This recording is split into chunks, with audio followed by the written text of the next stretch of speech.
Kiss me. I'm Irish. I'd rather be 30 minutes early than 10 minutes late, chat. And if I didn't have NVIDIA broadcast on, you could hear me crack my monster for this stream, but I don't think you can actually hear that because it filters it out with AI. Okay, I was going to make a joke about something probably related to Ireland. Oh, I was going to regale you with one of my fantastic early life stories, chat. Many of you will remember that my mom took me on a bunch of like trips to Europe when I was a kid, and one of the places we went was Ireland. And I remember that this was like in 2000 or 1999 because I remember that we had no TSA screenings on the way to Ireland. So it had to be before 9/11. I was very young. We went to the Blarney Stone. I refused to kiss it because it gave me an extraordinary fear of heights. And I remember while we were there, to really show you how long ago this was, I remember my mom bought like a CD of Irish music that she would keep in. Back in the day, chat, we had to manage physical media. If you wanted to play, for instance, Limp Bizkit's Air Raid, or Air Ride, Rollin'. If you wanted to play that, you'd actually have to get out of a CD a physical disc that is the chocolate starfish and hot dog flavored water album, put it in the CD player of your car, and then scan to whichever one had Rollin' on it and listen to it. So to manage these CDs, you would actually take a strap and you would strap a organizer onto your sun blocker in the car. So like the thing that you flip up and down, you would attach CDs to those so that you could switch to whatever CD you wanted to listen to at that time. Now, none of you can remember this because we've switched to digital media, but this was a thing that we had to do back in the day to listen to music. And one of the things that my mom bought in Ireland that I remember very distinctly because she listened to it a lot was a Irish music like folk song CD. Now it wasn't like Sneed O'Connor. Okay, this was like weird small bands playing traditional Celtic music. Because if I remember correctly, she was also like vaguely neo-Wiccan for a while because why not? It was the early 2000s. And I like this music a lot. In fact, there's a German band that I like that is sort of very it's more modern, but it's basically like this old style, like Celtic style folk tradition, neo folk music. And I grew up in like a very conservative, like redneck area. And I remember I had a friend over and I tried playing like the Celtic music and they're like, "What the fuck is this?" And I'm like, "This is like Irish like folk music." And they're like, "Why the fuck do you listen to Irish folk music?" And it's like, "Well, why the fuck do you listen to country?" Yeah, Fawn. It is Fawn. That's the German band I was thinking of. I know. It's like, why the fuck do you listen to this shit ass country music? So now I've synthesized these two concepts. Now I listen to Colby Acuff, who just had a new album out, and I'll be playing a song from his new album at the outset of this. A very good album, actually. I like Colby Acuff a lot. But I listen to that, and I also listen to weird Germanic neo folk music by Faun, and that's my life these days. So that's where we're at. That's my intro. I would like to advertise. This is your last chance because there's not many of these left. The stickers are going fast, chat. If you go to mattheinternet.com, matty.live, I think we have less than 200 in stock. I have been banned from the credit card processor twice. They've had to inspect my receipts to prove that I'm not selling crack or something. But the stickers are back. Okay, there's less than 100 and 200 bundles of them left. Okay, and you may not get a chance to buy them if I get banned a third time, chat. So let's not. And remember, these are official Mad at the Internet merchandise, and that's important. You might think, who the fuck is going to make counterfeit Mad at the Internet merchandise? Well, this guy, whose name is Joshua, no relation, Joshua Citarella. Now I'm aware of what this event is because I listened to those Ukraine podcasts, and there was a big kerfuffle in regards to Ukraine and Russia. There's a huge art exhibit in Venice, and this was the first year that Russia was allowed to participate in this art exhibit in Venice. And there was some disagreement on if Russia should be permitted to participate in this art exhibit. And so Ukraine countered their exhibit with this exhibit of like how to find happiness in like a war zone. And it was like a big like anti-war Ukrainian resilience thing. And that was like their protest exhibit to the Russian one. That has nothing to do with this. I just know what this exhibit is because of this guy. But he was in the Venice thing, and he set up his art stand. And his exhibit is called the Marketplace of Ideas, or sorry, the Cultural Marketplace, the Online Marketplace of Ideas. And it's about uppercase I internet culture. I wanted to be a Debbie Downer about this because if I look, you'll see that he has a counterfeit T-shirt with Kiwifarms logo merch on it. And I thought, is this like a weird anti right wing culture thing? And it's really not. I went to his website and looked at the exhibit in full. I really think he's just like a Flagsburg who's interested in logos and symbolism. So his entire exhibit is like you see the 4chan t-shirt, they don't sell those either. Sorry, I thought you were a Fed. There's a Giga Chad, like a fake book with the Giga Chad on it. It might even be a real book that somebody put the Giga Chad on, but it's like all these different cultural artifacts, anti-nationalist, anti-national socialist club, capital realism, fish tank, make America Charlie Kirk again, Joe Rogan, thank you, base God, InfoWars, the MAGA doctrine. It's like all this weird stuff, all these weird logos. And there's prior art. Look, the 7-Eleven, but it says 7TYBG. This guy knows more about internet shit than I do. You had a communist, I think that's the flag, the logo of the CSA, Communist, they have a weird name. It's like Communist USA. It's like the name of the Communist Party in the USA. Then he has like these weird, like fake ideological flags and stuff, and he actually prints them out, and they're just completely incomprehensible. Look at this. It's like the Gadsden flag, but Thanksgiving colored. Under no pretext shall we be tread on. And then this is like an Arab, and this is like another Arab thing with like a Hydra head. It's very strange. He's obviously like a huge spurg about icons.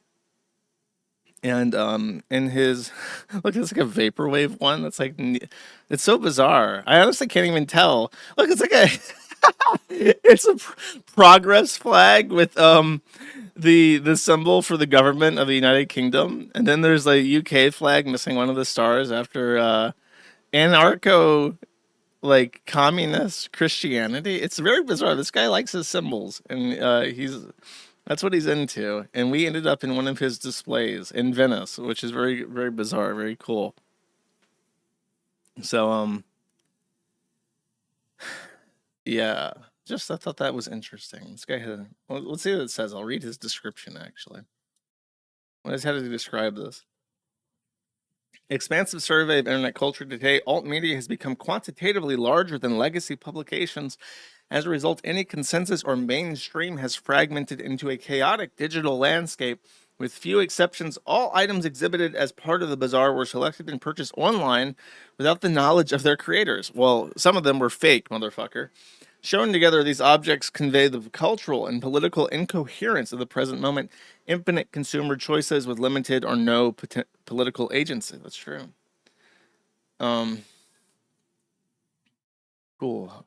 Exhibit is a part of the strange rules curated by these people in Venice, Italy, all the way up to March or to November.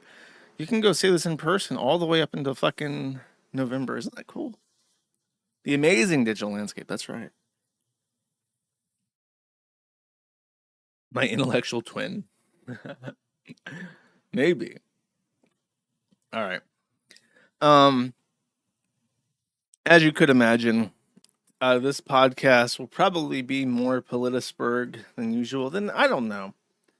We do need a Neil Maham for this great unknown. But I feel like everything that I have to say is just kind of like, yeah, obviously that's my take. So there's no point like deliberating on it very much. There is something I have to say that is probably more nuanced than the usual news roundup. So that'll be at the end of the hour. Anglo ranting? Not even. Let's start with the United States of America. Okay. The Department of Justice out of Utah has announced that they are indicting two county clerk courts, and they're facing federal charges for assisting illegal immigrants that were being deported from escaping arrest inside the court. So the DOJ was going to arrest these immigrants, but then these fat dumpy cunts working for the court helped them escape and flicked off the security cameras as they did so. And now they're being arrested. Now, my understanding, I don't know if this is even true or not, but apparently this is like the fourth time they've done this. So apparently, whatever disincentives we have to stop our own judicial system from aiding and abetting criminals in the process is not severe enough. I don't know why we're playing any games with people like this. Like, you're knowingly breaking the law. You're knowingly facilitating people breaking the law. You're literally undermining our justice system, which I imagine you've taken an oath to. I don't know how you can work for the county court or for the federal court and not take an oath to uphold the law. So this should be like a 20 plus year sentence minimum. And if it's anything less than that, I don't know how the fuck we're going to function as a country. Like, if you're, it's one thing to be an ideological proponent. Like, you're a far left activist, right? And there's a immigrant and the immigrant runs away from police custody and you do something like get in the way of the police officers. Like, I kind of feel I don't feel like you should be put away for like 10 plus years for that, like obstructing justice in that way, because it's sort of like the passions, your passions for your political movement and from obstructing something you see as obscene. But if you've taken a pledge to join the government and uphold the due process that we have, and you're actively undermining that from within, I feel like once you become a Fed, your soul belongs to the Feds.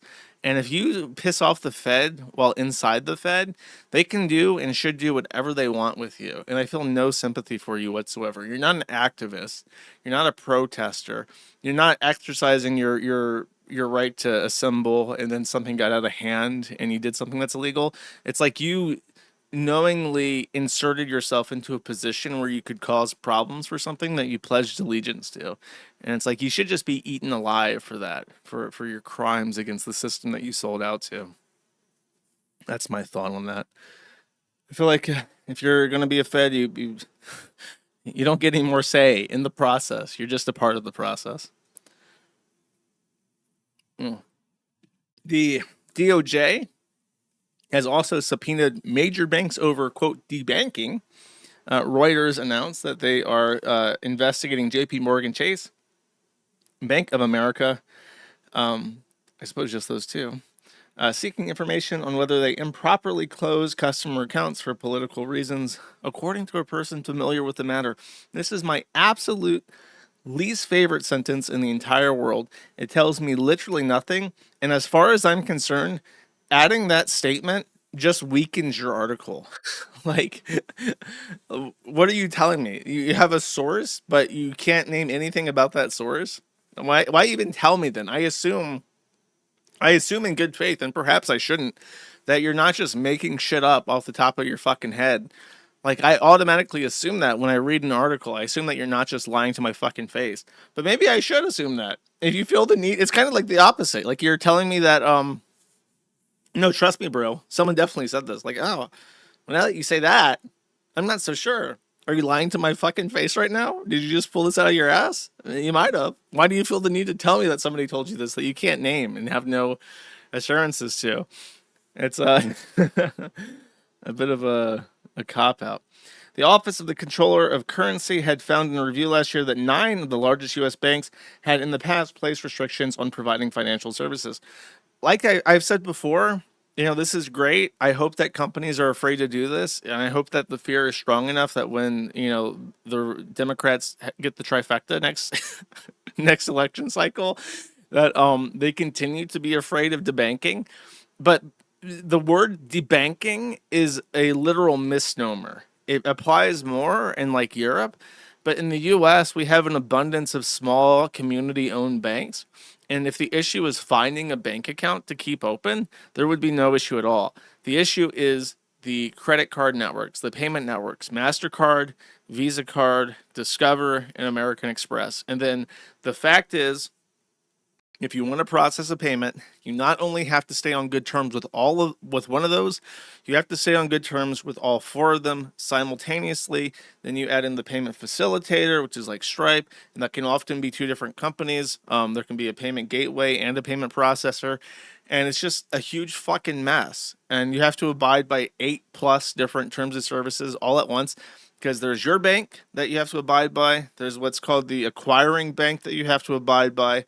There's like the customer's bank has their own AUP. Each of the networks have their own AUP, and then your payment facilitator or payment processor slash gateway each have their own AUP, and you're just bound by all of those, and they're all trade secrets. So when you do get shut down, you know what I got told?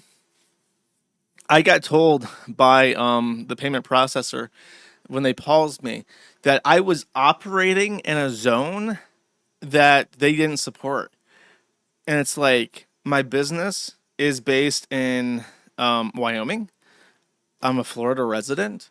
My 3PL is in a different state, and my production is in California. So at no point ever does this cross an international boundary until the final product is being distributed to international customers. How the fuck is any of this in a region that you don't support? And then apparently it wasn't that much of an issue, because I'm very fortunate to have found a payment processor who will directly, like the CEO will directly jump in and start yelling at the processor or the gateway if they start fussing. And this guy, he runs, it's a payment processor for not just for firearms, but for NFA firearms. So he processes credit card payments for highly regulated explosives and machine weapons, and he hates them. The whole reason why he started his business is that he hates the payment networks.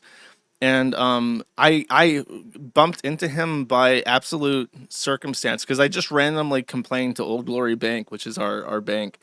I'm like, do you guys know anybody? And they directed me to this guy that does firearm purchases and shit. And he's been excellent. I think I'd probably be fucked without him. So I don't know. I might even try to open a payment processing line with the forum through him, because it's like, why not? If he can manage to keep me open, I don't know.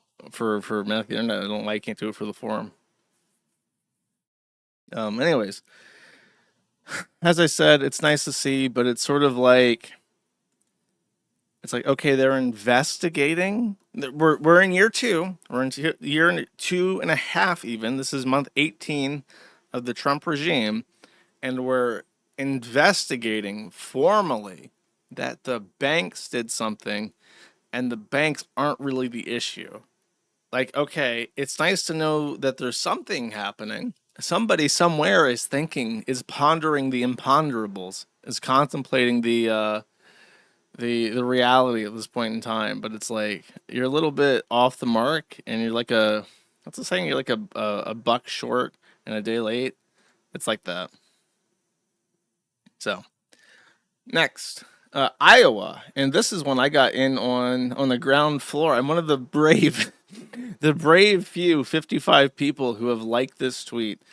The governor of Ohio, Kim Reynolds, has announced today Iowa takes a critical step forward to modernize the state's legacy data systems by partnering with tech industry leaders Amazon Web Services and Cognizant.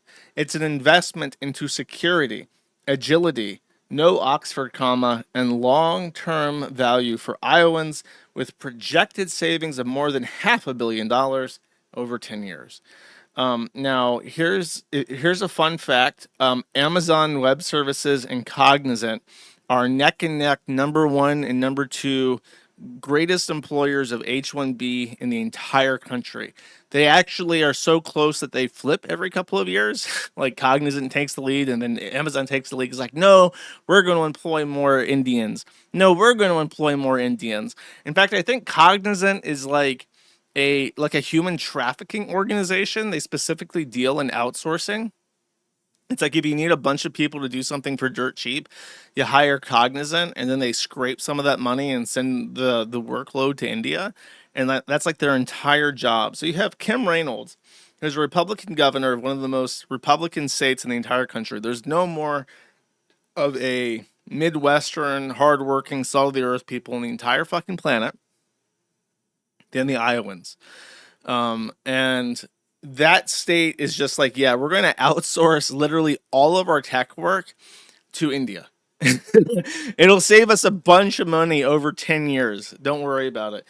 For the low tax for the savings of $50 million, that's they really got to bump it up to a full decade. As if that amount of money matters at all in 10 years from now. Saving $50 million for a year for the taxpayer. That's worth just completely removing from their ecosystem probably thousands of workers and sending them out to India.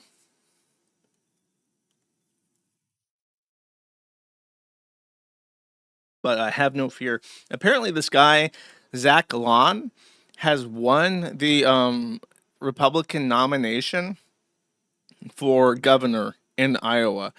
And so during the election this year, if he becomes governor, he says that he's going to overturn that. By the way, here's their board of directors just for Cognizant.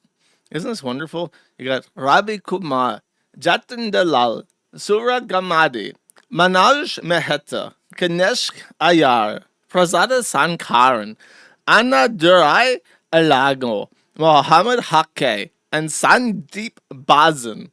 Truly the most Iowan names of all time, perhaps ever. Just amazing. Josh, did you see that Tucker Carlson's Actually Immigrants Aren't That Bad clip? No, I did not. I don't watch Tucker Carlson, so I'm a little bit behind on my Tucker Carlson lore. This guy, however, has already been fired. I don't know what the fuck is wrong with this guy. I don't know how somebody looking like this gets anywhere near government, but apparently this guy was like the White House czar for AI. Like somewhere, somehow, somewhere, someone told Donald Trump that to better understand the advancements of artificial technology in the United States of America and abroad and how we stay competitive in that field, this guy with like the autism bracelet, the most disfigured looking man to ever live, is your dude. And it's like we really couldn't find anyone better than this for this shit, but he's actually been kicked out of his position now. So we're gonna have to find some other Indian guy to do that job. They should hire me. I feel like I could do it. You think I could do it, chat? Make me the White House czar. I'll tell you. The White House czar. Oh, dude, that could be me. Um. Oh, and this. I don't even know what the context of this is. Can somebody Colombian or Latin American even explain to me what the fuck the context is for this? Um. El Espectador says Colombia does not need more rhetoric. It needs order, authority, and economic freedom. From Felipe Zulita Yares and Gemini AI. What? The Colombian publication El Espectador just attributes their articles to Gemini AI at this point in time. Gemini AI is like a credited author now. Does he get like a muckrake page? Are they going to show like his publications? That's fucking pathetic. Anyways, Gustavo Petro, who's the president of Colombia, responds to this by going, "Hail Hitler." I imagine in like the greasiest accent possible, leading to stark confusion and panic among the entire world as we try to figure out what the fuck that means. I don't know. Is this just a joke? Is this is a... Should I ask? Should I ask Gemini? What was his opinion on this? Why did Gustavo Petro say "Hail Hitler"? Can ChatGPT even answer this one? The Colombian president is copying the Salvadorian president. No, you're just making a joke about how that guy put everybody in prison. Maybe he's based. Um,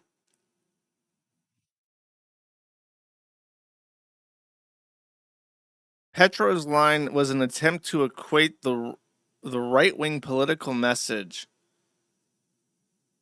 with fascism or Nazism. So apparently he was criticizing this guy by just saying, "Oh, you're the Nazi," but he just said "Hail Hitler" without any context, leaving everybody in the world to scratch their heads as to what the fuck this means. But he was actually trying to say, "Actually, essay, you're the real Nazis," which is embarrassing. It's a bit of a faux pas. Okay, now I understand. And based glorious Nippon, the last hope for the white race, a transgender person of Rice was outed against their will. And this is a violation of Japanese constitutional privacy. On May 27th, 2026, the Tokyo District Court handed down a small but significant ruling. The court ordered Takimoto Taro, a Kanagawa based lawyer, to pay 220,000 yen, or $1,400, in damages to Lee Kotomi, a Akutagawa Prize winning author, for outing her as transgender on X. Let's see.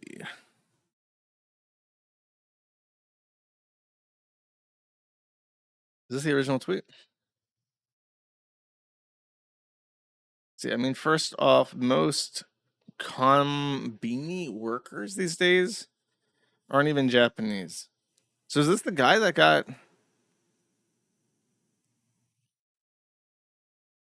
Hakimoto Taro? There are businesses in Japan, hostess clubs, con cafes, girl bars, where you can pay someone to talk to you. Go be a professional talker. Don't bother the poor konbini staff. What's the point of this?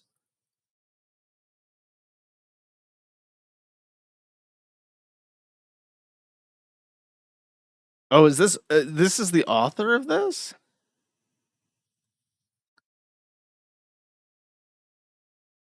K. Lo, U.S. writer living in Japan, mother of four, needs tea. Okay, they're not even Japanese, dude. It's so funny how even like Japanese transgenders just like immediately out themselves. They just look as like a Liz Fong Jones or whatever with the chin.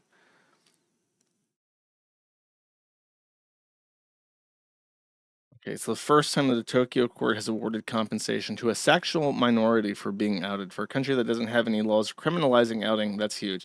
So this is like exactly like in the US, how they can't pass any laws doing any of this shit.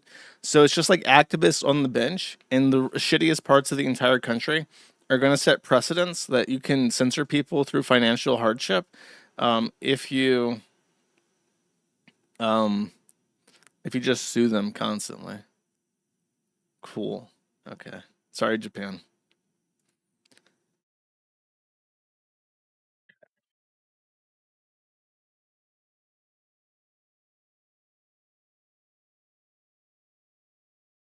Oh, okay. This is a Indian malpractice thing. I just saw that in like the last week there was a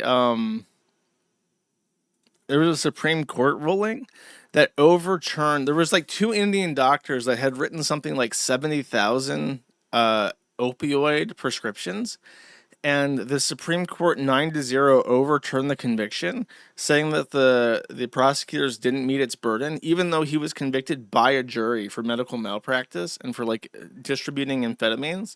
So now these Indian doctors who dumped amphetamines throughout the entire Appalachians are now just going to be set free to continue committing malpractice and shit. But it says the parents of a 13-year-old Oregon girl have filed a $17 million lawsuit against Oregon Health and Sciences University, contending that their daughter's heart wouldn't restart after surgical staff at the Portland hospital mistakenly installed a heart valve upside down. They installed her heart upside down. That's fucking insane. Stephen and Lori Stokes say their daughter endured a harrowing 18-day hooked up to heart pumping and blood oxygenation machines before doctors in Seattle discovered the error. In the days leading up to the discovery, the Stokes' lawsuit says OHSU told them their daughter's heart was malfunctioning because of the shock of surgery. According to the suit, a palliative care team had begun talking to the family about end-of-life decision-making and whether they wanted to donate their daughter. Dude, honestly, I literally took myself off of the organ donor registry because there's so many stories that are like this where they're just like the harvesters like march into the room, like the person's like still half alive, and they're like, so let's talk about that harvesting. And it's like, that's scary. You shouldn't be talking about harvesting my fucking organs while I'm like clinging to life, you piece of shit. So that's the yeah, that's what happens in a high trust society, is that you have organs being donated. In a low trust society where brown people are installing my heart upside down and are planning to harvest my organs while I'm still alive, um, yeah, you're not gonna get my organs anymore. The girl's heart promptly began functioning sufficiently while she was successfully removed from cardiac bypass and no longer required ECMO. The spokesperson declined to comment, citing the pending litigation by Dr. Ashok Muralidharan. If I can't pronounce your fucking name, you should not be a doctor in the United States. Dr. Ashok Muralidharan. Okay. Okay. $4 million from an. Did she survive?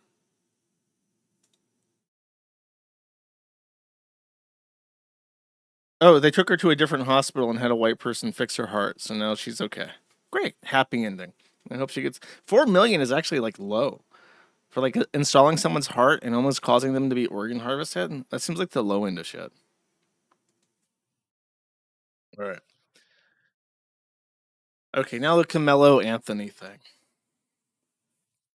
The I think it was, how long ago was that murder? Was that last year? When was Austin Metcalf killed? April 2025. So it's been a full year, and that's what it took to get to trial. So imagine how many bills piled up for the taxpayer, because once upon a time, there was a white boy and his friends at a tent. And a black boy decided that he was going to take a knife to school. So he was already in violation of both school policy and the law. And he was going to demand to sit at this tent that they had paid for and set aside for their own friends. Then there was some kind of confrontation where apparently he was told to leave like 15 different times, and not wanting to be disrespected, I guess, not wanting to lose face. What is like the black version of Chinese face or Indian Izzat? It's like being, they call it being bitch made, but what do they call that? We was belligerent. Respect.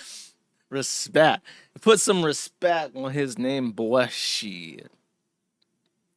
So he then gets to a physical confrontation. He pulls out a knife, and he knows the entire time he's having this confrontation with this guy that he's armed and dangerous, and that's probably why he felt emboldened to stay here and confront this guy, despite him being like outnumbered. Then he stabs him. Austin Metcalf dies, surrounded by his friends. I think, did he only get stabbed one time? That was the meme, right? Because the black people was like, he only stabbed him one time, so he took his knife and stabbed him straight through the fucking heart in a one-shot kill, right? Which obviously means that it wasn't super intentional. Obviously, according to black people, he was then arrested for murder. He was then martyred by black people because they immediately came up with these stories that Austin had said that he was the N-word, or that he was super racist, and that this poor black boy, who has the dumbest name ever, by the way, his name is Anthony Carmelo or Carmelo Anthony. I always want to say Anthony Carmelo because Carmelo sounds like it should be a last name, and Anthony sounds like it should be a first name. But his first name is Carmelo, his last name is Anthony, and it sounds like caramel when you like read it. It just sounds like Caramel Anthony. So it's already a fucking stupid name. Then they have a GoFundMe, and his GoFundMe raises $650,000 for his defense. And I think that this fundraiser happened right before that white woman in the playground was being sexually harassed by a convicted sex offender at a playground, and she dropped the N bomb on him. And white people then made it a contest to try and raise more money for the racist woman than they had raised for Carmelo Anthony, and they did. I want to say that the the fundraiser for the racist woman got like $1 million, and the fundraiser for Austin Metcalf capped at about 650. Yeah, Shallow Hendricks, that's right. I think that was at the exact same time. I can't tell because there were several Gibson and Goes that kicked up at the exact like around this time. Then there was news that came out that what was it? Oh, that they had wasted all that money. I want to say that there was videos of Carmelo Anthony's family in like brand new Cadillac Escalades. Correct me if I'm wrong. I could be hallucinating this because this sounds like something I would make up in my head. But they got the money, and they immediately started flashing that they were in Cadillac Escalades, and they had rented a house that was like $20,000 a month. They had rented like a proper mansion, and then from this mansion, they like spent all of their money. And I think that the lawyer they had hired for Carmelo Anthony had to recuse himself, I think for financial reasons, and he got a court appointed attorney. And black people have been saying that his court appointed attorney was insufficient legal counsel. But it's like he had more than $500,000 for an attorney. But I guess because his parents, like he was 17 when this all happened. So I guess the money went to his parents, and they are technically his fiduciaries if he's a underage person in custody, right? So they were they were entrusted with the financial responsibility of the money, and they squandered it. So he didn't have anything but appointed counsel. And so then it went to trial. I think the trial lasted 2 weeks. And the jury selection was another thing. And apparently it was 11 women and one man, but apparently this is disputed. The initial reports that I saw by Fox News, the local Fox channel, was that it was 11 women and one man. I think there was the man was an Indian, and then the women were one was a Muslim who was like a hijabi, and then some of them were Hispanic. And everyone's like, "Oh fuck, he's gonna walk." These dumb bitches are never gonna be able to convict this poor person of color of a murder. So everyone was like maximum doomer pilled off these initial reports about a diverse female leaning jury. They have a 2 week trial, and the other races are racist too. There was no black people, but the big kerfuffle about that was that I believe all the black people who were in the jury pool were dismissed by his public defender because they were teachers, like they were public school teachers. And there was an assumption that, correct me if I'm wrong, the public defender said that they didn't think that any public school teacher could give an impartial verdict. Because I guess even the black school teachers would be like, I know that Carmelo Anthony up to no fucking good. He one of them wildin' ass boys that fuck up my classes. I'm wrong? I could be wrong.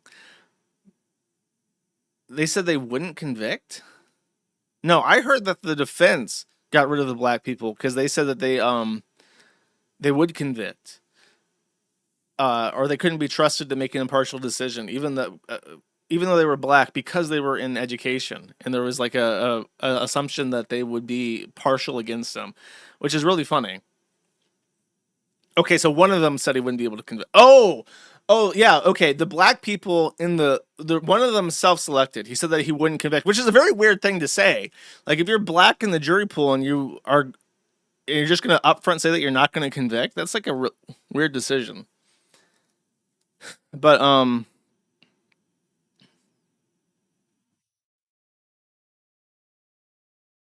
yeah, they said they wouldn't convict and the prosecution dismissed them.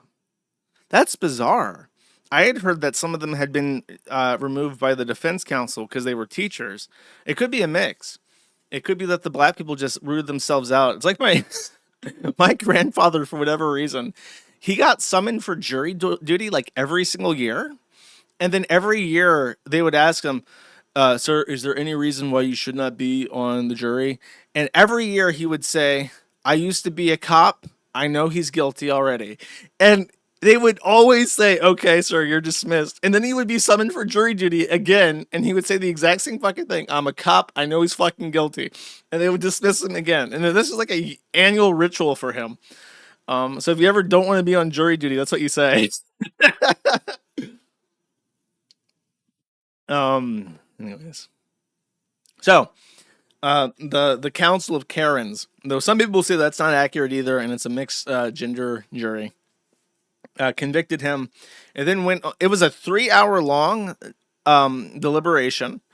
There was not any rioting like people expected. People were really hoping for some rioting. There was some monkey action outside the court. There's one particular video that I want to share. I'm going to wait to the locale section, but it's not relevant here. And the the expectation was that there would be a huge upset, but there wasn't. It took 3 hours, and then it went to the penalty phase where they had to decide what they were going to sentence him to. And this was also kind of a nail biter because I want to say that the jury in Texas, even for capital murder, had the option of giving him 5 years to life. So natural life down to 5 years for murder. Because apparently they just give the jury complete leeway with figuring out what the fuck they want to do with deliberate murder, intentional homicide. I think that death penalty was itself off the table because he was 17 at the time of his offense, and they don't allow that. So there was some concern that the Karens might convict, but then give him 5 years because he young, he's just getting his life started. They gave him 35, which is pretty fair. I guess a lot, obviously a lot of people wanted natural life, but they don't usually give out natural life sentences. So he'll be eligible for parole in 17 and a half years. But parole is different than probation. It is not. It's not an automatic thing based off a score system. Parole is when you actually go before the parole board, and they decide based off your based off a number of factors. But so that's what happened with Carmelo Anthony.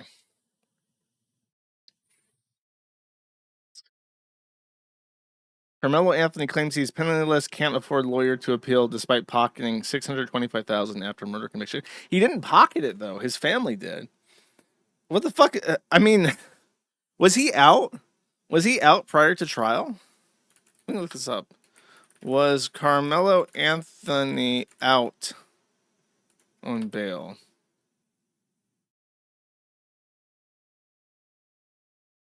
Yes, he was. So he's really, really, they let I mean, if you're guilty as fuck and are gonna be hanged by the Council of Karens, and dumbass black people drop $1 million, a fucking a milli, like right in your lap.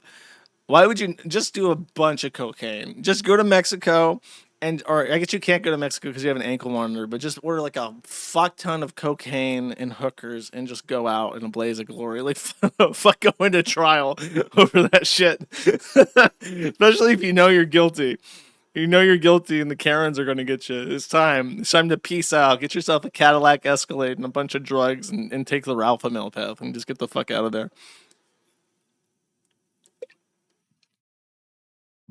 Anyways. That's the Karmelo Anthony trial.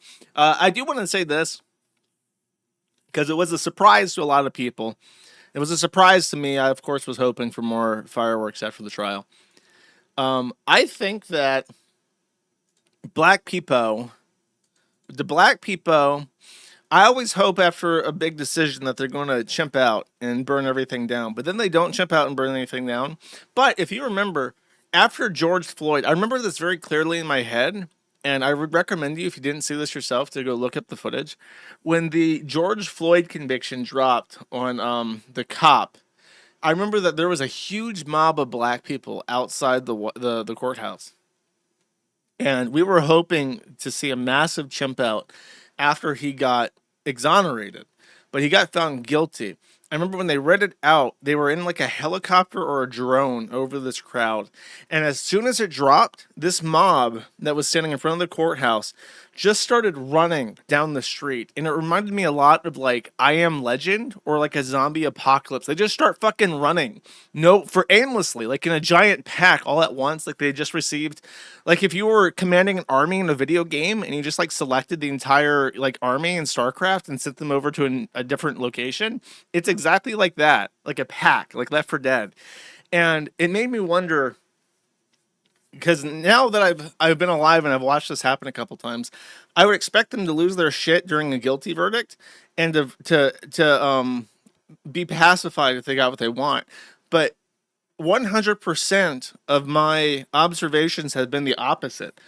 If the white man in the Council of Karens comes down and convicts, they're like, ah, fuck, Whitey's racist as shit. I guess we're going home. But if you give them what they want, they burn down the entire city. So it seems like if you don't want your city burned the fuck down, it seems like you have to convict and be ultra harsh. It seems to have a regulating effect where they're like, fuck, that could be me. These white people are serious. They're fucking crazy. They're going to sentence me to 35 years. Fuck that. It seems that, I don't know. I could be wrong, but that seems to be my observation of things now that I've seen this happen a couple times. So, next. I don't know what this is. This guy is a weird cartoon enjoyer, and he posted this, and he indicated to me that I should watch it. So I'm going to watch this. This has something to do with Karmelo Anthony. Free Karmelo Anthony. He ain't do nothing wrong. Y'all bitch ass motherfucking white people convicted another black man who innocently stabbed that white kid. Y'all motherfuckers know you can't be touching black folk no more, okay? This royal blood. Oh, God. This shit ain't no... The filter for the black people. Okay, let's check the Karmelo Anthony thread. I think that if I just go to the thread and oh yeah, let's see if we can find something real quick. Okay, so there's lots of videos of people apparently claiming that they're pissing on Austin Metcalf's grave. I don't know if that's true or like AI or whatever. There's lots and lots of mutt posting, by the way. Lots of mutt posting. A lot of people talking about the BBC and how Karmelo Anthony is going to be a pocket pussy in jail. I do not co-sign any aforementioned mutt posting, okay? I would never do so. Is this one of the riot videos? I'm just holding a sign. Oh, loud. That's violence. Shit. Look at that goofy ass motherfucker. What's up with that headline, nigga? What's that shit? What's that you got up on your head? Hey, officer, you assaulted me. That's assault. They assaulted a fellow Melanite? Why would they do that? I was just standing there, bro. He hit the sign, nigga. He ain't hit you. Yeah, he did. It goes through. Oh my God. Foreshadowing. Donna. Look to his left, behind his back. He doesn't even see it. Donna. You'll have to wait, though. You'll have to wait to see what that's foreshadowing. It's cardboard. It goes through. How old are you?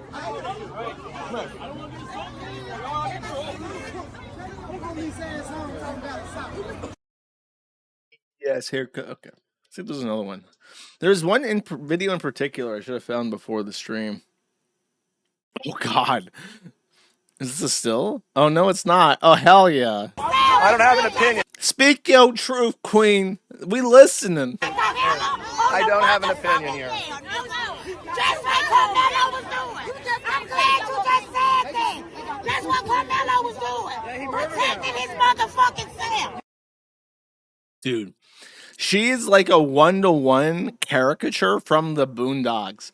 Like the Boondocks could not properly encapsulate this level of caricature without just looking racist in their fucking art.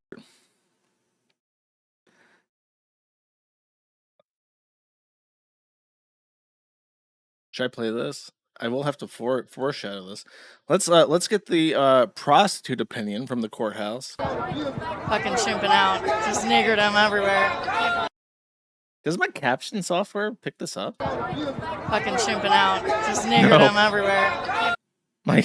My caption software is just in a state of shock. It refuses to translate the prostitute ebonics over there.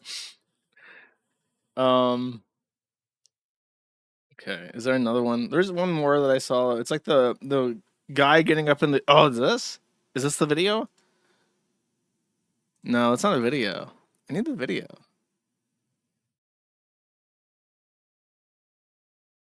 Fletcher is refusing to leave. There's another video of like a guy getting up in his face though. That's what I want. I don't know if I'm going to be able to find that though. Oh, is this it? Yeah, I think this is it. I think this is an edit, chat. I don't think the bongo music was happening in real life.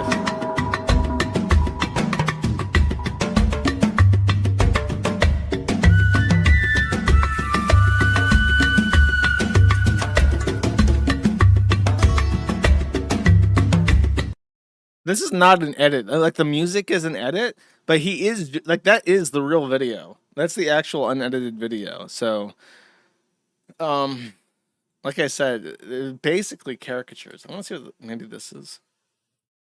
See that. You're not gonna do shit with a man, and we see that. But you're not gonna do shit with a man. I'm not gonna do shit with That's anybody, weak. fuckhead. That's weak.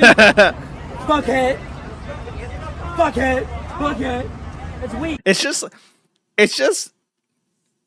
There's a post that Andrew Torba shared where somebody had asked the new OpenAI, or not OpenAI, but Anthropic model. Anthropic released a new Claude version, Fable 5.0.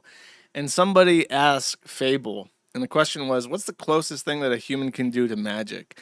And Fable's response to this was like speaking, communication, the ability to take an abstract thought from our head, a complex idea that doesn't exist, and to use either sound waves or scribbles on a piece of paper to communicate these complex ideas to a fellow person who then receives the complex ideas and takes this abstract concept and reconstructs it in their head. It's basically telepathy, Fable said. Very fanciful response from a computer program, but Andrew Torba retweeted this and I saw it. And I'm reminded of this because as I watch these people try to communicate, I can't help but feel, for whatever reason, ideas are being spoken and they're being understood, but they're not being reconstructed in each other's heads as the other anticipated. And for some reason, there's just a failure to communicate between these two individuals who otherwise, physically speaking, look to be about the same in a lot of ways. And for some reason, they're just not able to conduct the magic, as Fable said. Not sure why, chat. Anything else? No, I don't think so. Oh God, what the fuck is this? That's what they saying. I don't know how true it is. He just broke. I can't do it. Oh, Lau, she can't do it. She can't do it. The racisms of these white people and the systematic oppressions of the black people. It's just too much for her. The Black Queen has to carry all this country on her shoulders year after year, every election, all day, every day, just carrying America on her shoulders. She just can't do it no more. It's so hard with setbacks like these from racisms and shit. Damn! God damn!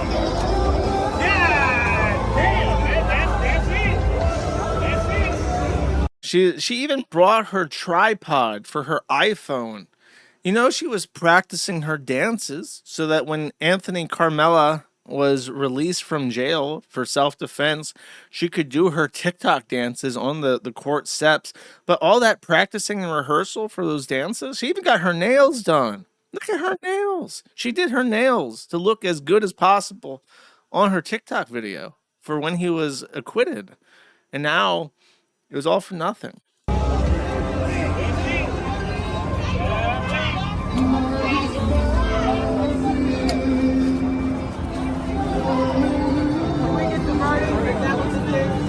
Murder. They saying murder. They saying murder. They saying murder. They said no manslaughter. They saying murder. I thought it was manslaughter too. I thought it was manslaughter too. They saying guilty of murder on Fox right now. They saying guilty of murder. They saying guilty of murder. I swear to God, I'm sick of this shit, Daddy. I'm tired of it. I'm tired. She's I tired, don't give a chat. fuck. I'm tired. That is sick. That is fucking sick. That is sick. That is sick. You went through the same shit.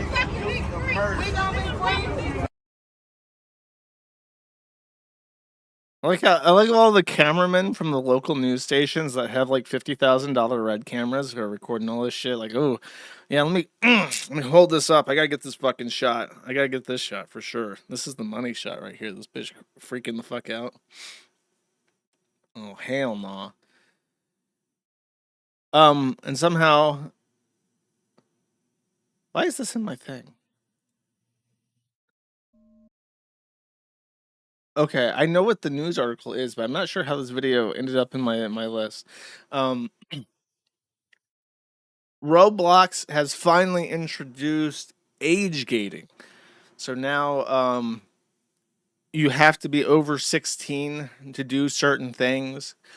People who are creating spaces have to ID themselves, and they have to pay a fee. So they have to you put in credit card subscriber information to unlock the content. So now you can no longer make child rape RPGs in Roblox without doxing yourself.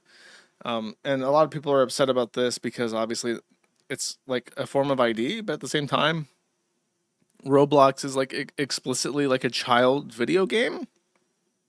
And if the issue with condos and sex roleplay stuff and user generated content that's just crops of porn is like that bad for something explicitly advertised to like the under 13 demographic, probably worth taking efforts to stop that. I realize now that age verification stuff is coming like fast and loose, and a lot of people are concerned, and I honestly I don't know what to think about it, because on one hand I'm very against any sort of IDing for internet access, because that's a great way to go. It's exactly like how in real life we in America we fought against having any sort of federal ID system. To this day, we do not have a federal ID. But then FDR created the Social Security system, and we all got assigned a number. And now your Social Security number and your birthday is basically your federal ID. And then we had driver's licenses, and we started doing interstate insurance programs. And now your driver's license is in the Real ID system. So between your Social Security number, birthday, and driver's license, which every American has to have, which is tied into Real ID, your driver's license is basically your federal ID. Now, every other country in the world just has an ID card, and that's your voter ID card, and that's your form of identification. In the United States, we have a retirement ID number, and we have a driver's license, and that is our ad hoc federal ID that we pretend is not a federal ID. But in that same vein, it's like we have a system that we're developing to age gate sexual content from children, and that is eventually going to slippery slope into ID to access the internet. And I have let me just do this first, and then I'll wind back to what I want to say. SpaceX has IPO'd. It is the biggest IPO in history, financial history. And the IPO has become so successful. Elon Musk is now officially the world's first trillionaire. So that's how much fucking money Elon now has. And honestly, as sickening as it is to say that Elon Musk is a trillionaire, Starlink is literally revolutionary technology that has made high-tech redneckism a accessible thing to every American in the entire country. And it has changed the entire world. And it's kind of hard to say that somebody shouldn't be extraordinarily wealthy after doing something like that. If you've never seen this, by the way, this might razzle dazzle your mind. This is satellitemap.space. If we go here, you get a cool little thing. And each one of these dots is a SpaceX satellite, perfectly dotting the entire world, including the Arctic. You can see that there are thousands of these little satellites that are in low Earth orbit. And so you can be somewhere like in the middle of rural Berlin, New Hampshire, and you hit satellite 1664, and it goes back down to ground station in Lunenburg, Vermont. And that's how you get a 30 millisecond ping to a fucking piece of silicon floating around in space. And that's how you connect to the internet. And it's just revolutionary technology. Everybody in fucking bumfuck nowhere, Wyoming and Montana, everyone hanging out in the middle of nowhere, Alaska, around Fairbanks, 12 miles by car, having to take steam trains to get back to Anchorage for groceries once a month. You're connected to the internet now. So should Elon Musk be a trillionaire? I don't know. Should he be really well compensated for changing the entire world like this? Yeah. And how fortunate we are that we're our first trillionaire is based and bought twitter.com for no particular reason. So that people could post something like this. David Oslin says, working class white people are burning down the homes of black working class people at the instigation of the world's only trillionaire. How has it come to this? So, I will not be able to talk about this on YouTube for obvious reasons, but there is some rioting happening in the United Kingdom in the very special region of Northern Ireland. And I'll get into that in a second. But I want to talk about internet censorship first. Let's put it back on the lovely background here of the map. I feel like this is a better background shot. And we can talk about internet censorship while this is up. Yeah, that's nice, chat. That's real nice. So here's my thought. The internet is about to get really censored. And when I talk about Ireland and how uncensored X has become, it'll be obvious, like what I'm referring to. But I think it's going to happen first in the United Kingdom, and it's going to set a pace for the rest of the world, because the rest of the world, every government in the entire world has an interest in censoring the internet. All of them do. Even the United States, especially the United States. The United States has tried to censor the internet before. During Joe Biden, they directly asked Zuckerberg to censor information related to COVID. So we probably have a couple months before really hardcore censorship comes to the entire world, starting with the UK. And it really makes me wonder what we should do, because they're going to hit it at the choke points.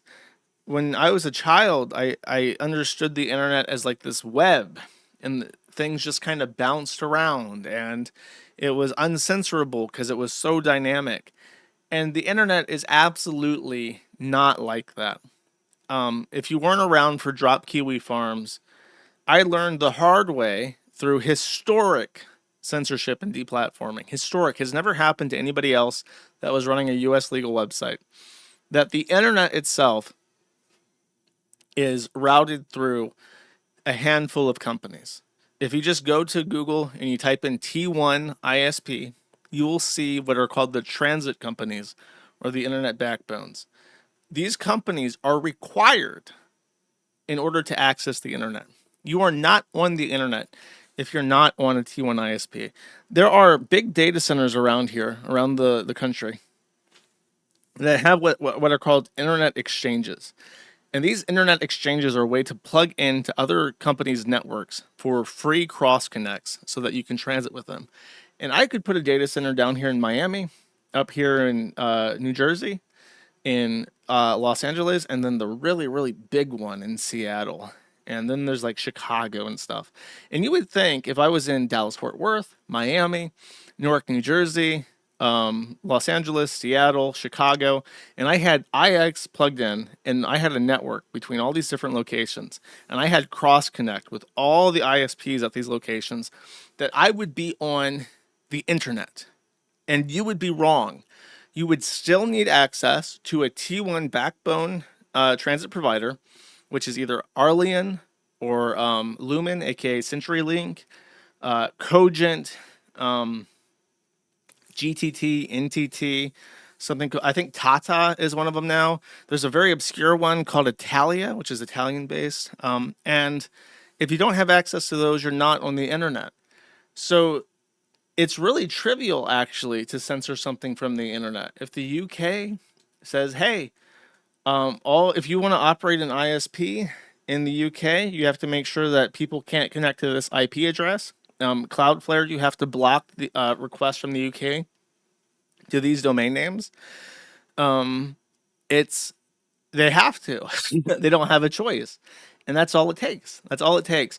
And it's even easier if you don't rely on hard internet censorship. If you've never changed, if you don't know what a DNS is, you are relying on your ISP's DNS to resolve domain names. And it is very, very trivial for your government to censor any website you go to because you don't know how to change your DNS. So it's really coming. Hardcore censorship is really coming, and it's going to start in the UK, of course. And it concerns me, and it makes me think, like, what do we do? Should we start telling people about how to use Tor? Is Tor the answer? There's people who are trying to build mesh networks using Bluetooth. Bluetooth can conceivably be used to bypass internet censorship, even if the internet is down. But Bluetooth only has a 1 megabit per second connection speed. So you're talking about something that can only transmit text. There are people who are hobbyists with amateur radio who are setting up internet over long, like shortwave radio, like over 20 centimeter shortwave radio. So that's the thing that they're doing. And I don't know. I really don't know what to do. I support Tor on both the Kiwifarms.cc and the Kiwifarms.net. And if users in the UK are shunted from the internet and they can't connect to whatever website, if they have access to Tor, they can definitely connect to the Kiwi Farms still. But I'm really not sure, and it concerns me because it's coming. For sure, it's coming. They're talking about it right now, what they're going to do, how they're going to media blackout what's happening in Ireland. So Tor operators cannot ban against a hated enough website. It is not possible for Tor intermediaries to intercept a communication. It is an extraordinarily resilient network. Yeah, the Linux packet radio days, they're still around. They can transmit hundreds of kilobits per second over thousands of kilometers. I actually was looking it up, and there is a commercial radio station in Miami that or it's no, it's, sorry, not Miami, in Okeechobee, and they're a commercial relay. And for $1 a minute with a minimum of 1 hour, you can purchase airtime on shortwave radio and direct it to the United Kingdom. And it's like, should we just tell everybody to get into shortwave? Can we like relay information over Tor and then pay a pittance to broadcast shortwave radios at the UK and like communicate that way? Because I imagine, I don't know, is the audience of people who are able to understand and access the internet through Tor smaller or larger than the number of people in Northern Ireland and in Great Britain that can access a shortwave radio? You know what I mean? So, no, they did not. I'm telling you, there's no way for a Tor operator to censor an onion exit. It's just not possible. They came out and denounced the Daily Stormer, but they did not censor it. They can't, because if they could, there's like a bunch of child porn on Tor, and they can't censor that. Review Brom accent. That's exactly right. So I don't know. I'm curious if you are like, I'm. I like to consider myself on the fringe of technology, but the fact is, I'm very normie pilled when it comes to technology, because my greatest consideration when I consider a technology is if it's viable. And the true innovators on the internet don't ask if it's viable, they ask if it's possible. And that's how you have weirdos who have built up entire networks over shortwave radio that they, let me find this actually. I'll show you something that's really cool.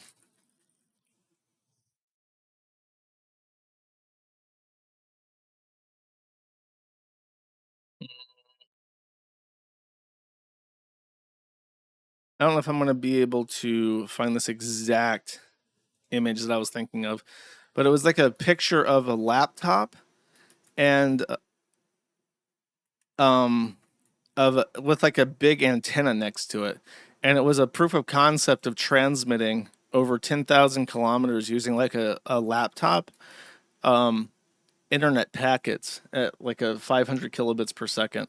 So those people are really interesting, and maybe they have profound ideas about what could be done. But I really feel like if you're in the UK, you need to figure out how to use Tor like right now, and you can do this right now. You can get the app on your phone, because they're going to control the Play Store app as well. That's the other thing. You can't really make an anti-censorship app because there's like, there's a Bluetooth SMS tool called BitChat. You can get that at bitchat.free. This is made by Jack Dorsey, and it uses the Bluetooth mesh. And theoretically, like if they control the app store for their region, they can just take BitChat off. They can take the Tor browser off. So you could learn how to use these programs, but if you're relying on an app store that's a centralized app distributor, then you're kind of screwed. And trying to teach people how to flash different app stores on their phone is just like a no-go. So if you are English, if you're in the UK or Ireland, figure out how to use Tor for sure. You can look into BitChat if you're interested. If you're playing around, if you're doing LARP in Ireland, you can try to BitChat. And if you have the funds, I know the economy is not too great in the UK right now. I'm going to buy a shortwave radio for sure, because I do want to play around with that eventually. And who knows, maybe one day you'll be tuned into Radio Miami and you'll hear an SOS message from the Kiwifarms about how to connect via Tor to stuff. So Meshtastic is the alternative to BitChat. Apparently that's more popular. So Meshtastic is a thing. Maybe get both. Why not? It's just an app.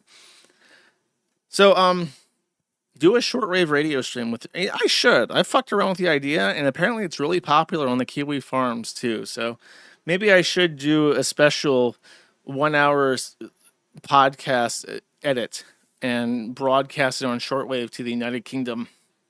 And I know there's a thing where it's like, let me show you this real quick. Oh yeah, this is it.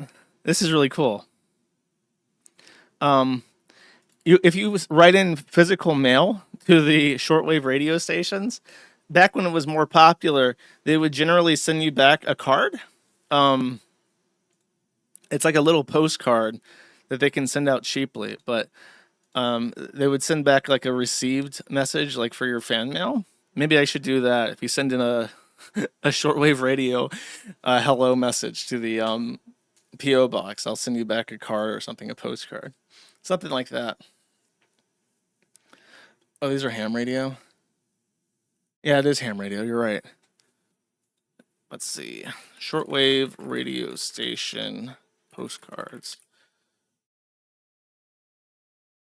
Is this it? They were very cool. This might be it.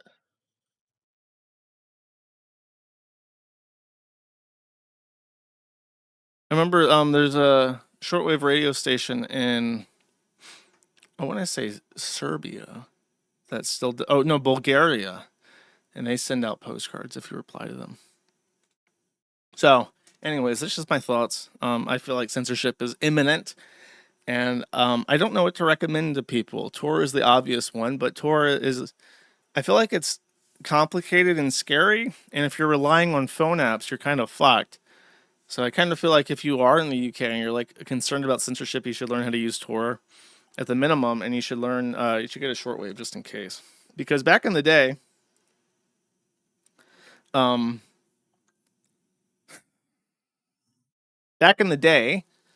the what was it?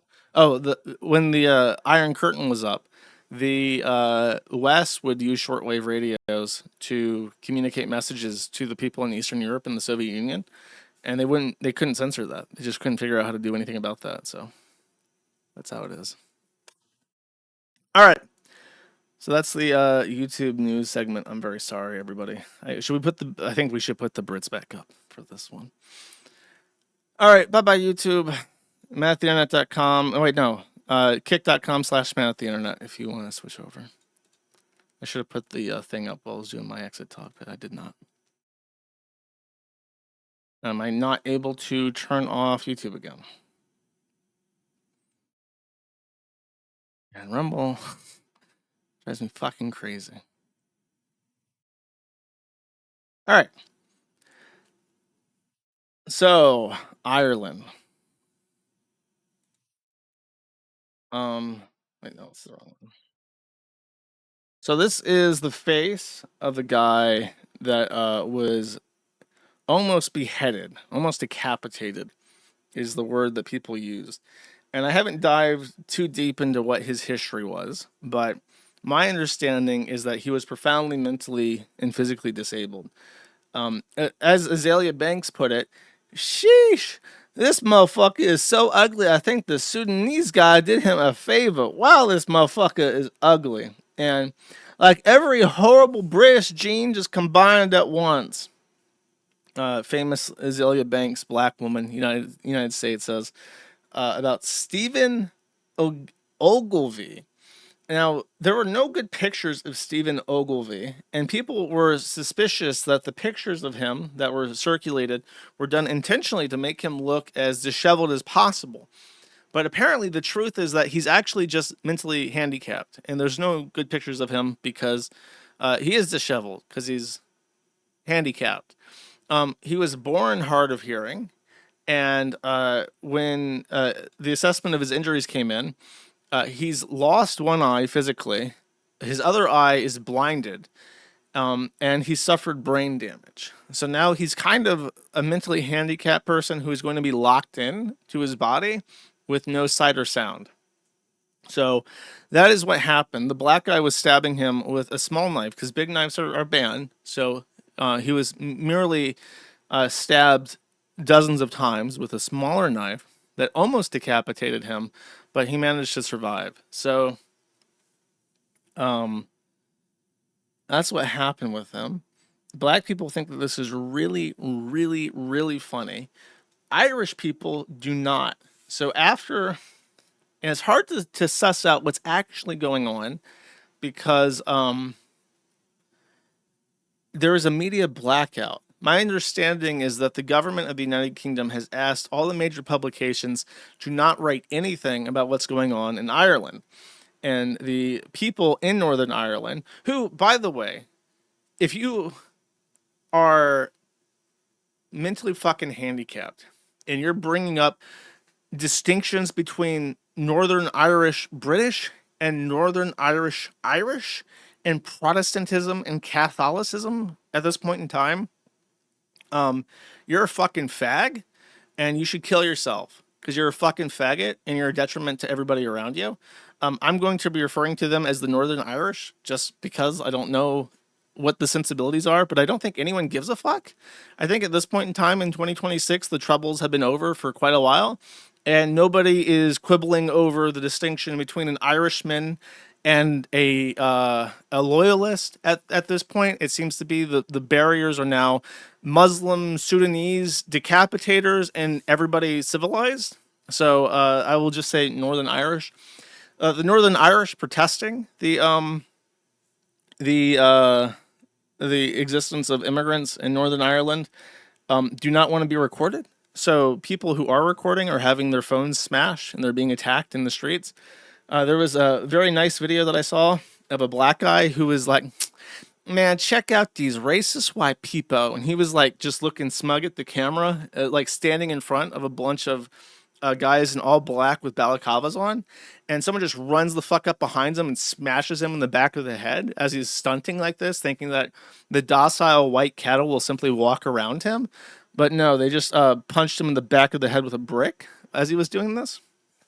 So the Northern Irish, regardless of their ethnicity or heritage or religion, do seem to be quite fed up with this kind of antic. Now, this was in Bolton, England, but it was following the events. This person lit a fire and then used lighter fluid to try and ignite the house of an imam in England. This did get propagated because the person who had the camera posted the video online. But don't worry, the Home Office is on it. The Home Office announced this after the beheading of the Sudanese immigrant, saying, crime is evolving, and so must the way we respond.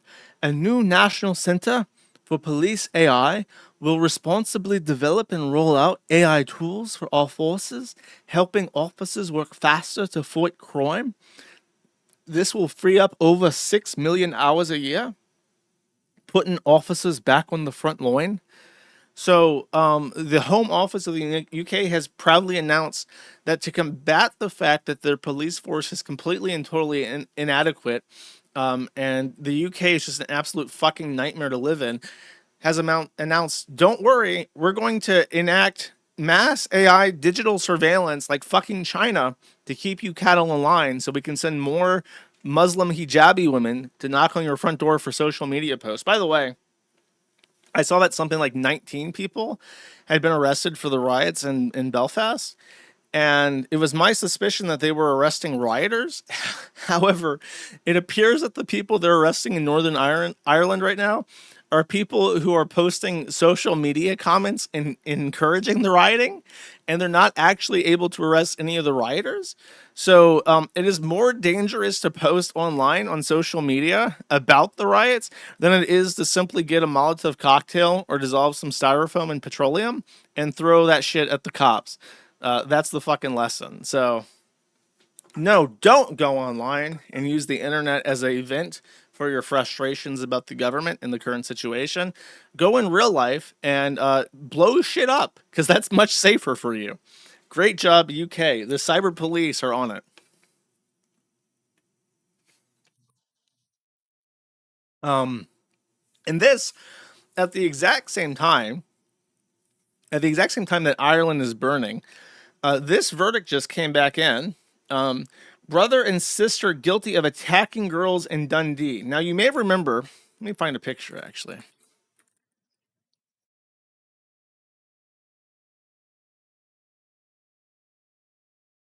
You may remember this young girl.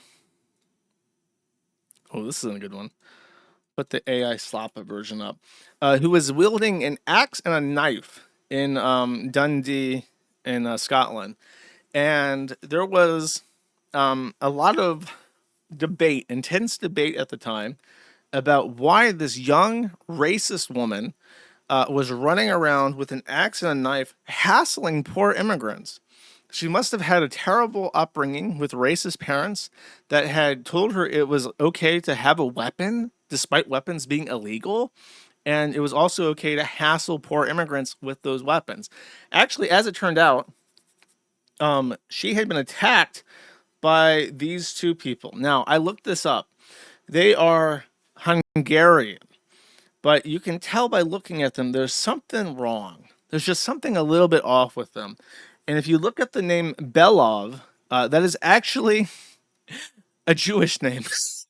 So, it is an Eastern European Jewish name. And they had apparently assaulted the girl, and she was literally defending herself because apparently it's just commonplace for 13-year-old girls to be assaulted on the streets of Scotland, and nobody fucking does anything about it. So she at some point acquired a kitchen knife and a woodcutting axe to defend herself, and they've been convicted. Anyways, um, bizarre. Oh my god, dude! Look at this. Look at this picture that they used in the Evening Standard. Oh, I'm blocked. Fuck you, you piece of shit. What's that? Is that a VPN? Oh no. They censored, they showed the attackers, they censored the girl, like, okay, yeah, she's like 13, but they censored the weapons as well. Like the mere visage of a bladed weapon in the United Kingdom is simply too offensive to put in the Evening Standard. It would just absolutely shatter the minds of the readers of the Evening Standard to know what a knife or a woodcutting axe would look like. That's great. So let's just look through the media. So this is the media view for the Belfast thread. This thread is absolute fucking dog shit. And it's dog shit because of the people that I mentioned that should all kill themselves. There's stuff happening. There's these pictures coming in, but as I said, there's not a lot of verifiable media because neither the Northern Irish nor the government want anything happening in here to be advertised. So instead of having interesting information about the riots to talk about, it is a bunch of the biggest, most insufferable fucking fags on the fucking planet talking about if Irish people are white and if it makes sense to make jokes about the IRA because of the modern Sinn Féin versus historic IRA politics. And it's like, nobody gives a fuck. I guarantee you nobody of fighting age right now in Northern Ireland has any relationship to the old IRA, and nobody gives a fuck, and they just want these Sudanese people decapitating retarded people in the streets to fuck off. But no, in classic Amerimut retard fashion, they're going to focus on the most black-pilled retard nonsense take possible to justify not having to care or have any optimism. Because if you don't have any optimism, you can't be hurt when things don't go out your way. You don't have to try or do anything. So they're supposedly, and again, it's hard to tell where the fantasist ends and like the journal of fantasist ends and the truth begins. But supposedly, the claims are that Irishmen, Northern Irishmen in balaclavas are going door to door. And if there is an immigrant in the home, they say, you have to leave. And then sometimes they're also torching the houses of the immigrants and denying access to firefighters that are trying to put out the fire. They're also going to these things called HMOs, which are houses of multiple occupants, I want to say. And this is a government program for finding low-income housing from private leasers to put people who are homeless into a home. So it's sort of like, instead of opening up homeless shelters, it's a private incentive for people to rent out rooms, and the government pays for it. Well, obviously, this mostly goes to refugees, and the people most likely to develop these kinds of things are going to be immigrants themselves supporting immigration. Now, Northern Ireland to the police's credit, because of the Troubles, they're used to this concept of Northern Irishmen burning shit. So they actually have a fleet of very funny looking UK bearcats. And these bearcats are supposedly fireproof. So the one place in the United Kingdom that might be ready for a Molotov cocktail just so happens to be Northern Ireland. And indeed, they have their fireproof bearcats out to test and see. They haven't been tested in a while, but they're there. So we're going to see if those actually are fireproof eventually. The police were trying to disperse. They had shields. There's videos of them chasing rioters down the streets. I think this is there were some videos of guys walking around with wheelie bins, and they were picking up bricks. Like they were taking the bricks off the side of the curb and dumping them into wheelie bins and placing the wheelie bins where the people were facing off with the police so they could throw the bricks at the officers. This is an oil tanker, I want to say, a petroleum delivery vehicle. I think that was also set on fire. There is a video I saw. I don't know how far back I'll have to go to find this, but it was a double-decker bus from I think its name is Transmet. It's the Northern Irish Public Transportation Authority. And the double-decker bus was completely fucking toasted. And apparently this was like a $700,000 vehicle. And the opinion was, "Oi, burning down they own Met. Why is Whitey like this?"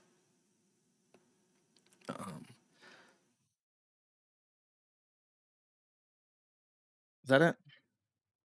Apologies for any inconvenience. And I believe that is the $700,000 Transmet double decker modern brand new bus on fire, foyer if you prefer, in Northern Ireland. Let's get some of these. That's the mob. That is the bus being put out by the firefighters. And that's it. As I said, most of this is just people arguing. Oh, my tweet went viral. Lots of people were posting memes like this, but this got like 14,000 likes. This asshole on Twitter says, "I'm currently in Belfast turning Sudanese immigrants into lampshades. I currently have 4 lampshades." A lot of people found this post very funny and it received many likes. Good job, Josh. Many people inquiring where they could purchase a lampshade. Many people encouraging a higher rate of production of aforementioned lampshades. Some people claiming that they were developing shoes made of Sudanese immigrants. Many interesting replies to that one. That was a tweet I was smugly chuckling about as I was writing. Like, yeah, this is a fucking banger. You just know it. You just got the feeling. Like, yeah, this is it. So that's it. As I said, there's sort of like a veil of secrecy. What's happening in Northern Ireland? We'll never know. We won't know until the British tell us what's happening, which may be never. All right. Let us proceed into the main content for the stream chat. I have sort of a late edition here. This is a video of Pearl Davis having a conversation with an Orthodox priest. Sorry if they're not actually called priests. I don't know what you call a practitioner of faith in Orthodoxy. But Pearl Davis is talking to him, okay? And if you don't know, a rabbi, they're called priests. No, I'm not talking about Orthodox Jews. I'm talking about Orthodox Christians, okay, from the Eastern Branch. If you don't know, Orthodox Christianity has been having a massive upsurge in conversions. Many people trying to find a place of tradition and clarity, not interested in Catholicism because of scandals and because of a perceived weakness in the Roman Church. not interested in Southern Baptist or modern Protestantism in the U.S. because of its association with conversion by mass importation into the United States. They look outside, they look to the Far East, and they find Orthodoxy. So Pearl Davis decided she would interview, it says right there, Deacon Seraphin Richard. So he's a deacon, Orthodox deacon, which I think is a priest, but the higher up one. I think it's the exact same thing in the Roman Catholic Church, where a deacon is above a priest. And she's going to talk to him, and she's going to try and understand, are Orthodoxes based? This is a very slow conversation. This is a man of faith. He takes his faith seriously. Pearl Davis is a disgusting, fat, coal-burning whore with the body of a refrigerator. She is not a practitioner of any faith, seriously, besides the faith of the BBC. And she's going to make a mockery of this man's faith, and he's going to try to very calmly explain to her that she's a retard. But to help him out, we're going to be listening at increased speed. So Pearl is going to ask him how to protect innocent men from predatory women that want to divorce rape them. Let's listen. The issues you have in church is like a lot of young, naive men. Again, I can't speak to this one, I'm just talking in general, but a lot of women with crazy pasts come in. So you got women that hooked up with a lot of guys in college, you have women that did corn, like that sort of thing. Then you have a young guy with no sexual experience. Did she just say corn? She's talking in real life with this guy, and she says corn instead of porn? That's like next level unalive mind raping. That's terrible. She's going to run circles around him in manipulation. And like church men are known for this, like being deceived by the women. So like what is the church doing to protect, young men from women that are ultimately, and I've been on the other side, like where I've interviewed men that are victims of like a divorce rape, where this really, really destroys their life. Mm-hmm. Dude, imagine unironically saying the words divorce rape in like a place of worship with like an offline person who takes his job seriously. And they kind of bought into, like if they went to a Latin church or an Orthodox church, that, they would have a higher quality of woman, and it really like messed up their life for years to come. So like, how is the church protecting young men from women with crazy pasts? What can God teach young men about divorce, rape, and corn? Deacon, your answer, Sir Deacon? So there's kind of two parts of an answer here. So the first would be to answer the question, well, what about anybody's past, right? What amount of sin is so much that you can't come to God? And it's not a rhetorical, it's a rhetorical question. Oh no, that's not the answer she wants. He wants him to say, well, if you've done corn, then you're cast into the fiery pits of hell and Christ can't forgive you. Yeah, if there's any corn involved, that's obviously Christ can forgive you. Now sucking nigger dick. That one, St. Peter might have some words. The difference between coming to God and getting a husband, right? I think there is a certain sure, but so what I'm saying is that first of all, somebody comes to us and they're honest about their past, and we have a long process of reception into the church here. It takes about a year to become a new Orthodox Christian at this parish. And that's a very important distinction between like American Protestantism and what they call confessionals, which I've only recently heard about, but in a lot of non-mainstream branches of Christianity, you can't just be like, hallelujah, I'm saved, I know Christ. It's like you have to go through the process of being like ordained before they'll give you sacraments. And that's like a big deviation that they really quibble about. So I think the orthodoxy, it might depend on the specific branch, but you're not entitled to sacrament walking through the door. And he's explaining, like, if you come in with like an open heart and you want to be saved, after about a year, we'll finally give you sacraments. Whereas with a lot of churches, you can just walk in and be like, hallelujah, and they'll give you the bread and blood of Christ. And that's a big thing that people argue about. So that's what he's explaining. And during that time, we have classes. We're also doing lots of one-on-one meetings with you throughout that period. And then also, if there's say a boyfriend, girlfriend, spouse, something like that, then we're also doing premarital counseling during that period. This is a long period of vetting. It's a lot of work to do if you're not serious. This is unknown. A lot of people, they didn't grow up religious. And I'm learning about a lot of this stuff just from casual, like looking into it, because this is the core issue with like tradcath stuff, is that people want like a fire and brimstone god that's like race mixing is evil. You have to kill your fucking enemies. You have to behead foreign invaders. And really, if you get into mainstream theology with Christianity, it's like the exact opposite. Love thy neighbor. There's nothing about tribalism really in the Bible. People have tried to convince me that there is explicit mentions of like tribes in regards to the Tower of Babel and how that's a moral story about how we have to be separate as a punishment. But it's like kinism is not mainstream in Christianity, and it does not give people who want like an ultra nationalist thing.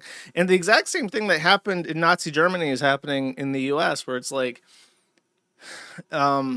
because Christianity doesn't provide that kind of framework for racial identitarianism, people want to become like pagan. It was called the Völkisch in Nazi Germany, where they wanted to become like neo-pagans again. And it's like, but people who argue it for neo-paganism because it's traditional, it's like, it's really not. There's no written record of these things, and you're kind of just making shit up. So you can't really return to tradition by worshiping the trees and the river and natural beauty and the race and shit. You're just kind of, there is no tradition in that. You're just kind of like pretending that there is. Whereas Europe became great while Christian. So if your argument is that it's traditional, then you're wrong. And people get mad at me for saying that, because they do. But this is the exact sort of confrontation here, where you have Pearl Davis like, oh, thank God you're a based Orthodox. So what about femoids doing corn and divorce raping their men? And he's like, well, from a church perspective, there's tabula rasa, and Christ forgives all sins regardless. You can be a child rapist, murderer. You can eat the flesh of somebody, but if you come to Christ and honest, we'll give you sacraments after a year. That's not what they want to hear. They want to hear, well, in certain circumstances, God says to hold them down and drown them in a sea of fire ants. But that's not what you get. So during that process, one of the things you do is you begin to meet with a priest and to make your life confession. And here in this parish, this is done over the course of several sessions. And some of them can be quite long. And the point of the life confession, so I had to make one when I came to the church, so did my wife, so did our oldest daughter. When the point of the life confession is to go through your whole past, to go through your hurt, your pain, but also your sin, your wrong, your guilt, and to lay all of that at the feet of Christ and ask for his healing. At the end of that period, you're received into the church. Now, we don't live in the Middle Ages anymore, which means that we can strongly advise people about certain things, and we have certain... That's a really pretty church, by the way. That's the greatest sin of like American Protestantism, is that American churches all look like fucking converted office buildings that are as barren and minimalistic as possible. And it's like a thing where it's like we show our faith through our practice, not through our decorations. But look how fucking nice that looks. Look at all the icons. Look at the icons. Look at them. You not see how nice that looks? It looks like you give a fuck. Won't you practice by looking like you give a fuck every so often? And this is her asking about traditional gender roles in marriage, chat. But I have a suggestion for marriage. The chairs What are about lame. 10 They years need of some text? pews. She has to submit 10 years of text messages to her husband. this is that would be a pastoral... It's deep sigh.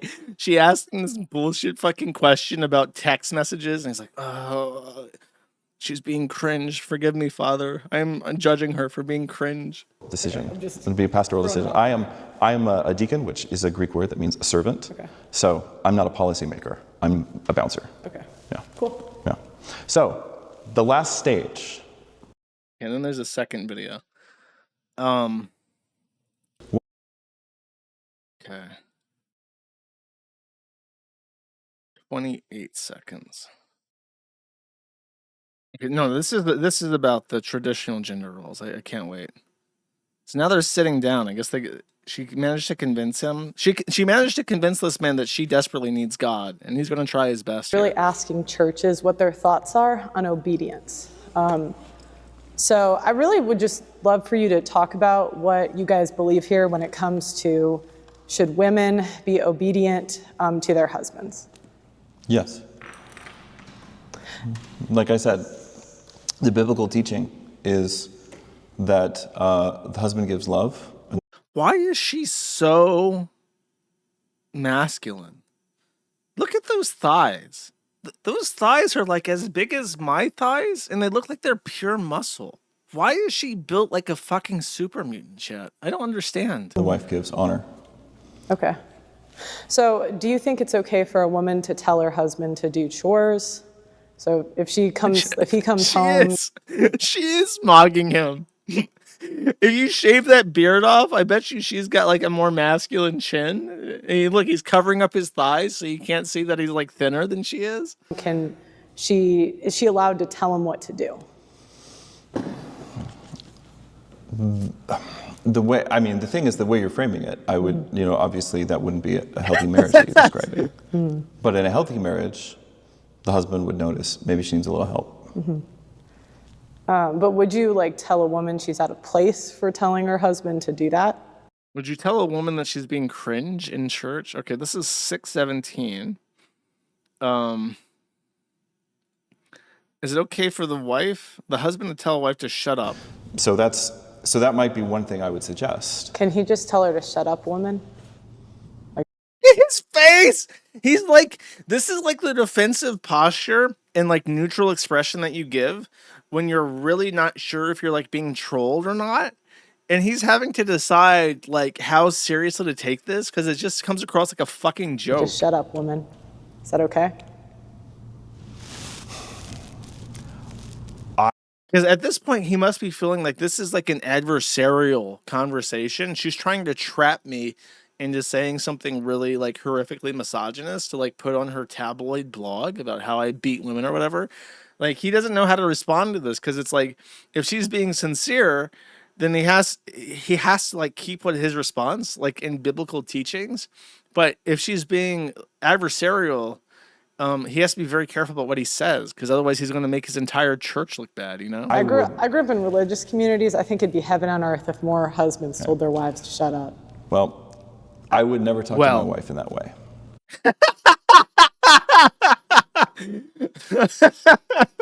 Maybe you have to be told to shut up. Okay, but is it immoral if a guy wants to? Dude, he needs... In a hypothetical situation, right, it's very hard to judge the intent of the heart, right? But when St. John Chrysostom, for instance, speaks about how should husbands treat their wives and speak to them, and how should wives treat their husbands and speak to them, in a healthy marriage, you wouldn't speak to each other in that way, nor would it ever be necessary. Right. Dude, this guy is legit like nine charisma. What a fucking fantastic navigation of this retard minefield that she's laying for him. Fantastic. What a lad, representing the Orthodox Christians in America to the best of his ability.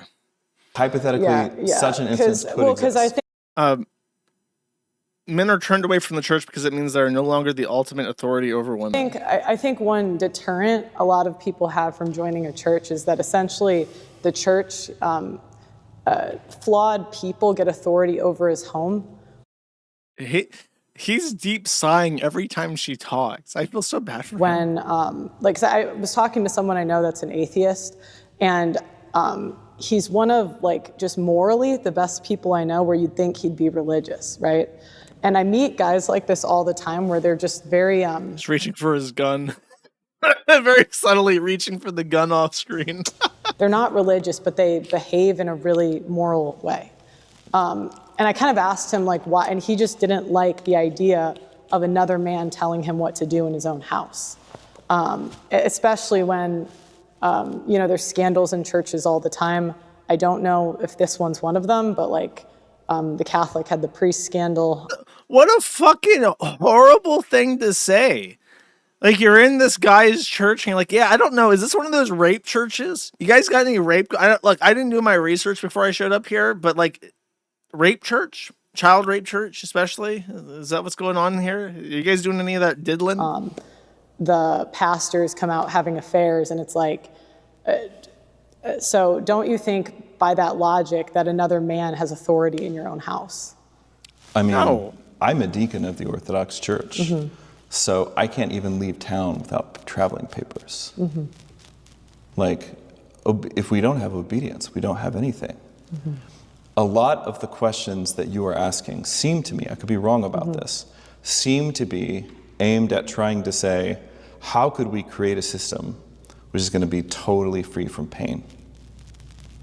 Right? And one of the ways that we try to do this is to cut ourselves off from relationships that potentially have this possibility of bringing pain into my life.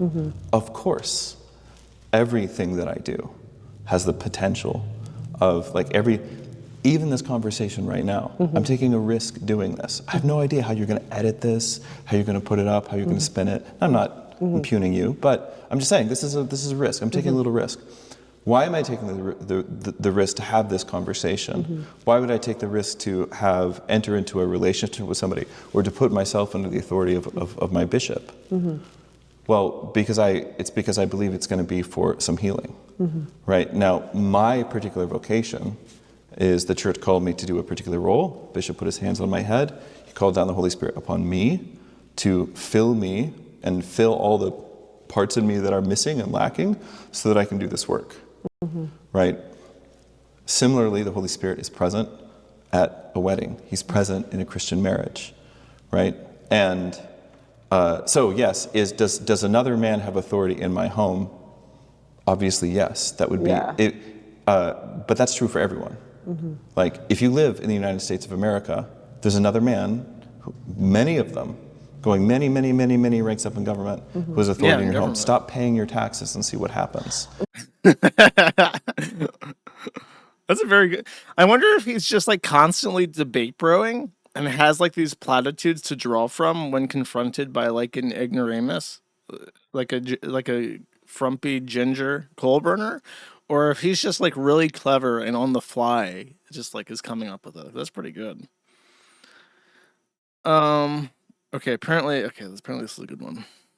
I'm almost done. There's only like 3 left. What's in it for men to get married if they don't have authority in their home? It's a super weird way of framing that. Well, I don't. Look at how uncomfortable she looked in response to that when he just flat out calls her fucking weird. Let me phrase it. Watch your eyes. What's in it for men to get married if they don't have authority in their home?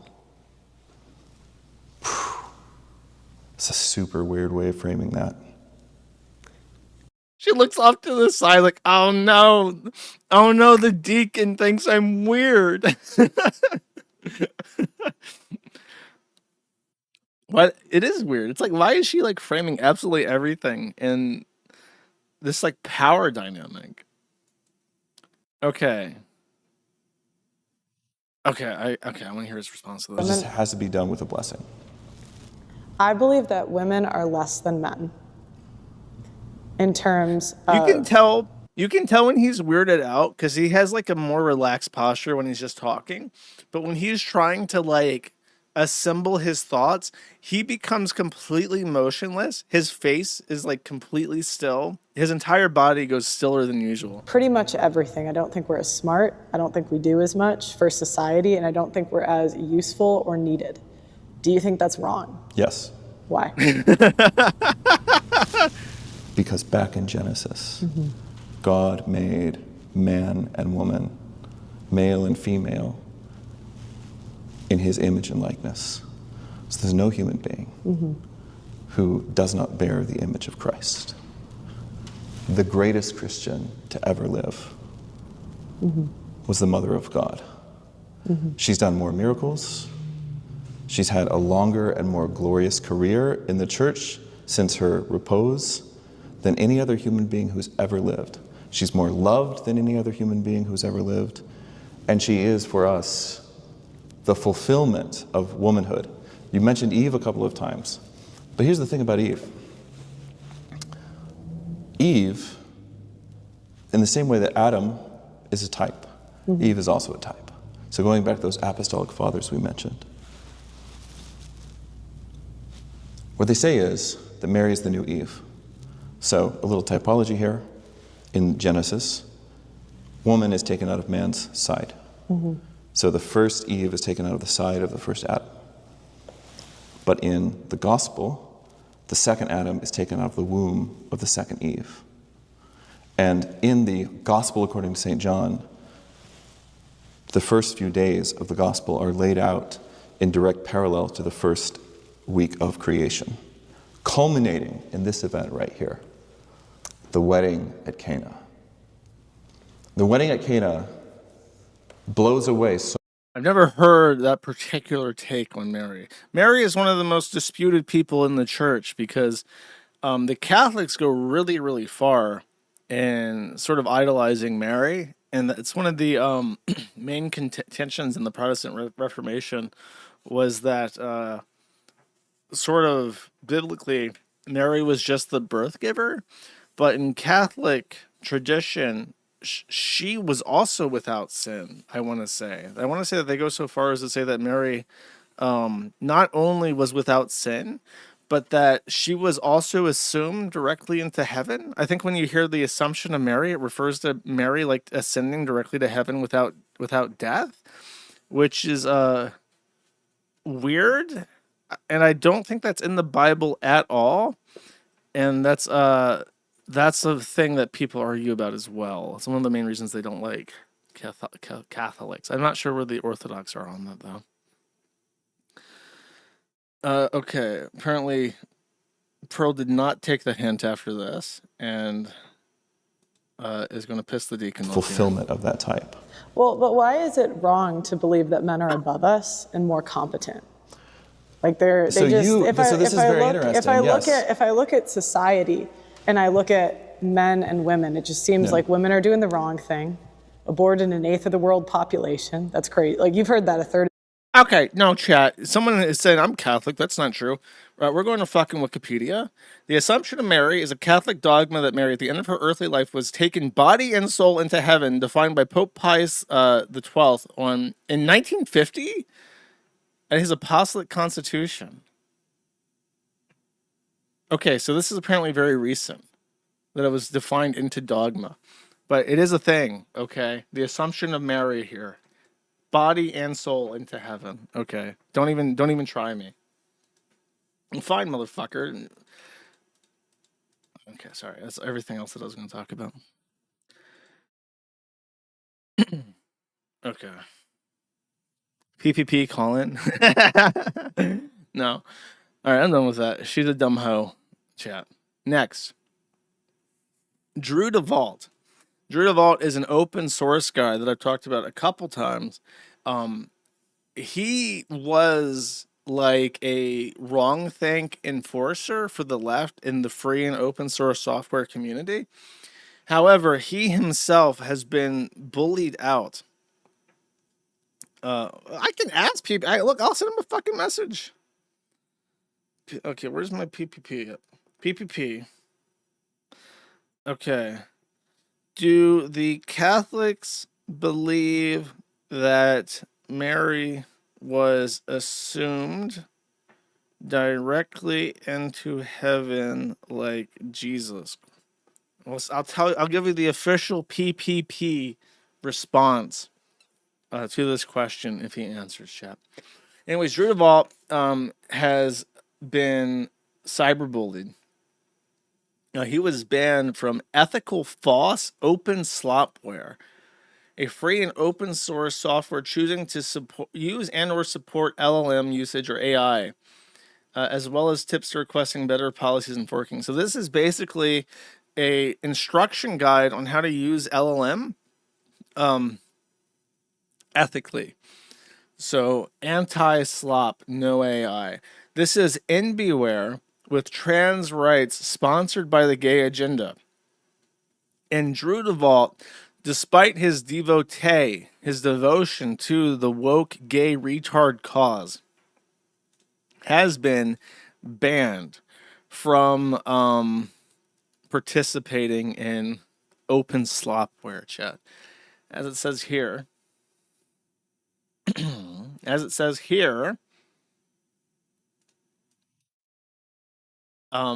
this is from his fork of the Fediverse. He says, he blames this on us. Open slopware is boosting the defamatory Kiwifarms report on me. That's nice.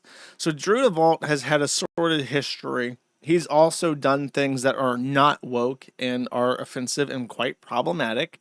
Some of this is documented on the Kiwifarms. And when he gets a taste of his own medicine and trans agenda type content decides that they don't want to have him around, he just blames us and says that it's a Kiwifarms psyop on him. He says, since they blocked me from the repository after I complained about this, I'll answer the questions here. It is fallacious to cite my admission of an apology for having been bigoted and mean in the past to support the idea that I am bigoted and mean now.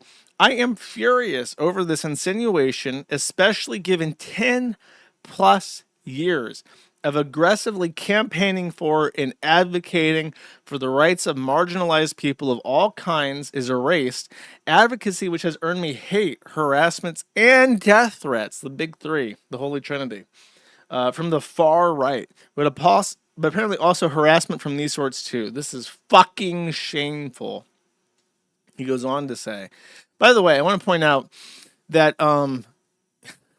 you can be the worst human on earth, and the Orthodox Church will give you sacrament after 1 year.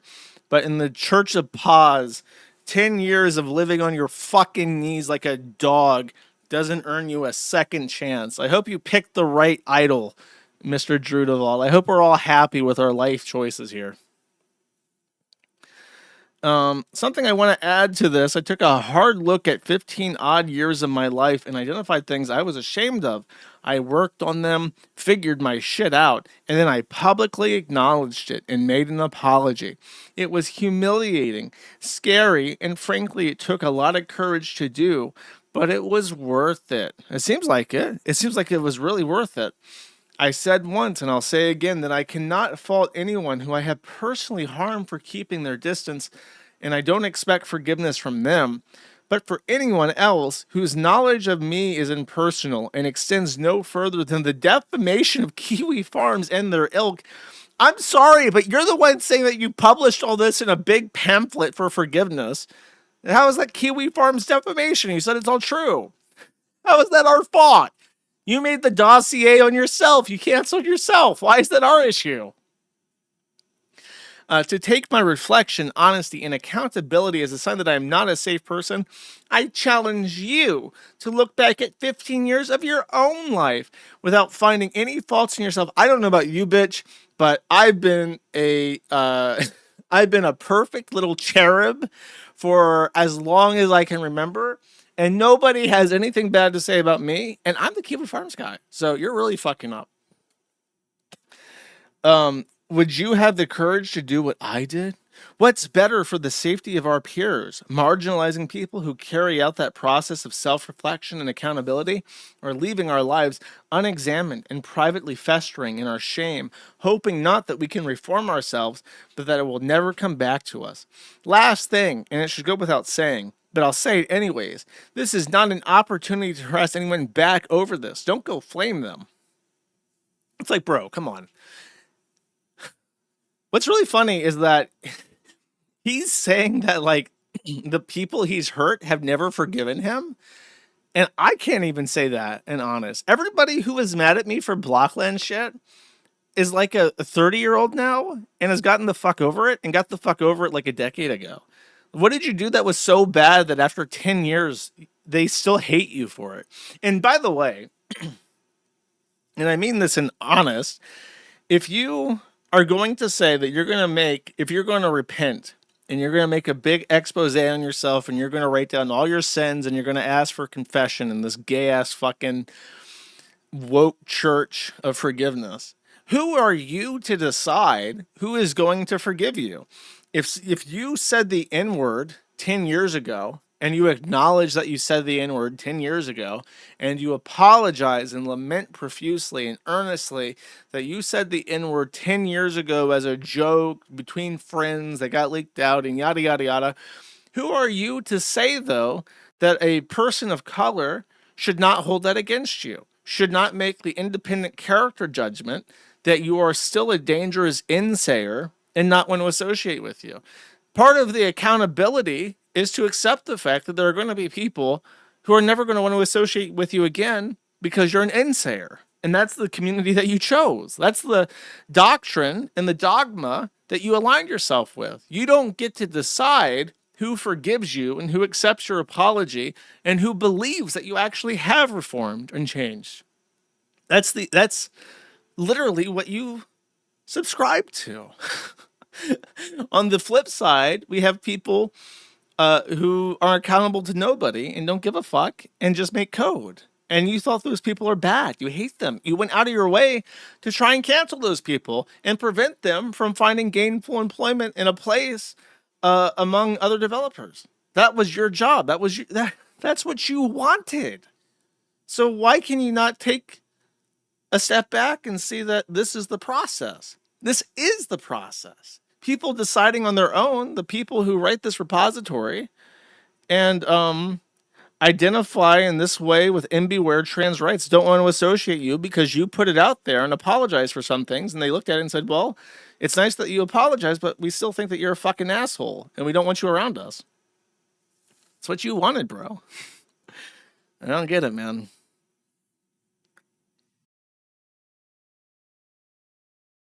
You try to cancel them anonymously. That is pretty fucking gay. That is pretty fucking cringe. Okay, PPP responded in regards to the Assumption of Mary chat. I'm pretty sure they do. They basically put her on the level of God. It's some real weird shit. So that's the official PPP take on the Catholics. All right, next. Clavicular has gotten a rhinoplasty and an otoplasty, which is ear pinning. Let's take a look. Let's see if he mogs. You didn't need this. Boyd? What did we learn from Pearl Davis? Shut up, woman. Don't talk about my rhinoplasty. Listen, my rhinoplasty and my otoplasty, that's not for you, hole. That's for the boys. That's for me and the boys. The boys like it when my nose is shaved down and my ears are pinned. So shut the fuck up, bitch. Well, That looks so painful. could always look better. You could always look better. You look softer. Dude, I don't know what you call this look, but it's like a thing that like Slavic women get where they like orangify themselves like Trump and then get lip filler. Like every Slavic woman who gets cosmetic surgery ends up looking like they were cast into a fucking mold of like a vapid horror. And it's just like the most unattractive, unappealing thing. That's why I was never into Slavic women. It's just like, why do you want to look like that? It looked like a fucking Oompa Loompa or some shit. What the fuck are you doing? This looks maxing. Not. For what? You didn't need this. Okay, and this is the other one. Clavicular gets emotional after realizing Dr. Miami may have ruined his nose forever and cost him his entire career. It is like a soft boy nose. He had a more like strong face before this. His ears aren't even pinned, I don't think. His ears don't look any fucking different.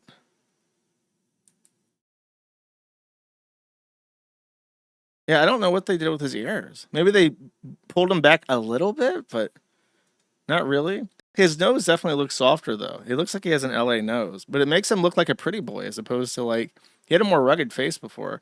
And it looks like they shaved down his chin. I don't know what's up with that. Did he stop mewing? He needs to start mewing again, bro. If you don't keep on that mew set, you fucking lose all your gains, bro.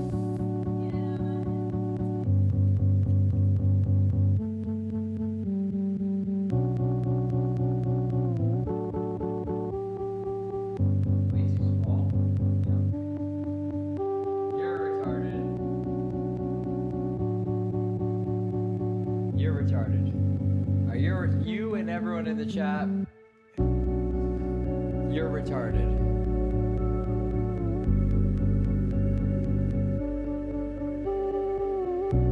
Oh, he stopped using steroids because he's infertile and he wants to reproduce. So that's why he's lost so much muscle mass, because apparently, is it that easy? Steroid heads, explain this to me. Is it really as easy as just taking steroids and then you become buff as shit and your fucking jaw's huge? Is that what, do you have to work out at all?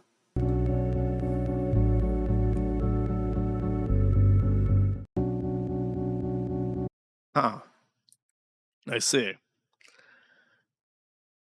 Okay, interesting.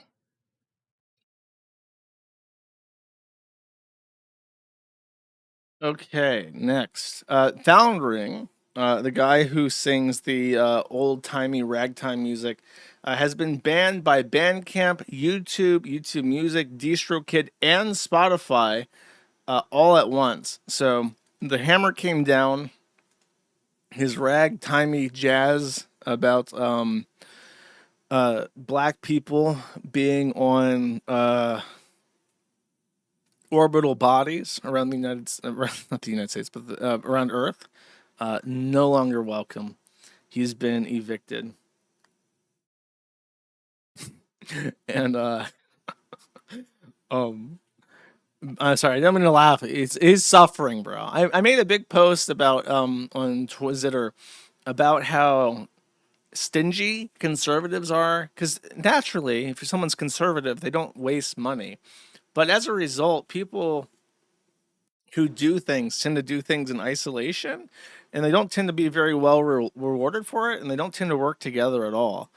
So it's sort of like that. Foundering is like a musician, and possibly, he could do music for other people. People could promote him. He could be used as like a for other creative works, but I don't think it works like that. Like, you're not going to hear Emily Eucas like incorporating one of his songs into. She published a new, what is it called? What's the guy? It do be like that, Mister. What the fuck's his name? Mr. Stancil. Stancil. So it's not like she's going to pay him for a composition to put in her animations. She would just use AI.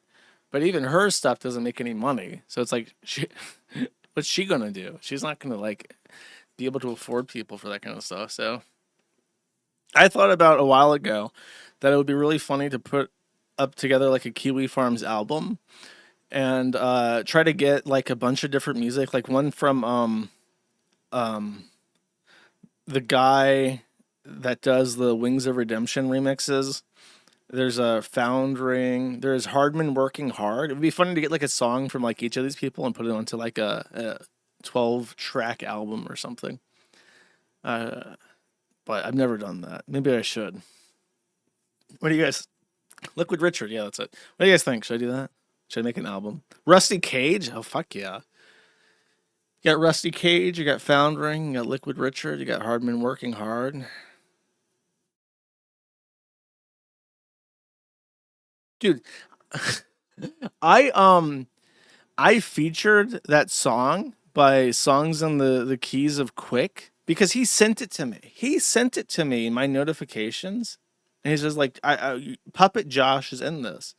So I'm like, okay, I guess I'll play that for an outro thing. I know that he's really popular with like PPP's people, so I played it as an outro. And I wasn't in it much, but I do like make a 1-second cameo at like 3 different parts. And then because I did this, a bunch of like people who hate me like sent him messages and said like, "Why are you sucking up to Josh Moon? Don't you know he's like the worst person ever?" And he like apologized and said, "I didn't ask this guy to play my music." I'm like, "You fucker. You're weak. Schwach. Du bist schwach. Klein und schwach." And that has soured my opinion of him immensely. He would not be on the album, is what I'm saying. Fuck. Anyways, I feel bad for Foundering, is what I'm saying.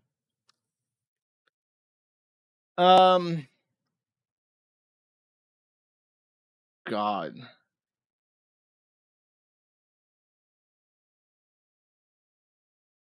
Okay, so PJB He's the guy that is doing the new space station rewrite. He apparently failed to. I'm not even going to pretend I understand this.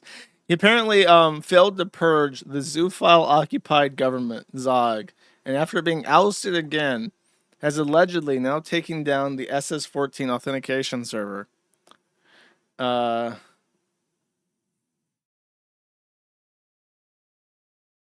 is threatening to delete it all, a la Mr. Stone One, aka Mrs. Toned One, aka A Bear in the Woods, TG. So now he is being threatened with litigation.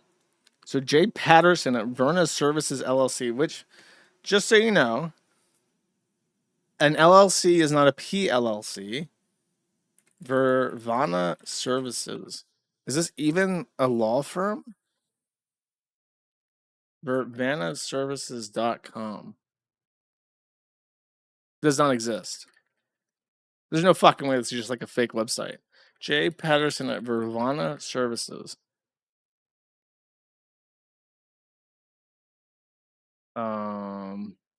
This website does not exist at all. Let me search his phone number, 256-258-9041. Yeah, this does not exist. So they got a cease and desist sent from a person who does not exist at a website that does not exist, whose phone number returns no websites, saying note to cease and desist from a company that's a LLC and not a legal entity regarding unlawful retention, conversion, and hostage of digital assets. Oh, so Vervana Services is the name of the Troons and Wizard's Den. So Wisden and his staff has used a backdoor in all of our infrastructure to hack them and leak the database. Absolutely, assume all information, passwords, emails, etc. is compromised. Furthermore, Wisden's staff is lying and suppressing information about this. They're claiming I have nuked off. That is false. I've had to take the servers down as the immediate first response to the security breach. Servers will be coming back as soon as I'm done dealing with this. I'm going to need a good lawyer.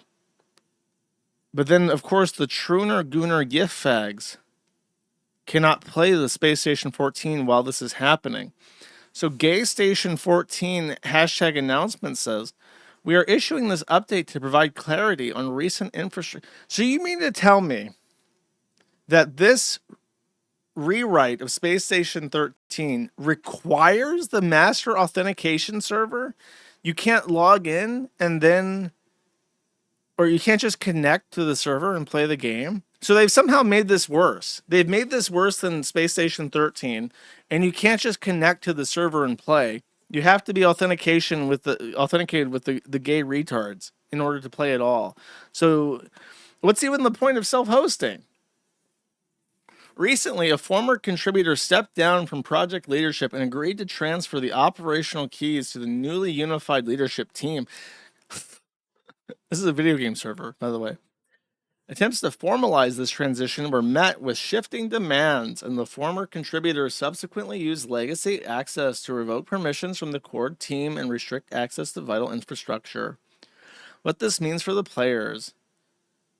Authentication and legacy domains, the authentication servers and legacy domains, spacestation14.com, are under the sole control of this former contributor. We cannot guarantee the security or stability of infrastructure we do not control, so any usage of the legacy platform is at your own risk.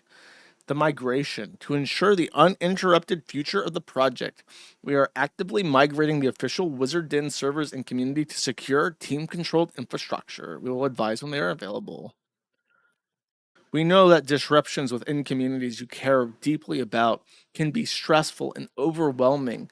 The security and well-being of our players always comes first. If you or somebody you know is going through a difficult time or struggling with their mental health, please know that you're not alone. Help is always available. You can reach the Suicide and Crisis Lifeline by dialing or texting 988 in the US, or reach out to international resources. So imagine this, right? You're a furry trooner gooner, and you were going to do some Space Station 14 Vor RP as you do 16 hours a day every day between waking up and going to bed. You go in and you try to log in, and you get an error. The master authentication server is down.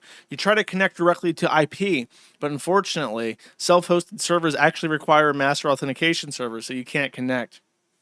You frantically open Discord and navigate away from your Discord kitten child sextortion ring, and you notice the notification alert.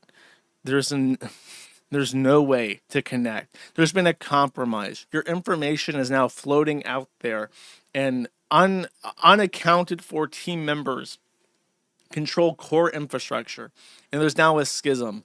You desperately want to masturbate, but you've already masturbated to child pornography for the last 12 hours. Now only furry vor roleplay, non-consensual, consensual eating will satisfy you on the 15th hour of your goon sesh. So you think about ending it all. You think about maybe ending it all, and you have to dial 988 and talk to a certified therapist about your emotional traumas and how you have 3 more hours before the sweet release of medically induced hibernation and how you don't think you can make it. That's your life, okay? That's a real story of how real people live day to day, and it's quite tragic, chat. Okay, apparently Alex Rosen helped arrest a pedophile, chat. Let's check on the pedophile demon- arresting. Okay. Made you a little bit curious about younger ladies under 18? Nope. Not like that. No. So I'm not fucking doing this shit right here. Okay. This is like the Bear Jew. This guy is very Bear Jew-esque. You know what I mean? They should have cast this guy to be the Bear Jew. Okay, let's see what happens. I'm doing this shit right here. Okay. Goodbye. Goodbye. Hey, well, cops are on the way, Sawyer. You're not taking him. He didn't do anything. Well, he was asking kids for nudes online. No, he wasn't. Yeah, he was. Beat the shit out Whoa, of whoa, whoa, whoa. Don't be doing that shit. Don't be doing that shit. yourself. Don't fucking swing on me, dude. I'm warning Beat the shit out of you. I'm warning you right now. Don't swing on me. With you? I'm warning you to don't swing on me, man. Right now. You'll kill me. I'll kill you and your little photographer. Hit the top. Well, you can't be asking little kids for nudes, Sawyer. Yeah, you are. You.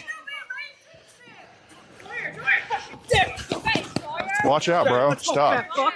Let's go, fat fuck. Let's go, you fat slut. That guy is calling Alex Rosen a fat fuck.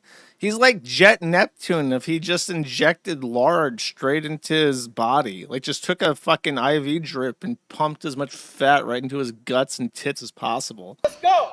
You know what? Just go home. Hey, you better tell him to chill out. Just go home. My son would never do that.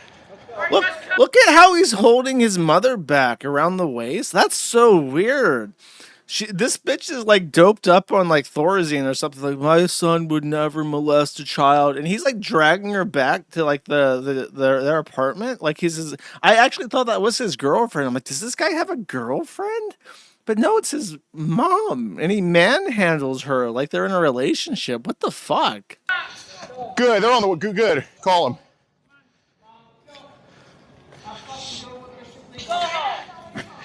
Well, we're waiting on the cops at this point.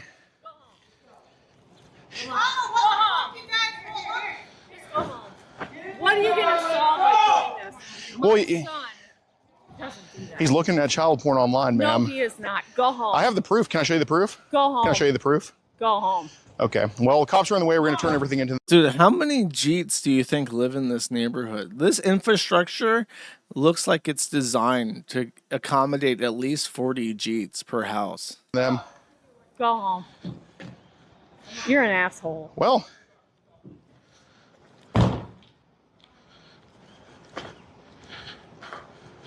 I don't want you around my house. Go home. Well, we're turning him into the cops, ma'am. I have the messages here. Sawyer, you're gonna get your whole family involved in this, dude? Really? Okay. Okay. Come here. Oh, here they are. It's the sound of the beast. Whoop, whoop. No, no, It's no. the sound of the police. No. Fucking done with you. You stop right now. What are you gonna do? Hit me with the taser? You stop right now. You're the king. What are you gonna do? Tase me? He says to the police as he tries to evade capture by running away. He does he's like not running away. He's like virgin walking away. Check this out. He's doing the virgin walk away from police. What's going on, dude? Take the cameras off of me. Dude, No. tell him to turn the cameras off. They have the right to film. And you have no right. Do not step up on me. Don't step up on me then. They Leave me sent- the fuck alone. There's no. They sent God's strongest soldier to apprehend this pedophile, a 5'5" woman with her hair done in a ponytail. Thank God Alex Rosen is here to get hands on. No reason for this. Hey, did he try to hit you? Female cop, pedophile. Female cop, pedophile. Mom, just go away. He threatened to kill me, yeah. I was very calm the whole time. Please, I'm freaking out. You're looking at child porn, Sawyer. No, he's not. Can we not? Oh no. Get back. He's having a realistic panic attack, just like Jax in the Amazing Digital Circus. He can't believe he's about to get arrested by a female cop. Get the fuck away from me. Please get away from me. Please get away from me. He's like backing up, and she's slowly approaching him, like she's like the monster from It Follows. She's just gonna walk him to death very slowly. PTSD from you guys. Get away from me, please. Oh no, fucking he's got coward. PTSD. He has police-induced PTSD. He's having a realistic panic attack, just like in my cartoons. Get away from me. You know, Don't call him a fucking coward. You know nothing about him. you don't think that's cowardly? He didn't do anything. I go through his fucking phone. He admitted it to me, ma'am. Do you want me to show you the evidence? Hey, whoa, whoa, whoa. Ay, Dios mío. Oh, okay. So someone in chat says he does have a child or 2 children and a girlfriend. So, this is a very dire situation. We have La Gorda over here, the mother of the 2 children, La Criatura, and she's here to defend her man. She's gone through his phone and has found no child pornography. So she's here to put hands on the cameraman. You cannot leave home. You cannot. He's not you for me. Hey, come on. He's allowed to record. It's his First Amendment right. He's not allowed. Yeah, you're allowed to record us. That's fine. Look. Oh, shit. So back in the day, back when man was primordial and we hadn't invented tools yet, the way that we hunted was by stalking. And this is true. The human creature, our species, is the longest endurance runner in the entire animal kingdom. We can walk further and run further than any other animal. There might be cheetahs that can run faster, but we can exhaust any animal simply by chasing it. And we see here a recreation of the primordial hunt. We have female cops. She cannot overpower this man, but she can out-endure him. She has seen that he is weak and flabby, and she is planning to take him down through a very long and slow chase through the streets of Dayton, Ohio. Please don't. Move! You can't do this! He's trying to hurt himself. Get back! He's having a PTSD attack. All these bad Oh, God. Don't hurt me. She...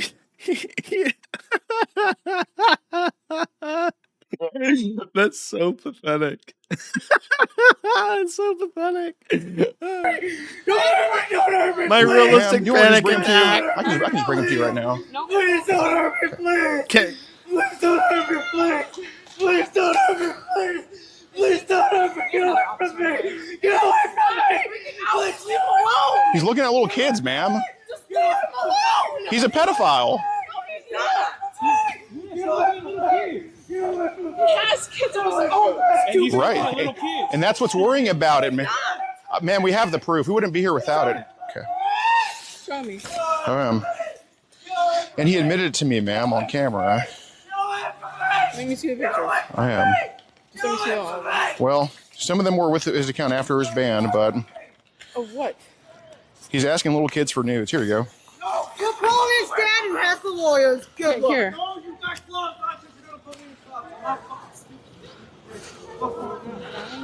If you saw this, what would you do? Would you just like, I would probably just peek out my blinds. I would just be like, what the heck?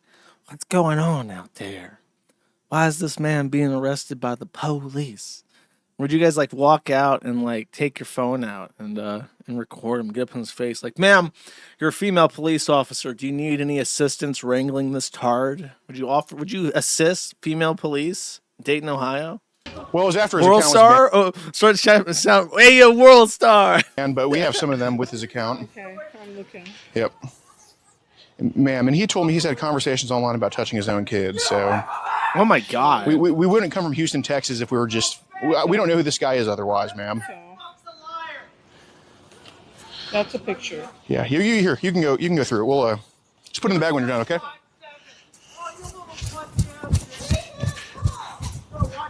Arrest him! Arrest him! Here to do what? Leave me alone. Leave me alone. I'll grab you grab your gun. Whoa. Oh no. He's acquired rock. Don't. Put your hands on me, I'm swinging. Dude, look at how red he Leave is. me alone. He's so red. He's getting worn down to the nubs by this cop. Her stalking hunter tactics are working. Soon he'll be crawling on the ground, panting desperately. Leave me alone. Leave me alone. Leave me alone.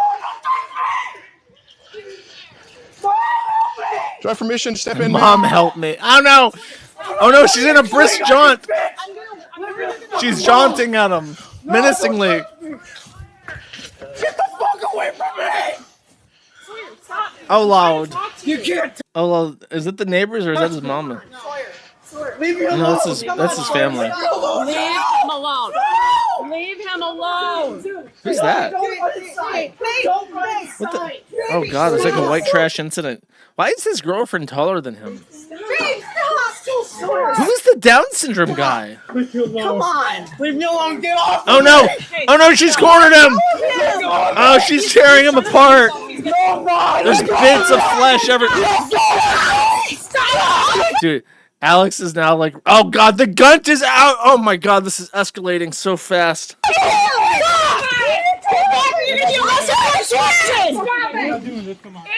It's now a full-blown battle. Everybody was kung fu fighting, chat. Oh God, Alex is on top of holy shit.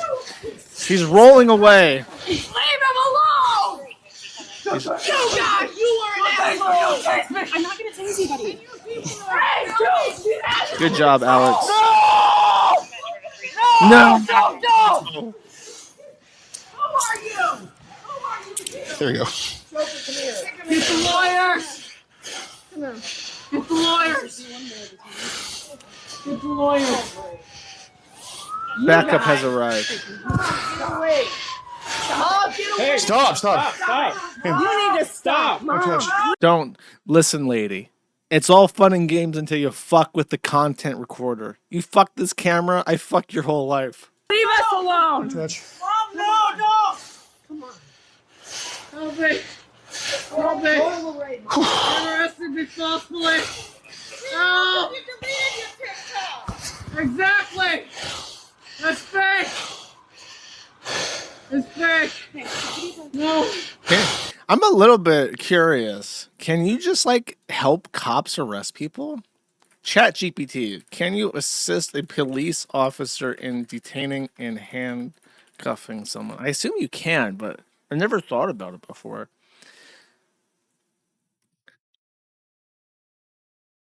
ChatGPT says don't unless explicitly requested. If it's an immediate safety need. And avoid escalating language. He doesn't. It's not a legal answer though. He won't give me legal advice. I'm gonna kill myself. Oh no! Oh no! Don't say that. Don't say you're gonna kill yourself because now you're gonna get put in the pickle suit. They're gonna bring you back and be like, "Well, I heard that you've been making suicidal statements, so instead of the main holding cell, you're actually going to be stripped naked, put in the pickle suit, and put in the retard cell. It's even more miserable for the next 48 hours because you said that. Just shoot me in the head, please. I'm fucking done. I'm done with life. Well, they're not going to ask. Usually they ask, are you having suicidal thoughts? If you say yes, your life becomes increasingly difficult as they put you in the anti-suicide restraints, which may actually include continuing to be restrained instead of like free to move about in your cell. So if you say yes, I'm feeling suicidal, you go into misery mode. You don't get put into like a big comfy chair with like a therapist to talk to and free McDonald's or whatever. You go to a more miserable place where you're not able to hurt yourself. So never, if you're getting arrested, never say that you're feeling suicidal, and don't say you're going to kill yourself, because then your life is even worse. Take that shit off, please. God damn.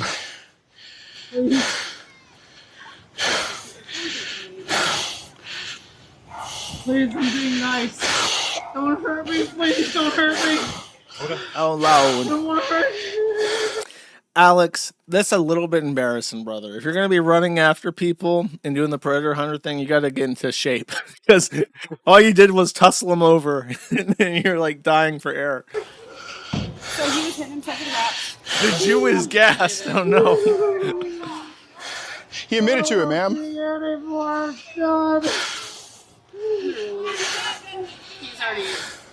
going to get the messages. Can I have it back, please? Can I have them back, please? Okay. He did all the Well, we work have to be digitally, that's fair. fine.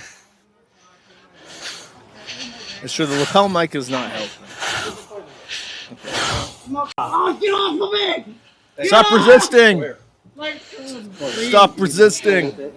please, McCarthy, get off me! Damn, he knows it by name, dude. Please, help me. Help me. Sorge Floyd. Sorge Floyd. I'm gonna kill myself in a little bit. I know. I'm going to kill myself in a little bit. Yeah, dude, keep saying that. Look, you can see the gun. Oh, yeah, my mental state is not good, guys. I'm not on my bed. Because this guy is like so annoying. He's like, oh, fuck, one of these people. Sawyer, yeah, we're going to sit up. Are they going to have to haul him? I want you to sit up, okay? No. Yeah. No, they got him up. We're allowed to film, ma'am. Oh, come on, come on. You know what? You guys are assholes. Oh, fuck, we need another footage film on yours. What did he say? Oh, fuck, we need another footage film on yours. We need another foot? What do we need another My of? shirt. All right, guys, this is Sawyer. Sawyer Bills was looking at child porn online. Mom's chimping out right here. You're not tripping out. You know what? They're chimping out. So Sawyer was trying to resist arrest and put a rock to his head. We had to throw him to the ground. And well, that's my property, ma'am. Okay. Yeah, it's public. Right here. You're, oh, we are.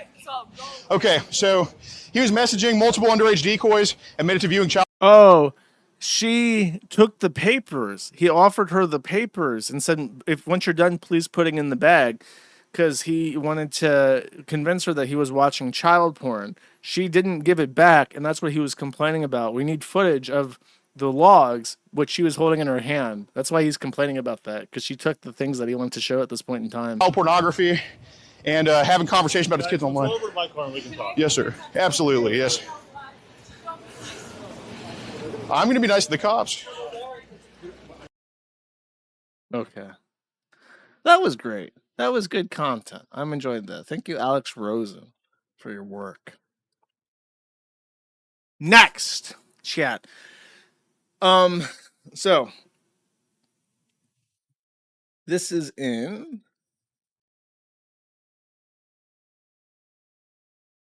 the Carl Jobs case. Now, let me catch you up on this very briefly. Thousands of years ago, Billy Mitchell allegedly cheated at Donkey Kong. Very sordid, back and forth. Did he cheat? Did he not cheat?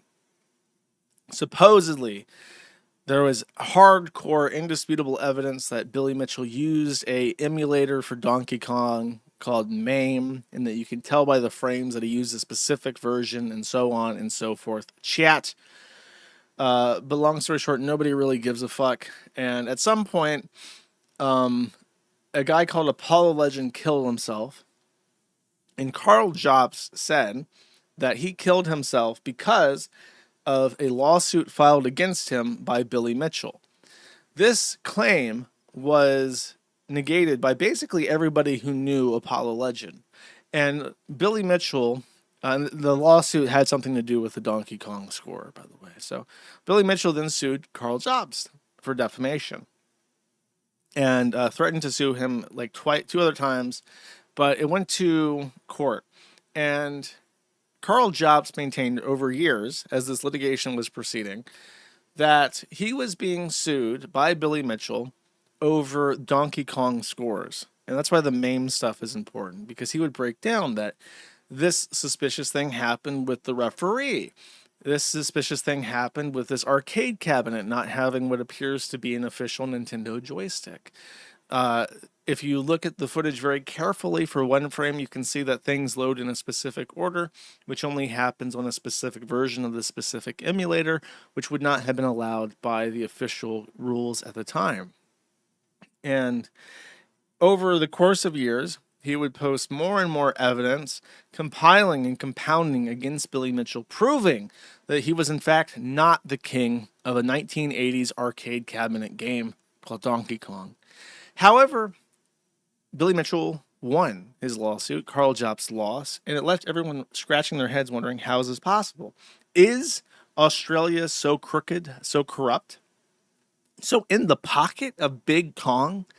And as it turned out, Billy Mitchell had won a defamation claim because the actual claim was that he had driven Apollo Legend to suicide.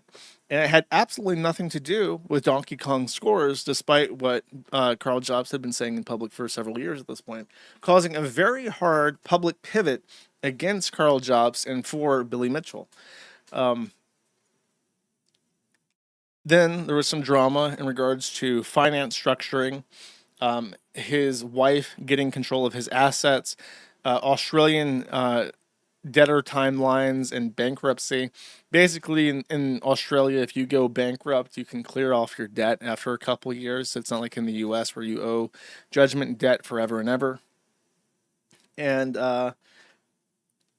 Carl Jobs is basically an insufferable lunatic who has moved all of his assets into his wife's name and continues to try and taunt and provoke Billy Mitchell into responding to him. And even though he's lost this lawsuit and lost all of this public support, he's basically just trying to stay relevant through Billy Mitchell, and it's really fucking sad. So he's filed his own lawsuit. 20 candies? What the fuck is that? I see all the subs. Thank you all. Where are the candies? I don't know what that means. Do I have to ring a bell? I think that my thing might blot out the bell if I ring it. I can ring it. It says, here. I do have a bell, chat. Here, I'll ring it. Whoa, buddy. Whoa, buddy. I can't do it. I don't have the required enthusiasm that's instilled in you by the Lord.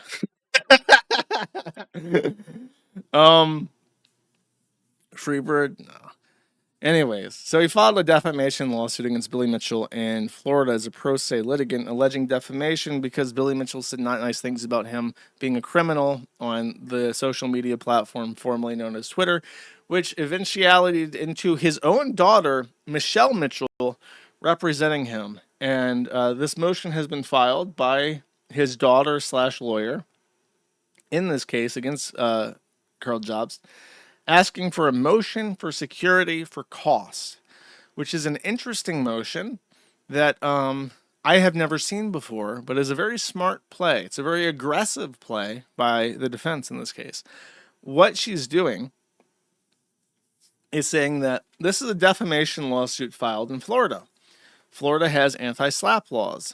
we may be entitled to cost if we win this litigation, and there's a good chance that we will prevail on this litigation, and we will be awarded attorney's fees, which are different than costs, but attorney's fees is what's awarded in anti-SLAPP cases usually.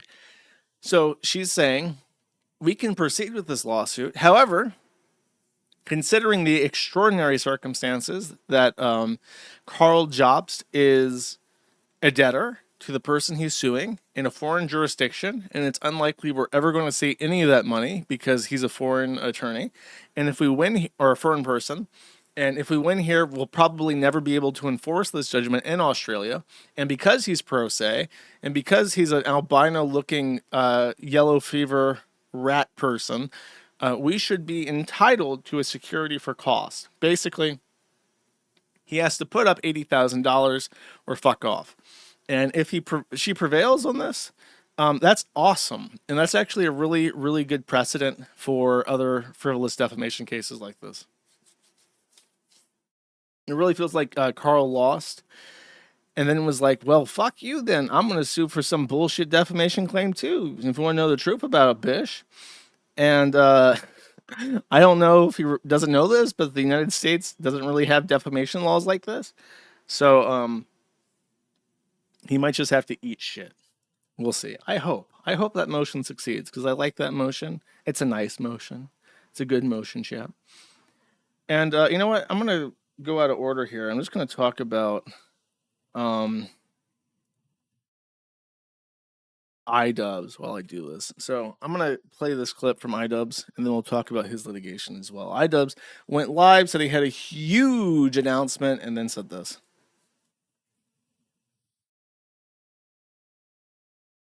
It is official. I am being sued by Ethan Klein in the courts of Calgary, Alberta, for defamation.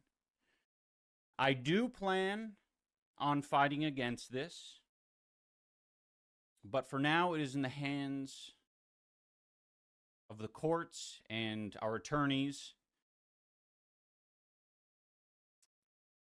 I will say that it worries me what it means for the commentary community, and especially the Canadian commentary community. But this is about all I can say, at least for now.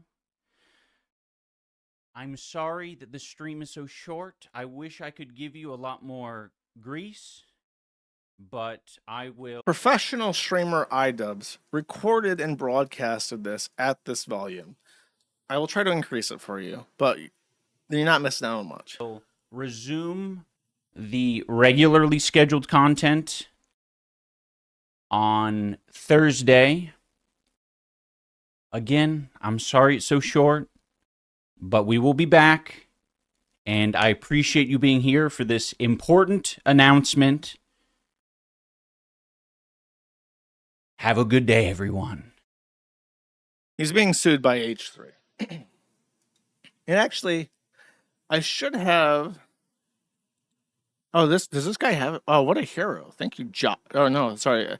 There's so many people who have pictures of me as their avatars. I thought this was Josh, but this is a different person who has a picture of me. This one over the trans flag. So thank you, Cheese Lad. I think he got this one set up right. So this is the claim made by Destiny. Everything has to tie back to me. And Hassan has had a lot of success in trying to tie people back to me. Like I said, I think this is why I call Ethan a pedophile all the time, who fucks his kids or whatever. It's because Ethan gave in because he's a spineless fucking hack to this type of attack where he's like, no, I'm not like Destiny. Destiny doesn't get me talking about. That's what Destiny likes to say. There are many, many, many clips of Destiny saying that exact same fucking thing. Why, you know, I didn't follow all this. What's the deal with this Destiny connection? Thank you, Dan. Thank you, Dan. Thank you for bringing that up. Thank you, Dan. Thank you. So I guess it's basically just like attention whoring from him? Okay. Oh, because he wants to... Is there like an issue with the player? Why pay my ass?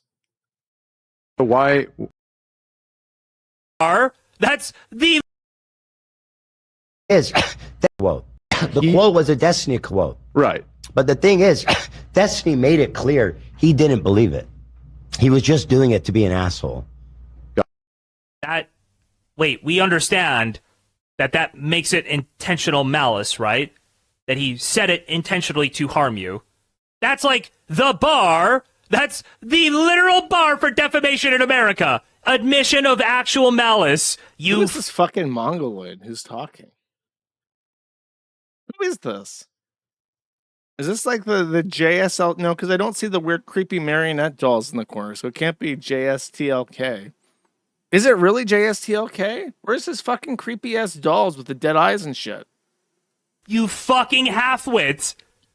Is this guy serious? This guy goes, well, I don't want to sue Destiny because he admitted it was not true. He admitted it was not true. Made it clear he didn't believe it. He was just doing it to be an asshole. Bro, this guy is so fucking thick. Oh my god.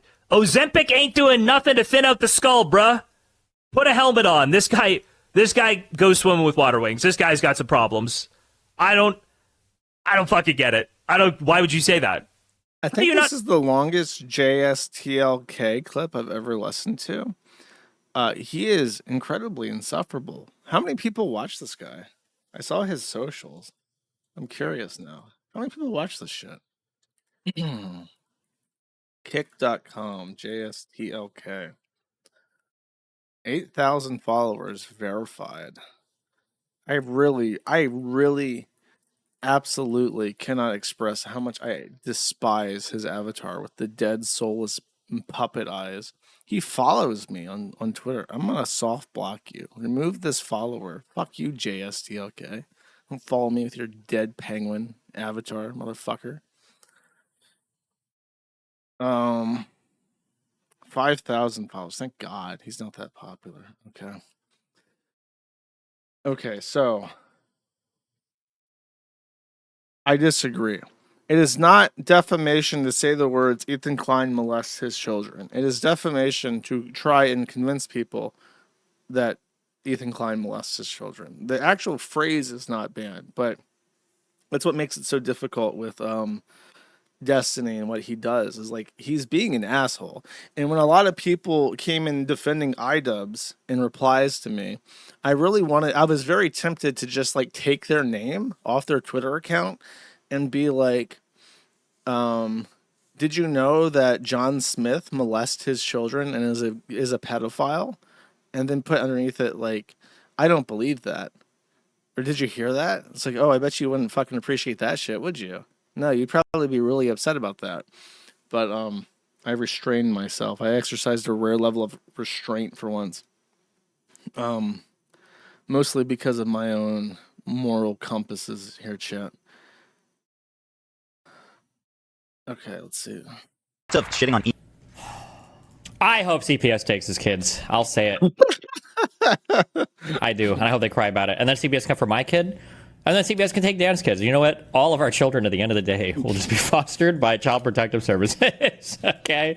And that'll just be, and then we can all relieve ourselves. He's just going to be a rehab. Relieve ourselves of our children? Is that what you were going to say? But you stop short of that shit because you know it can be used against you in fucking family court, you dumb motherfucker. Of every other fucking video made. God, it's so crazy how this fucking retard, as he's spamming on Instagram and coughing and dying of. You know, this Yeet guy, I need to harvest him. I need his power. I need to eat his heart to gain his strength. All these people, they orbit Yeet. Yeet is like the Kiwifarms of these fucking internet weirdos who are live streaming 24/7 and debate broing. How do I harvest the Yeet? I need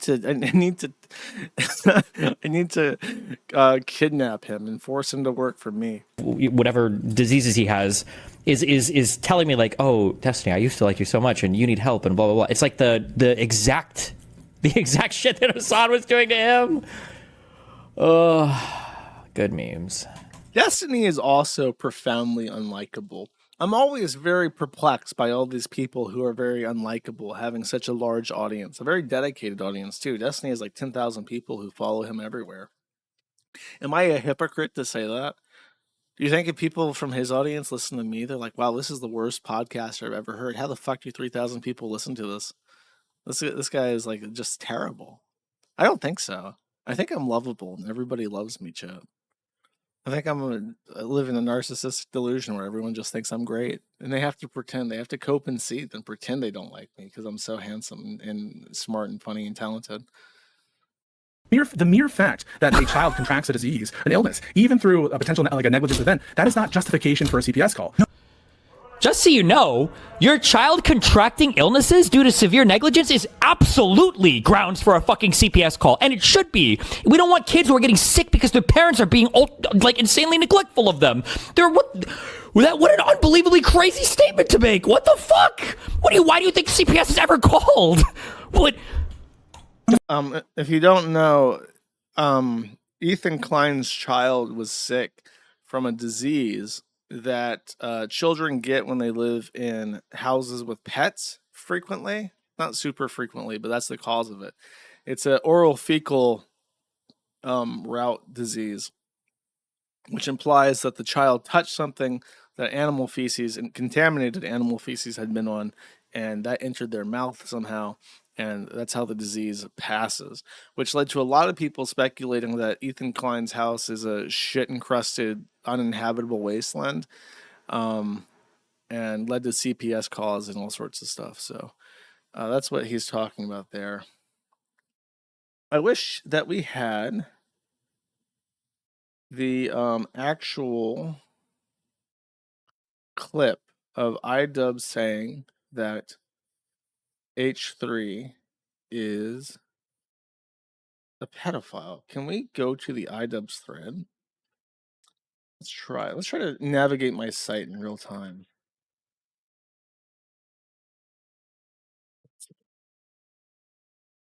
And then iDubbbz pedophile H3.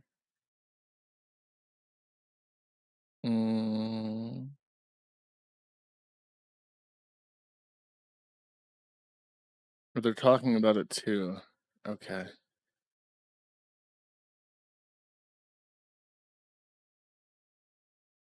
I'm not sure. This will be insanely hard. I'll take a detour here in a second to explain my immense frustration with the site. I know exactly what I'm looking for, but I have no idea how I'm going to find it. So I'm just kind of fucked. I'm working on something. Let me show you it.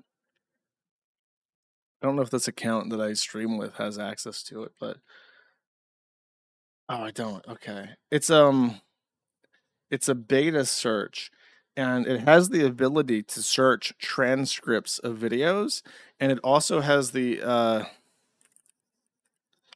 ability to search OCR of images.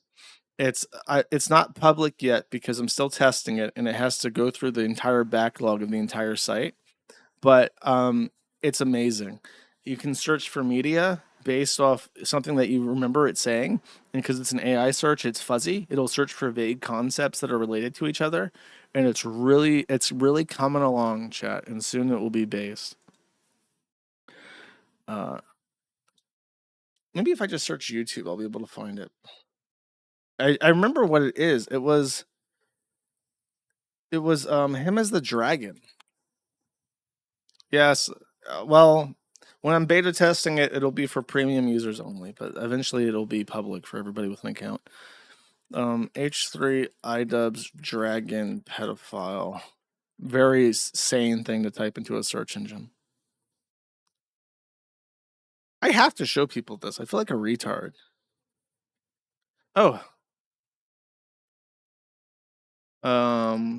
Post 247278228. Nice. Nice. I can't play any of that. Let me let me see. Okay, what can I do for this? Is exactly why I had the media shit done. And of course, it hiccuped last night, and now these are not processed. Can I play this YouTube video instead? Thank you, Apple users, for forcing me to suffer. This video is not available anymore. LQJ18. Okay, fuck me. Yeah, okay. I'll switch it over. Oh, you know what? I can just switch it over. Okay. You can't see it, but I'll switch it over. There are so many fun places to visit on the world wide. Oh yes. This is one of my favorite places to visit. Oh my. He's showing, at that time, I remember, he's showing the H3 Snark subreddit, the one that sent skulls to his house. You guys are in for a treat. There's a website here. I just stumbled upon it last night while I was doing my dragon work. It's called, well, I think it's colloquially known as the Snark Headquarters. I know nothing of that. Me, personally, I'm just a dragon who browses the web. But I do love Reddit. Yes, this is a fine website. It seems to operate pretty well. This one has a lot of drama on it. This one's quite interesting, to be honest. I read this last night, and I said, this seems like something someone might want to address. So he posted this, he brought this up, this Snark post. It's a message by Destiny in Discord. So the Destiny Discord message says, quick daily reminder that Ethan from H3H3 is likely a pedophile who molested his own children. So as he's talking, this is what he's showing on screen. What in the world is that? What? What am I reading? Oh, disgusting. Ugh. I will say, as a woke dragon, do not like this Destiny character. But I also do not like the pedo troll character. Not one bit. Makes a dragon angry to even read such a thing.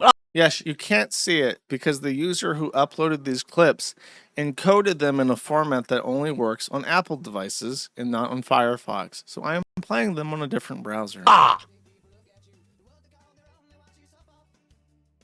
Mm-hmm. Okay. So then for 7 minutes, almost 8 minutes after this, he has this quote actually embedded into OBS as he's talking. So I will play about a minute of this. Let's hear what he has to say. On screen so that people aren't confused. Although I think it needs to be. He made it much bigger. Where is it? Properties. This is a strange thing. This is really fucked up and weird for Destiny to say. I don't know how to make it transparent. Yeah. So on Twitter, it's the defense that people said is that iDubbbz only said that he did not believe this. He was like posting the message, reading the message, embedding the message on his OBS, but at the same time he was consistently saying that, okay, I'm just gonna hide the browser because you guys seem very confused by the fact that I can't fucking play this. And at the same time, he's saying, I don't approve of this message. This one there. Love the insurance policy? Hell yeah, we love a good insurance policy. Hey, is it filters? It is. Okay, we can go down to the bottom. Yeah, and Andy's calling him pedo troll instead. Might be able to do it with like a different filter, like maybe even a chroma key or something. Just trying to figure things out on my end. Don't worry. It's not that complicated, but you know. He's just trying to figure out OBS. He's trying and failing to figure out what a chroma key is. Oh, I like that. Blending mode. Blending mode to normal. He's still failing to do okay, this. So I do want to say, I don't agree with what's being said in this comment here. But I'm putting it on screen because I think it should be addressed because it's a big, bold accusation that's very fucked up. Thank you so much, Fossey Hunter, for the Prime.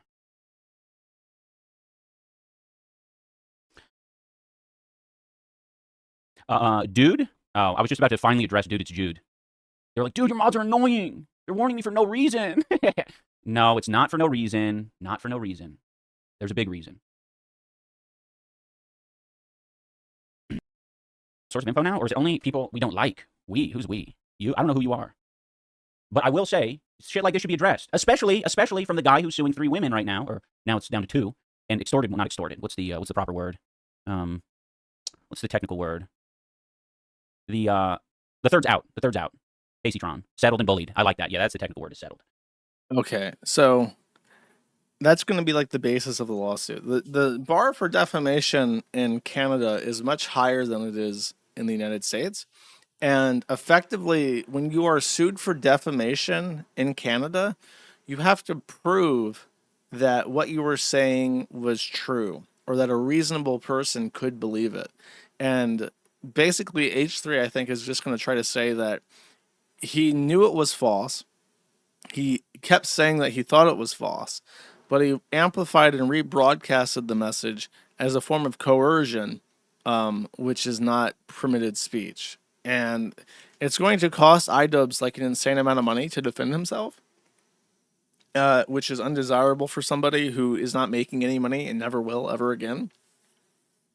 And I was thinking about this, but iDubbbz could come back to the United States, because in the United States we have something called the Speech Act, which was passed because in the United Kingdom they had this fun thing called defamation tourism, where anybody in the world could sue anybody in the world for defamation. The UK, in the UK, the UK has insane defamation laws, so you can easily win. And then you take that defamation result and you extradite it to whatever jurisdiction they're actually in to try and collect. And people tried to do this in the United States. And that caused a rare bipartisan unity under the Obama government for them to pass a law basically telling the English that they can go fuck themselves. And so now any defamation claim brought to the United States from a foreign jurisdiction has to also pass the American First Amendment and would have to pass the muster of a defamation lawsuit in the United States, which basically nothing ever does. So theoretically, iDubbbz could, at this very moment, just move back to the United States and probably just ignore this defamation lawsuit. And even if H3 won, he would have no ability to collect on an American citizen who from a Canadian court. And the issue is that iDubbbz has repeatedly grandstanded that America is a fascist Nazi country and Canada is so much better.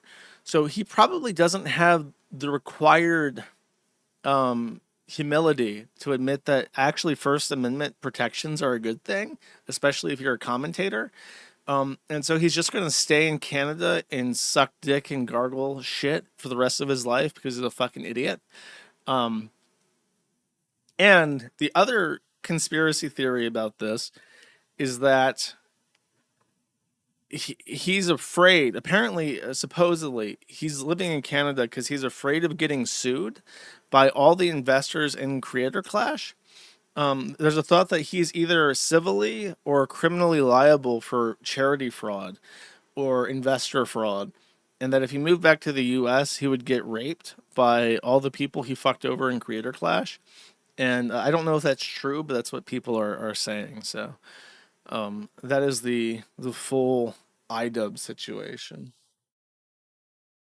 Actually, it's not the full iDubbbz situation. Let me pull this up real quick.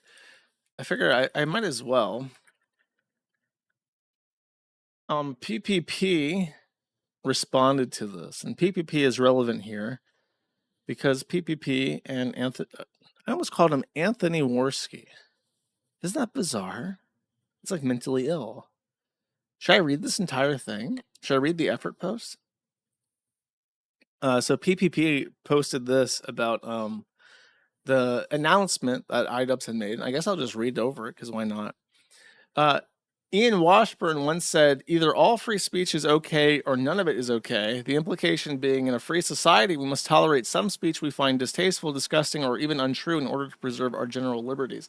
Ian Joma has since stated that after he matured, he believes none of it is okay, and any speech that offends anyone for any reason is unacceptable and should be punished.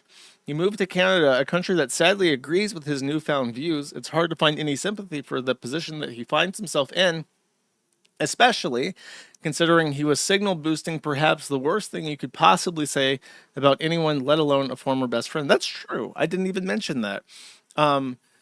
Like, iDubbbz turned on all of his friends to stay with H3, and H3 was like the only person who kept defending iDubbbz when he became like a cuckold loser married to a prostitute. And then iDubbbz turned on him to try and suck up to Hassan Piker, a man who eats with his hands because he's like a monkey and can't eat with utensils anymore because that's too white of him. And Hassan has just completely left him out to dry. So even after all that, he now is calling him like a child molester that rapes his own kids. That they molest their own children in a context where CPS has been called for BS reasons, and you justified the CPS call to millions of people. He smugly believed that he was on the right side of history, that his victory was inevitable, and any despicable tactic was justified against the enemies of progress, i.e., whoever Hassan disagrees with. There is much schadenfreude to relish in seeing someone who believes others' speech should be silenced, being silenced themselves. It is very easy for me to laugh at the situation and say you reap what you sow and play stupid games, win stupid prizes. But, chat, now, if you are perhaps a low IQ Lebanese woman, you may not read up to this point, but there is a heel turn here. He says, however, it doesn't change the fact that I believe the same things that Ian Washburn once believed. I want a society where people feel free to criticize anyone or anything, no matter how rich and powerful they may be, where people can make jokes and offend anyone without fear or financial ruin or imprisonment. Private attacks on speech are just as serious as attacks from the state. None of us want to live in a world where rich, petty, private tyrants like Ethan Klein can police speech and silence criticism with lawfare and produce a chilling effect on broader expression. I cannot, for those reasons, support this lawsuit on principle. This was then quote tweeted by who the fuck is this? I thought he responded to this. Oh, okay. I can't even bring up and these are the Greasy. Is that her thing? I don't think I can bring this up because her ass is like the first thing you see when you open her Twitter. Okay.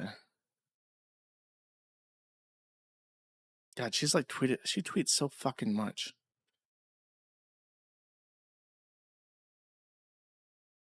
Did she delete her message to PPP?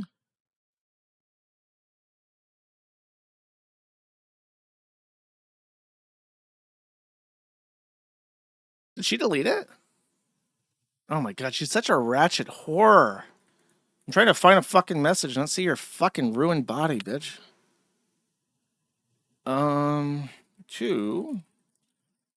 Might just have to go to her thread and try to find it.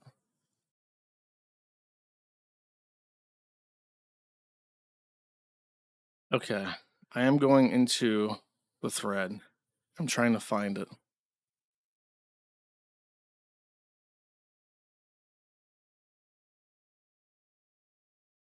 No, I'm just fucked. I'm just fucked.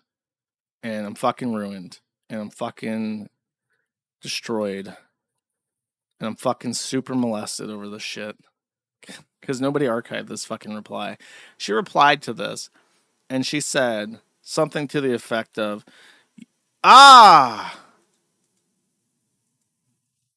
okay, this is it. Okay, so it was archived. She deleted it because she was embarrassed that she's a retarded whore. She replies to this and says, this fat yogurt-faced moron doesn't understand that if Ethan wins, it means him and his buddy could be sued by many creators in the near future. To which she actually got community noted, and 200 people replied to this saying, in the post she is directly quote tweeting, PPP states, private attacks on speech are just as serious as attacks from the state. I cannot support this lawsuit. She then realizes that she's a fucking retard and deletes this, but not before being told by the comments. Skin Ripper says, you really are the stupidest bitch on the lowercase I internet. Can't wait to see you and your cuck husband become even more irrelevant. Anisa says, start ignoring us and it will happen faster. And then Shit Talker says, professional misunderstander. Anisa says, I can't tell if it's intentional or not. I will admit, though, I didn't read his first tweet, really just skimmed it, but it was just too many words for very simple, this lawsuit is bad. I hate Ian and Anisa, and they still suck. It's not that hard. I actually told PPP that his main issue is that the thesis of his message should have been the first line, because if you expected this fucking retard to read anything beyond the first sentence before trying to understand the message, you're in for a bad time. So then Cameron says, you misunderstood his original tweet. He is in he, in his own way, was denouncing the lawsuit, just like many others who you don't like but value fairness. Instead of taking that as a win or ignoring it, you need to ask yourself, I don't want Ian to be sued either on principle, although I like Ethan. And he just says, I'm sorry, I wasn't going to read all that. He was going on about Canadian oppression or something. Like, why couldn't he just say, like, the lawsuit is dumb. I hate Ian and Isa, and I don't care about them. Should have kept it online. They were already losing. But yeah, I clearly misunderstood. PPP then says, on the basis that Anisa Jama cannot read, I now fully support Ethan Klein and Lex Juthering them. I would also remind Anisa that veiled legal threats can be returned in kind and that she made numerous defamatory statements under Canadian law regarding our show. I would also remind her that saying I heard this or someone else said is the same under Canadian law as saying it yourself. I try to be nice and stand by my ideals on speech, but nothing other than total submission is acceptable to these people. They genuinely believe that they never did anything wrong, ever, and that everyone needs to suck them off. Fuck them and fuck the people carrying water for them, including myself. I was wrong. They hate freedom and they would love nothing more to use the lawsuits to silence others.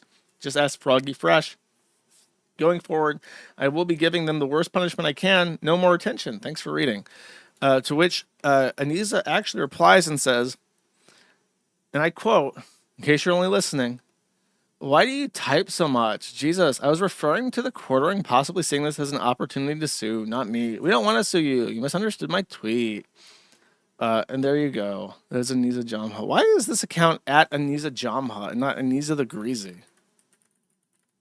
Is Anisa the Greasy like her ass account? It is. Oh no, she also posts her nudes on this as well. What the fuck? I'm so sick of seeing this bitch's fucking ass. Stop. Make it stop. Ugh. All right.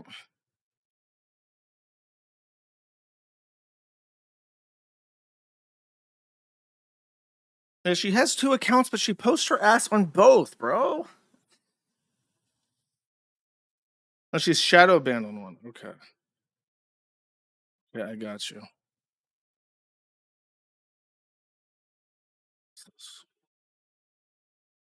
Okay.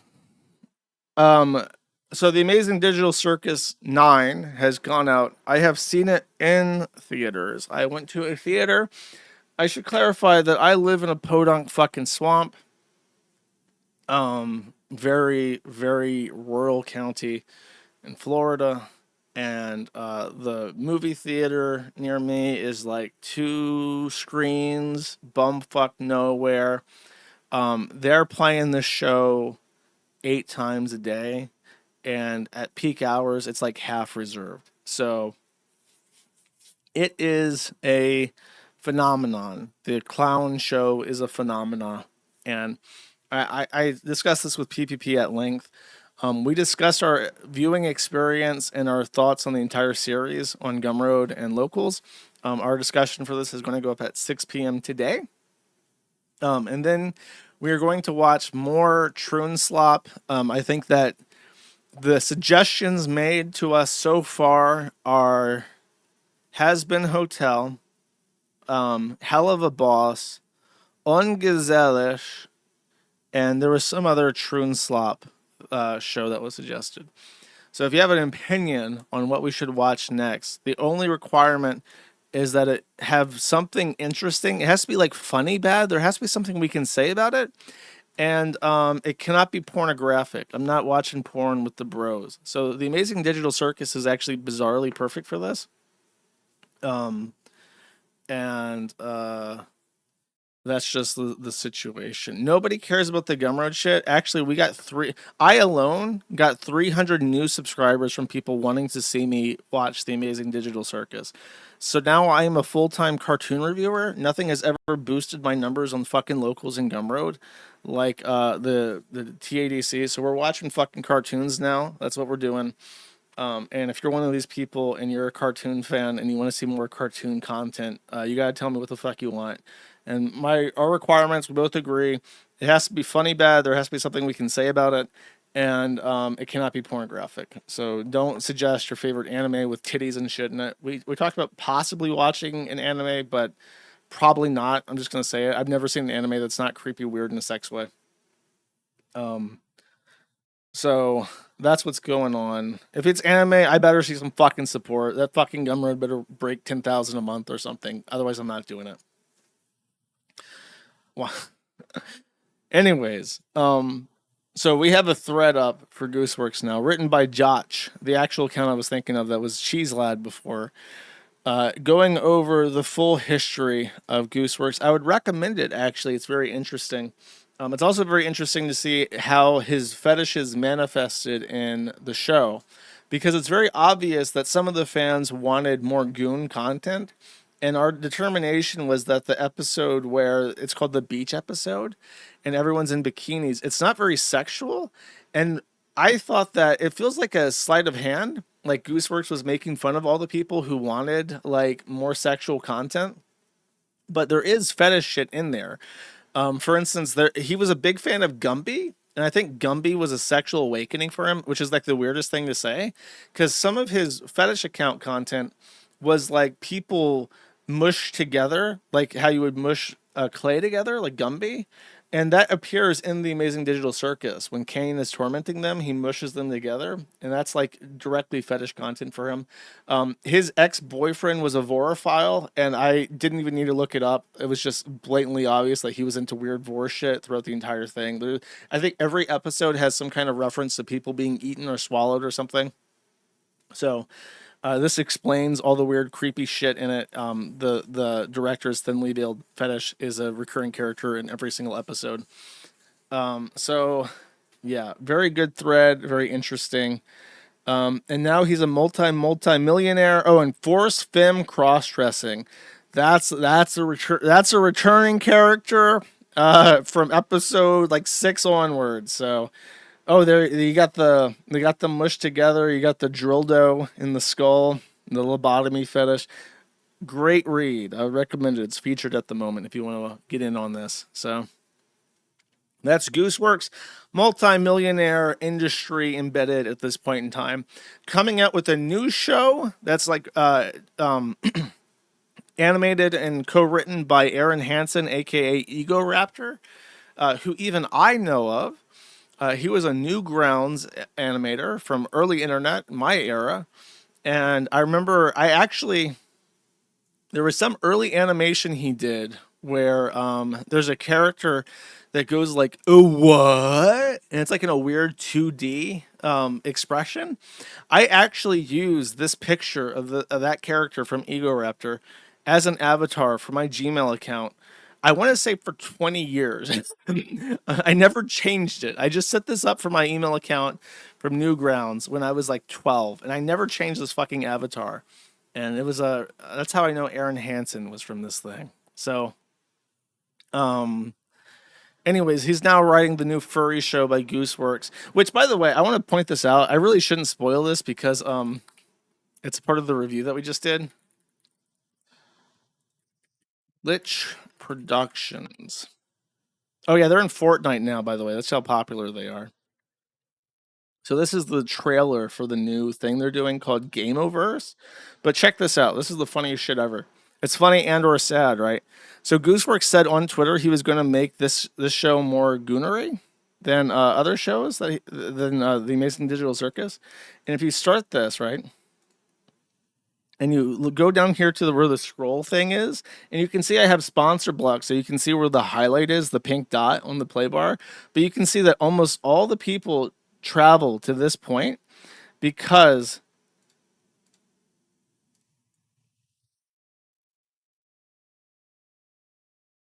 she changes clothes into a bunch of midriff showing costumes, including a bikini.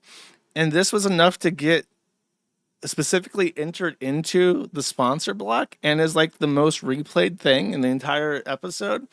So I don't know if this is going to be furry porn or what, but we'll wait for 3 episodes to come out. And if it's bad, like that way, we're not going to watch it. Oh, look, there's oh my God. Oh, hell yeah.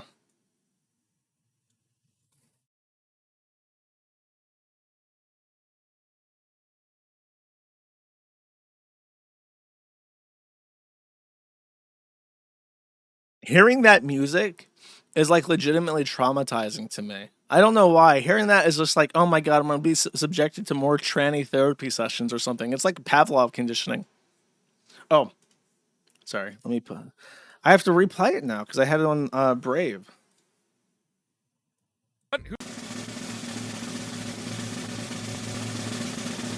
Welcome to a very special circus announcement. It is with great pleasure that I can finally announce. Is this gonna be the Fortnite thing? What? Who told you that? I don't know. I just feel like it makes sense. Right?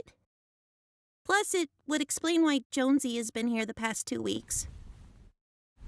Oh, I was wondering who that was. Aren't I a little short for Fortnite? Any more questions? Have they brought back the shockwave hammers yet? Why do you care? You're not going. Oh. That's okay. You can still hang out with me. Oh, yeah, they need a pickaxe, too. Okay, that's funny. That's actually funny. Suffer, bitch, you got body dysmorphia? You a weird tranny? You geometric shapes and not happy with how you look? We're gonna turn you into a pickaxe if you want to know the truth about it. What the fuck is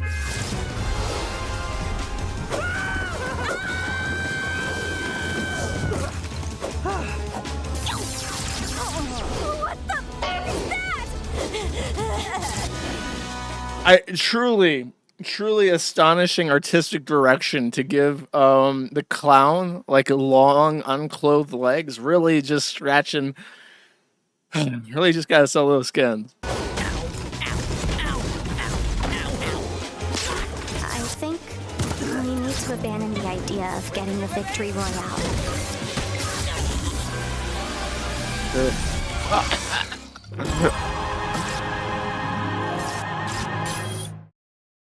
Dude, imagine you go into indie. Ew, what the fuck is that? What is wrong with fucking YouTube, bro? You can't play like as a guest without seeing weird medical shit or porn. It's just such a disgusting experience using this fucking website. Anyways, that's the situation here. All right. Next, there's a pedophile. Look, I don't know anything about this. Medicare talked about it. Medicare, by the way, Medicare came back. I don't know. I think they gave him the good shit. He says he's on end of life care. I don't know if that's true, but if it is, it's because they're giving him the good shit now.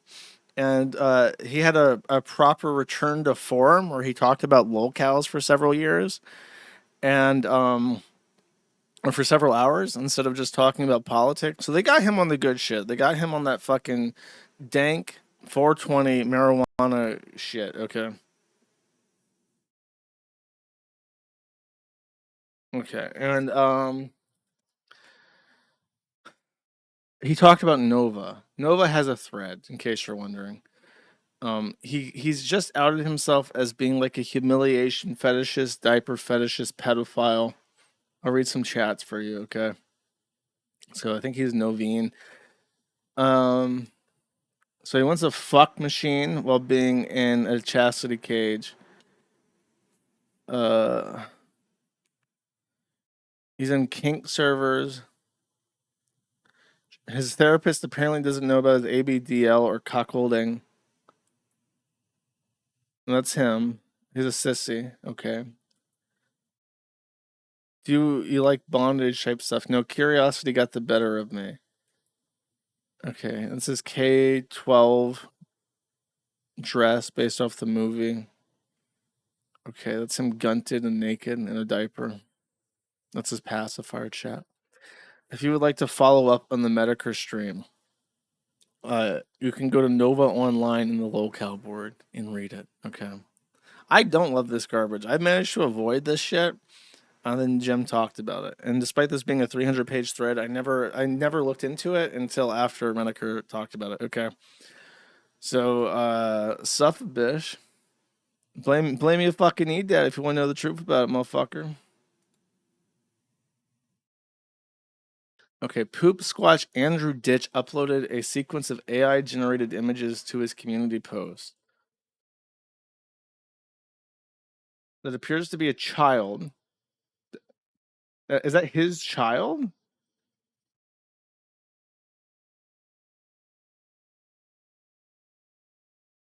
So he made a series of AI posts implying from his real child on YouTube community posts, implying that he was going to murder his own child. Or is this like just some random child?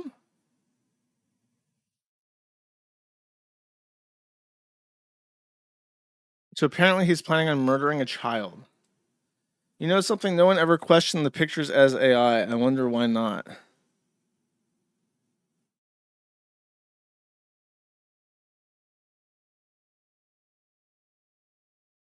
Okay. Okay, so there you go. A heavily autistic man is implying that he's going to murder a child, Chip. He's not autistic. He doesn't have kids. He's faking. Genuinely dangerous man. Lock him up. He's not autistic. Okay. I don't listen. This is the poop squatch called Andrew Ditch. He also has a thread. Do you want to know more about him? Let's play this. I don't know what this is. Let's play it.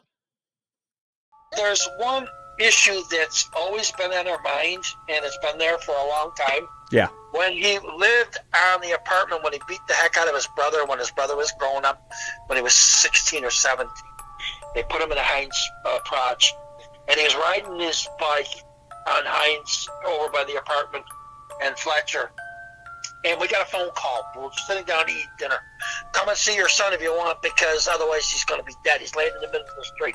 So we raced out, got in the car, went over there, and he's laying in the middle of the street. He got hit by a vehicle, hit and run, and he's laying there, you know, his whole face is all mashed up and everything. And we had to call the police and the ambulance, get him to the hospital, whole 9 yards. And they said, well, other than the bruises, bleeding, and probably a concussion, he should be okay. And ever since, we've always questioned whether or not he had brain damage. Because yeah, no doubt that's a traumatic injury. There's a good chance, right? He never showed that. I mean, he had his own, get this, and he used to drive. And he used to have his own computer business in our house. And he was high rated with the Better Business Bureau. And he was an amateur weather meteorologist. And he locates storms no for the shit. Weather Bureau at the airport and all these other things. And all that stuff and all the stuff he was interested in. And he loved his neighbors. Lost interest. Can't do it. Can't function. No more. Yeah, that's clearly traumatic brain injury. Yeah, you go from one extreme to the other, and he wonders why my wife, and his brother are so frustrated with him. Okay, there you go. You have somebody who loves to play with dog shit, is brain damaged, pretends to be autistic, and gets people to change his diapers by pretending to be autistic and posts confrontational messages implying he's going to murder a child. And we have to pay, my tax money has to pay for this. If you live in New York, your money extra pays for this guy to stay alive and not be ventilated, okay? All right. Cool. Okay, DSP is up to something. Let's see. The entire fucking binder of cards right there, that's enough evidence, okay? So now I'm going to ban this idiot and every other possible person who says you need more evidence. You are an idiot. You are an insignificant human whose opinion doesn't matter. I've shown you insurmountable evidence that I had the box of cards. Why don't I show you the actual cardboard box? Because we threw it in recycling and it's soaking wet and damaged, and I'm not bringing it in here covered in, like, you know, juice and shit from my trash. Juice? Okay, that's disgusting. I'm not doing that.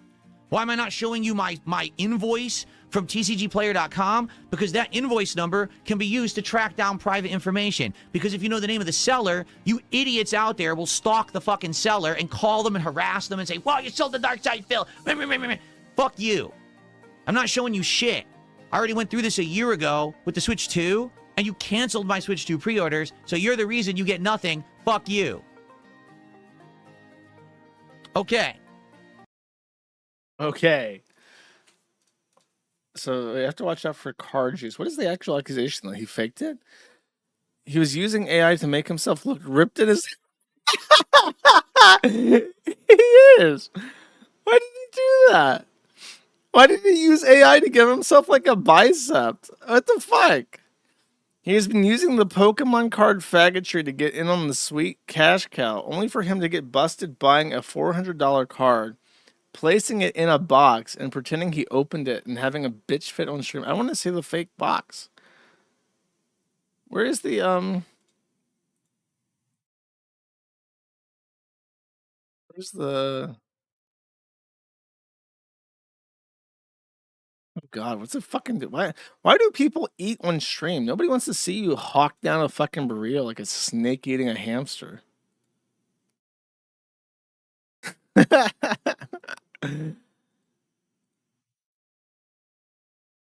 God, these people are never. I'll never be able to find the clip of him putting a card in a box. There's no fucking way.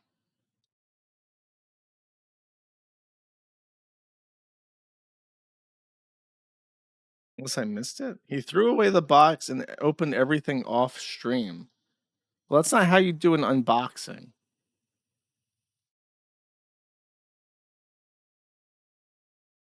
Maybe if I go by highlights, it'll be easier.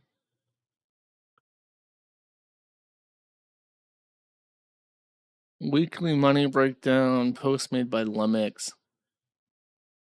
Fuck yourself, bitch. Oh my God, his jumping kick has insane range in this game. Are you teabagging? You're a fucking lag-abusing bitch. Fuck yourself, you bitch. Really? I'm the first one playing in a year this guy's teabagging? No, literally, I want you to lick my fucking balls. Because you are a try-hard ultimate grandmaster who played for a fucking year? And you're abusing the lag roll super, which you can't block online, and you're gonna teabag me? Fuck you, no more matches. Is he still doing the online lag? Online lag. You would never land that that combo on LAN. Kiss my fucking ass, you scrub ass bitch. What a dumb piece of shit. What a poor online combo. Fucking loser bitch. Seriously. Fuck you. The moment that they do shit like that, I'm not ever playing them again. Absolutely not. You don't deserve my fucking time. You're gonna be a bitch. Okay. So, let's see here. We have top marks with a 10. All that dude did is press the square button like 3 times and you're like super fucking angry about it.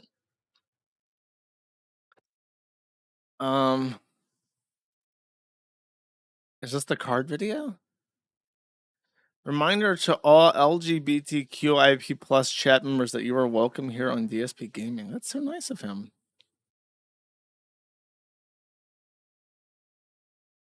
So they offered cheese, urban cheese.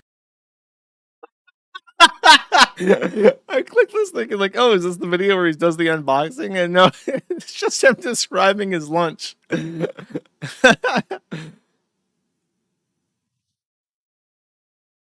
Local archive. Surely one of these is him doing the unboxing. Unboxing? DSP shows his best cards after opening 17 Pokemon packs. And one is the Premium Power Pro. Okay. Both are considered full art cards. And they're both around $3 to $3.50 each. That's the best cards I got. That's it. I really haven't gotten anything else good. Out of the 17 packs I've opened, I basically got 2 meh cards. They look... You made $6.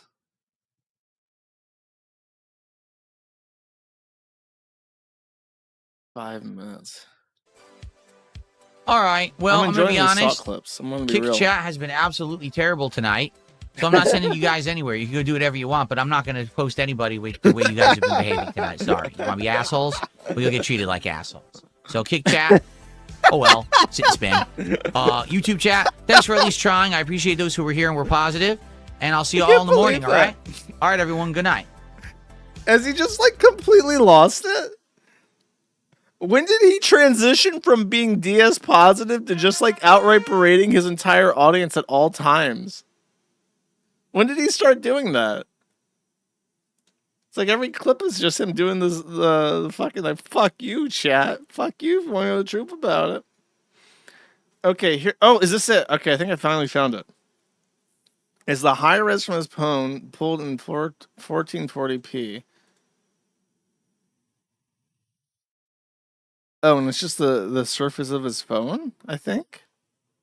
So you can inspect it. Okay, I don't care about that. I want to see him fucking with his cards. Is this not highlighted? Okay, I don't think I'm going to get that. I guess I didn't highlight that part. That's unfortunate. I wanted to see the cards.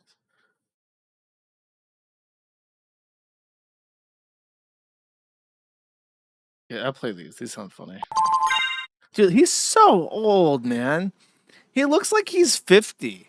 Doesn't he look like he's 50 fucking years old working in a toll booth in this? Like, you roll up, and it's like the guy from Better Call Saul. Like, you roll up, and he's just giving you this fucking miserable stare. Like, I'm not here to conversate. Give me your fucking parking ticket, son of a bitch. I'll get you fucking out of here.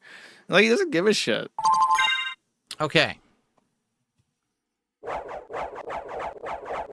All right, good progress today. Next time, it looks like we'll definitely beat it, right? Because like I was told, just the catacombs, then the end of the game. So when we play it again next week, we will complete Castlevania Symphony of the Night. Thank you to everyone who chilled today, for the few who supported. I appreciate you all. Next time, we'll finish exploring this area. The proud, then we'll fast the travel. dented Marines. And go to those catacombs, which is basically going up. And then it's the finale, right? I think so. This is like a 20-year-old game, right? Castlevania Symphony of the Night. That's PS1, right? It's like a 20-year-old game? Why is he playing a 20-year-old Castlevania game? Oh, all right. Thank you for watching. See you next time, everybody. All right. What a shame. It's like I do everything I can, right? I'm playing the game. I'm enjoying. I'm interacting with the chat, the chill chat. I give incentive. I'm like, hey, we'll do other things too. We'll open packs. We'll do, I cannot get people to support certain games no matter what I do. I try so hard. I can't do it. Even all my ideas. So John, no, we're not doing Rondo of Blood when people don't support Symphony of the Night. We're not playing another Castlevania. I mean, they'd be pretty stupid, right? What can I do? Okay. You know what those sounds remind me of? Like a weird video game detour, but whatever the fuck. I'm having fun. It's my stream. I can look at weird, stupid shit if I want. Does anyone else remember? Oh, God. Oh, it's not even the right thing that I'm thinking of.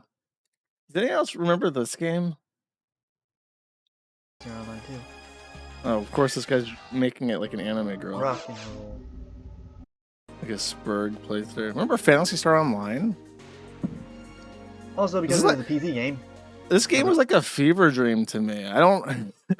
It's like a weird Japanese RPG. You could subscribe to like an to an MMORPG subscription, and they literally. This is such a bizarre thing, but it was like the only game that allowed you to connect your GameCube to the internet. You had to buy a special thing for it, and they made a special. This had a chat because you could play it online. They had a special controller for it, and this is not a joke. They made this special keyboard GameCube controller so you could type to people while playing this game, which also required another special attachment just to connect it to the internet. And then you could play Phantasy Star Online on the internet on GameCube. And that was basically it. You would walk around and then you'd shoot. You can actually customize your magnet for these. I don't like it. And you have like a little robot that's like over your shoulder. I played the fuck out of this game. I never got very far though. I was terrible at it. Very bizarre era. Okay, back when people actually experimented with technology. Anyways, one more DSP thing. 30 seconds of suffering, and then I'll move on. What? What? Fuck this guy. He doesn't deserve the win. He's a piece of human garbage. Dude, literally every hit he hits me with is not legit. It's all teleporting rushdown. You can't block. So fuck you, you piece of shit. Never play the game again. You're a terrible fucking player and a poor sport because you can't even beat someone legit. You just do the same bullshit teleporting and lag. Fuck your mother. Okay. Dude, I think it's a thing. Don't quote me on this. This is like my vague knowledge of DSPism. But like I'm pretty sure that like he doesn't get much support for anything except these combat games, and he hates playing them and is constantly pissed. And he does shit like this, which is the only reason why he gets any support playing these games to begin with, because everyone just watches waiting for him to freak the fuck out like this. So his life is just miserable. He keeps trying to get viewership playing other games that he might enjoy more, but nobody turns up for anything except Street Fighter, and only because he's just constantly fucking miserable being roasted and cheese grated the entire time. So it's funny. Okay. Next. Very brief thing, but Stebbins, who's suing us in the Southern District of West Virginia, and is currently in appeals court trying to get the appeals court of, I think, the 4th District to basically declare him God of justice and give him everything he wants. But meanwhile, I think in the Northern District of California, they've actually declared him a vexatious litigant. So now he's been declared a vexatious litigant 3 times. And based on his behavior in the appellate court, he might be declared a vexatious litigant a 4th time in West Virginia. So he's really racking them up. And for some reason, we live in a society where someone can drain thousands of dollars through legal expenses like this to multiple people and huge companies and get declared a vexatious litigant 3 times, soon 4, and nobody just beats the fuck out of him. Nobody from government comes down with a government-appointed beating stick and just beats the fuck out of him until he stops, which is what would happen in a just society with a functioning justice system. Strange. Next. Okay, so I must once again remind everybody that Elijah Schaffer exists. And I would actually, again, highly recommend his thread on the Kiwifarms, which is lovingly maintained by the user CapboyCumDump. This thread is effectively just CapboyCumDump posting by himself. And I feel bad because he takes a lot of effort to clip all this Elijah Schaffer content.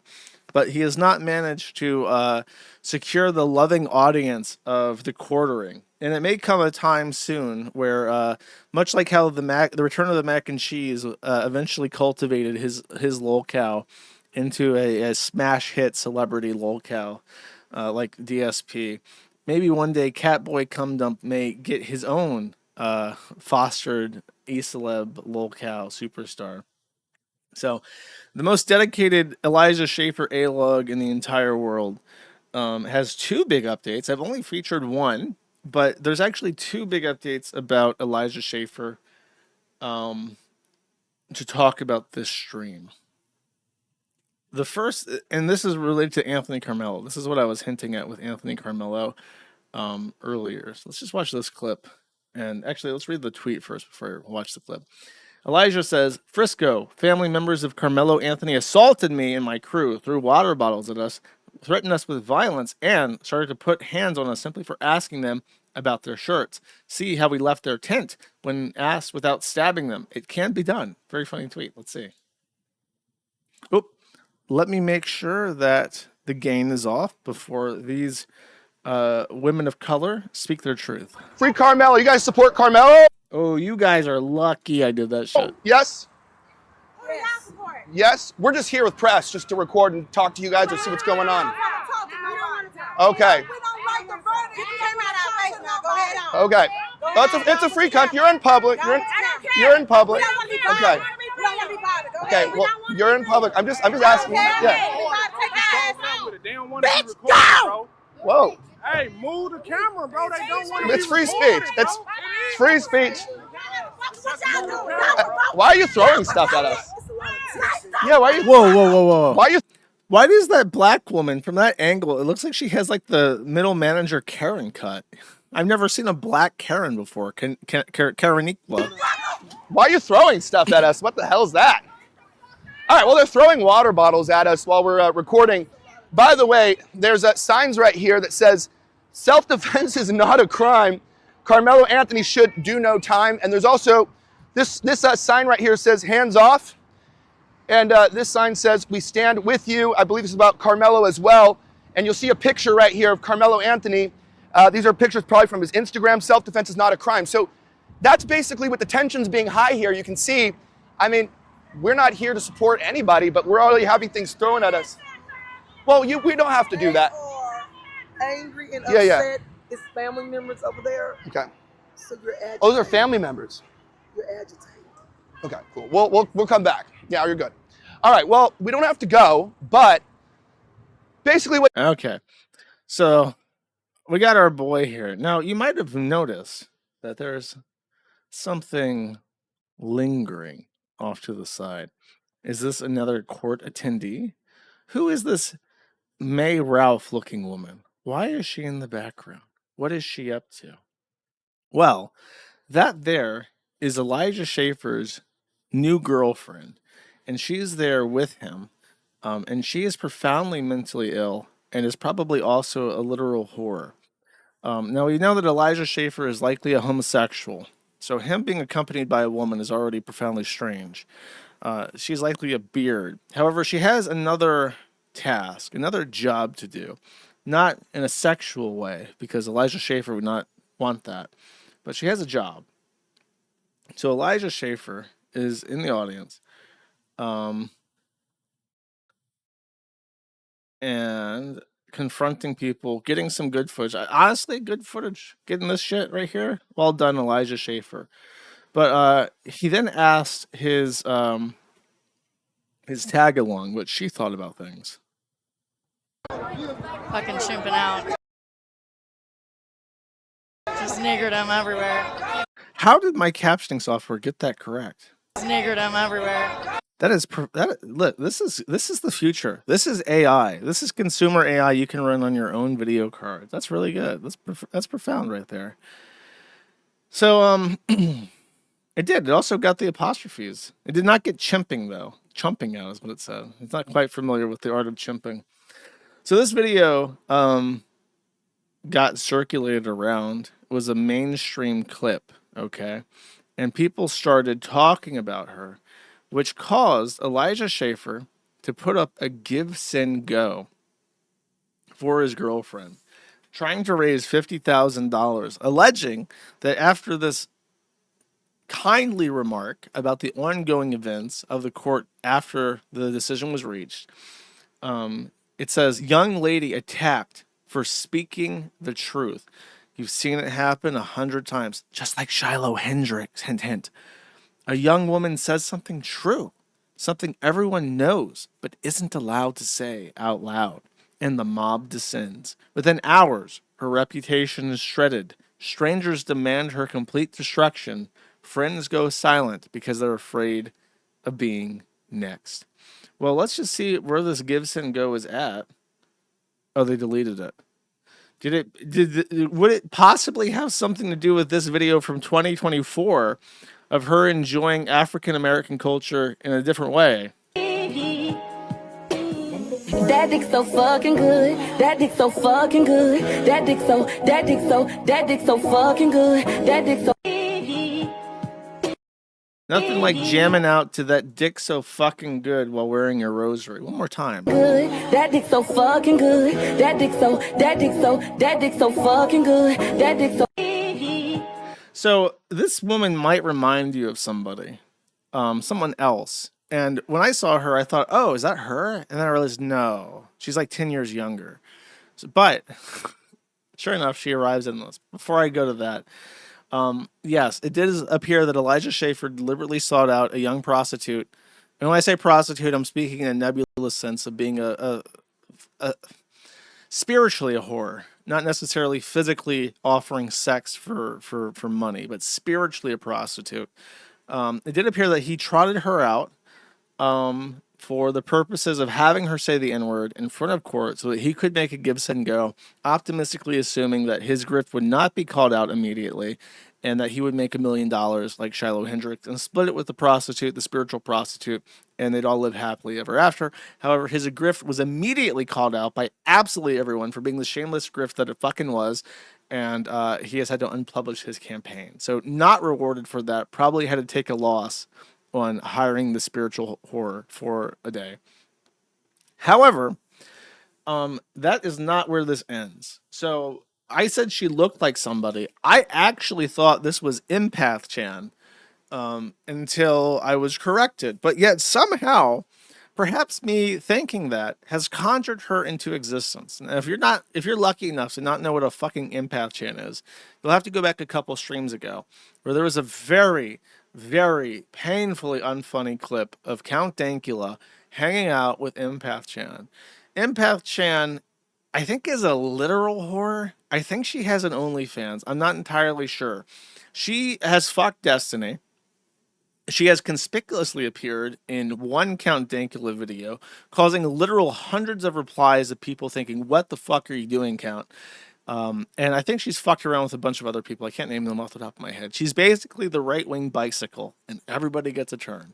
And it's actually kind of like how Sagittarius Shoddy is like a meme with black people in Canada. Like, oh, you're a shoddy fucker? You fuck shoddy? That's like shameful. Empath Chan is now like the right-wing Sagittarius Shoddy, where if you're a shoddy fucker, it's pretty fucking dire for you. Something's going wrong. I have been informed that she does in fact have an OnlyFans, so she is a literal prostitute. Elijah Schaffer, for reasons literally unknown to everybody on the planet, including Empath Chan, has sent a dick video from his phone to Empath Chan. In response to the Karmelo Anthony tweet, Empath Chan tweets, "Why were you showing me your cock on camera 57 seconds in?" I have looked at it. This does appear to be authentic.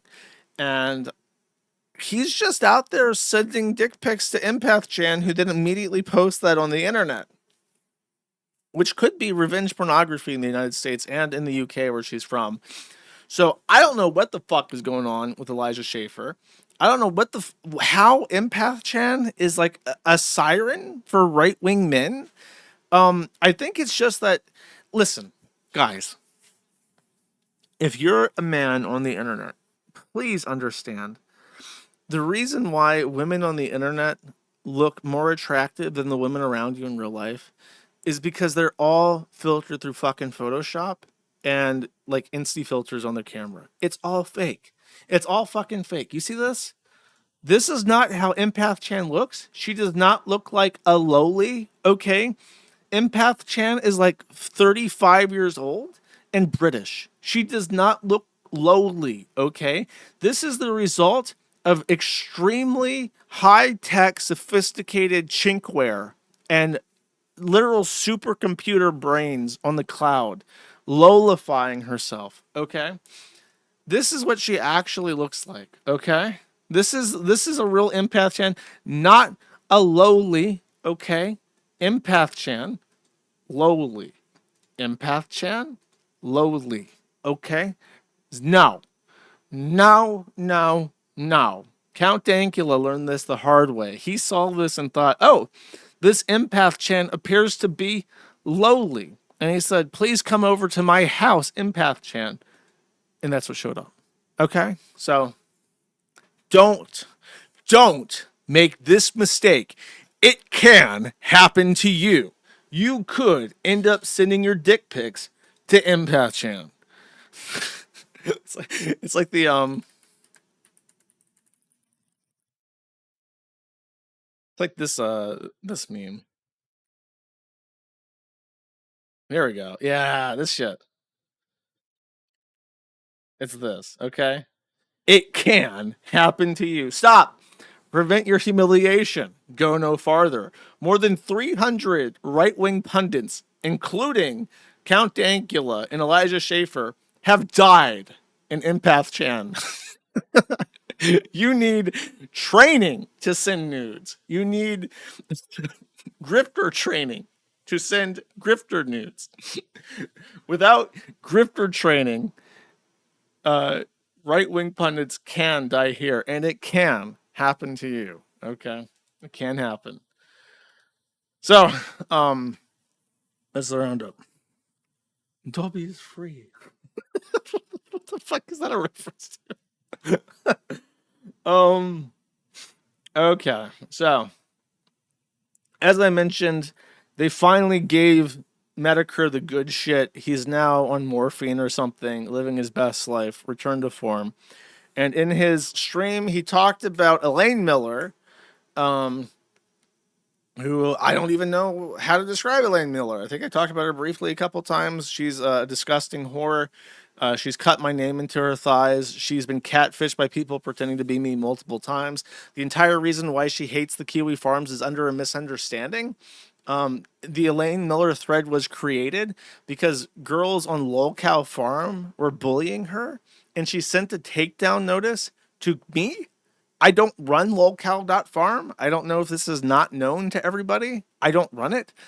She somehow sent this request to me as a result of that. And then because I posted the takedown notice, she has been obsessed with me for over 5 years. She has sucked Godwinson's dick. He says that it was just a blowjob. I think she claims they had sex. It's very strongly implied that she's hooked up with Vordrak, who, if you don't know, is basically a terrorist as far as I'm concerned. He looks like the Globgo Globglob. He looks like melted human flesh, like in this dysmorphic pile of pudding. And he said that there's no way that she cut Josh Moon's name in her thighs because her thighs are pristine. That's his words. Her thighs are pristine. Now, how did her thighs get revealed to him? Probably through sexual activity. That's the only conclusion I can come to. So she is another bicycle, but for the dredges of society. And she is so addicted to internet attention, especially male internet attention. She sucks up to like child molesters. She wants to be seen as cool to child molesters and swatters. And she has been trying to get my attention for 6 years, and I've been desperately trying to ignore her. Like, surely this stupid bitch will get fucking bored eventually.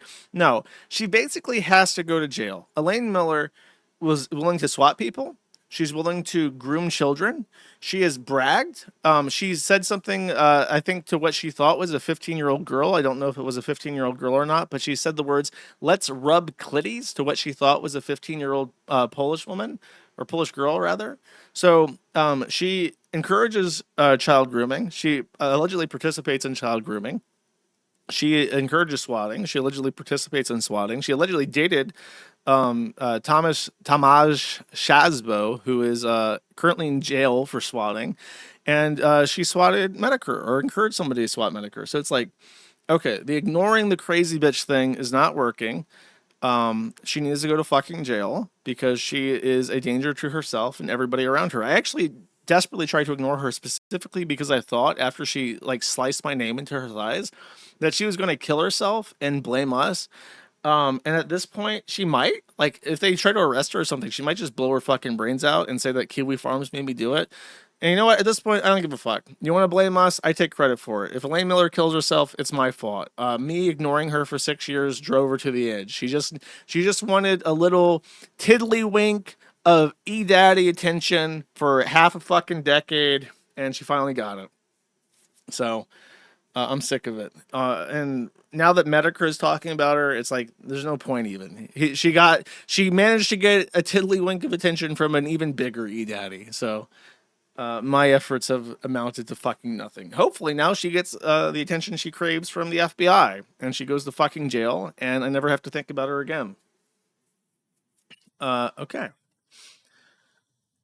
So the other half of Medicare's stream was dedicated to Ethan Ralph, because Ethan Ralph is a human wreckage in pig form that walks around bipedal due to dark magic from Satan, I guess. And he's been fucking around with Scar, as I've been talking about, a true return to form. And after the Medicare stream, he had some choice words. Ralph says to Moshi Moan. I'm assuming that's how you say that, not Moan. I don't know. That would be weird. Is his name really Moan? I always thought it was Moan, like Moana. Is it Moan? That's kind of weird. That's a weird name. Anyways, he says this. I'm broke, yet flying around the world, paying rent, eating and drinking, LOL. You can sue people for free, actually, so that doesn't matter. And I'll subpoena the whole bunch. Pantsu knows for a fact you lied about my mama's death. with malicious intent. You said publicly that she collabed with you on the hit piece. You see where I'm going here?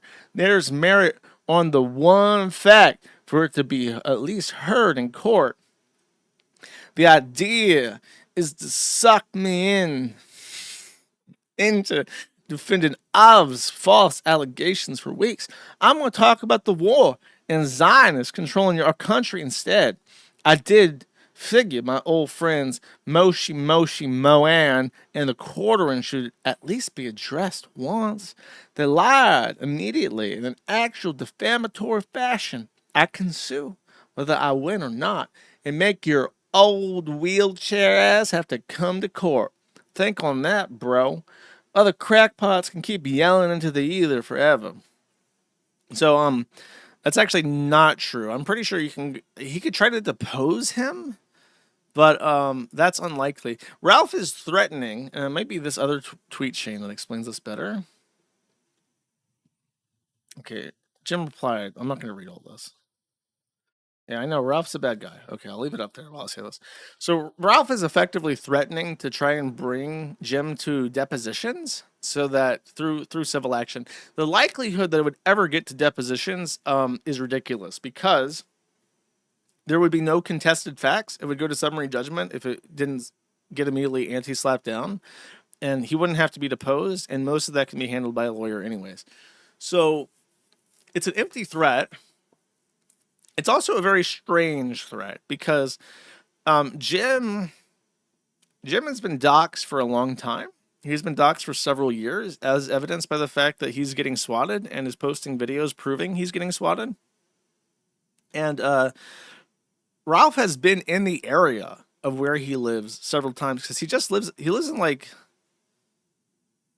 Does he live in Minneapolis? Because he was there for St. Floyd's Day of Jubilation.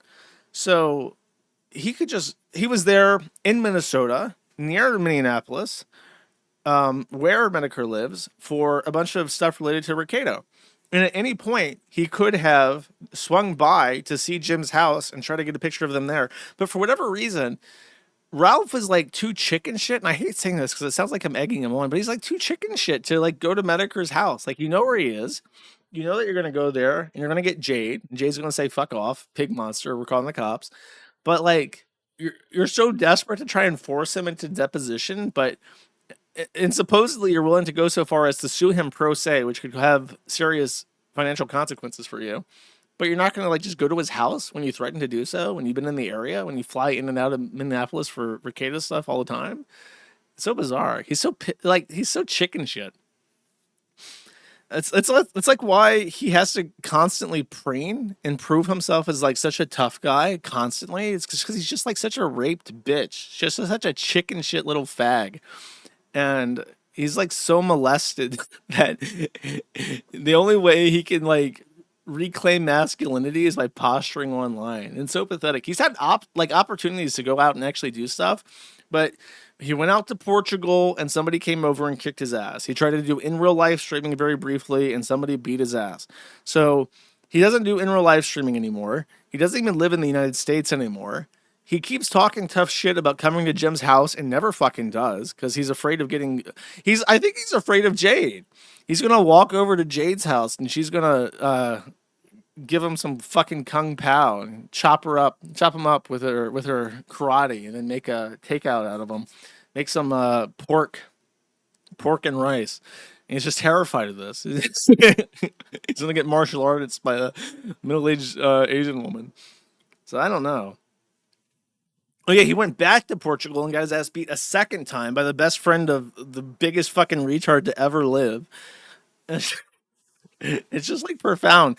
So he just sits in like his molested shed, in the rape shed in Mexico. This little fucking hovel that he pays for because he can't afford any place else. I'll tell you this. I think I said this last time.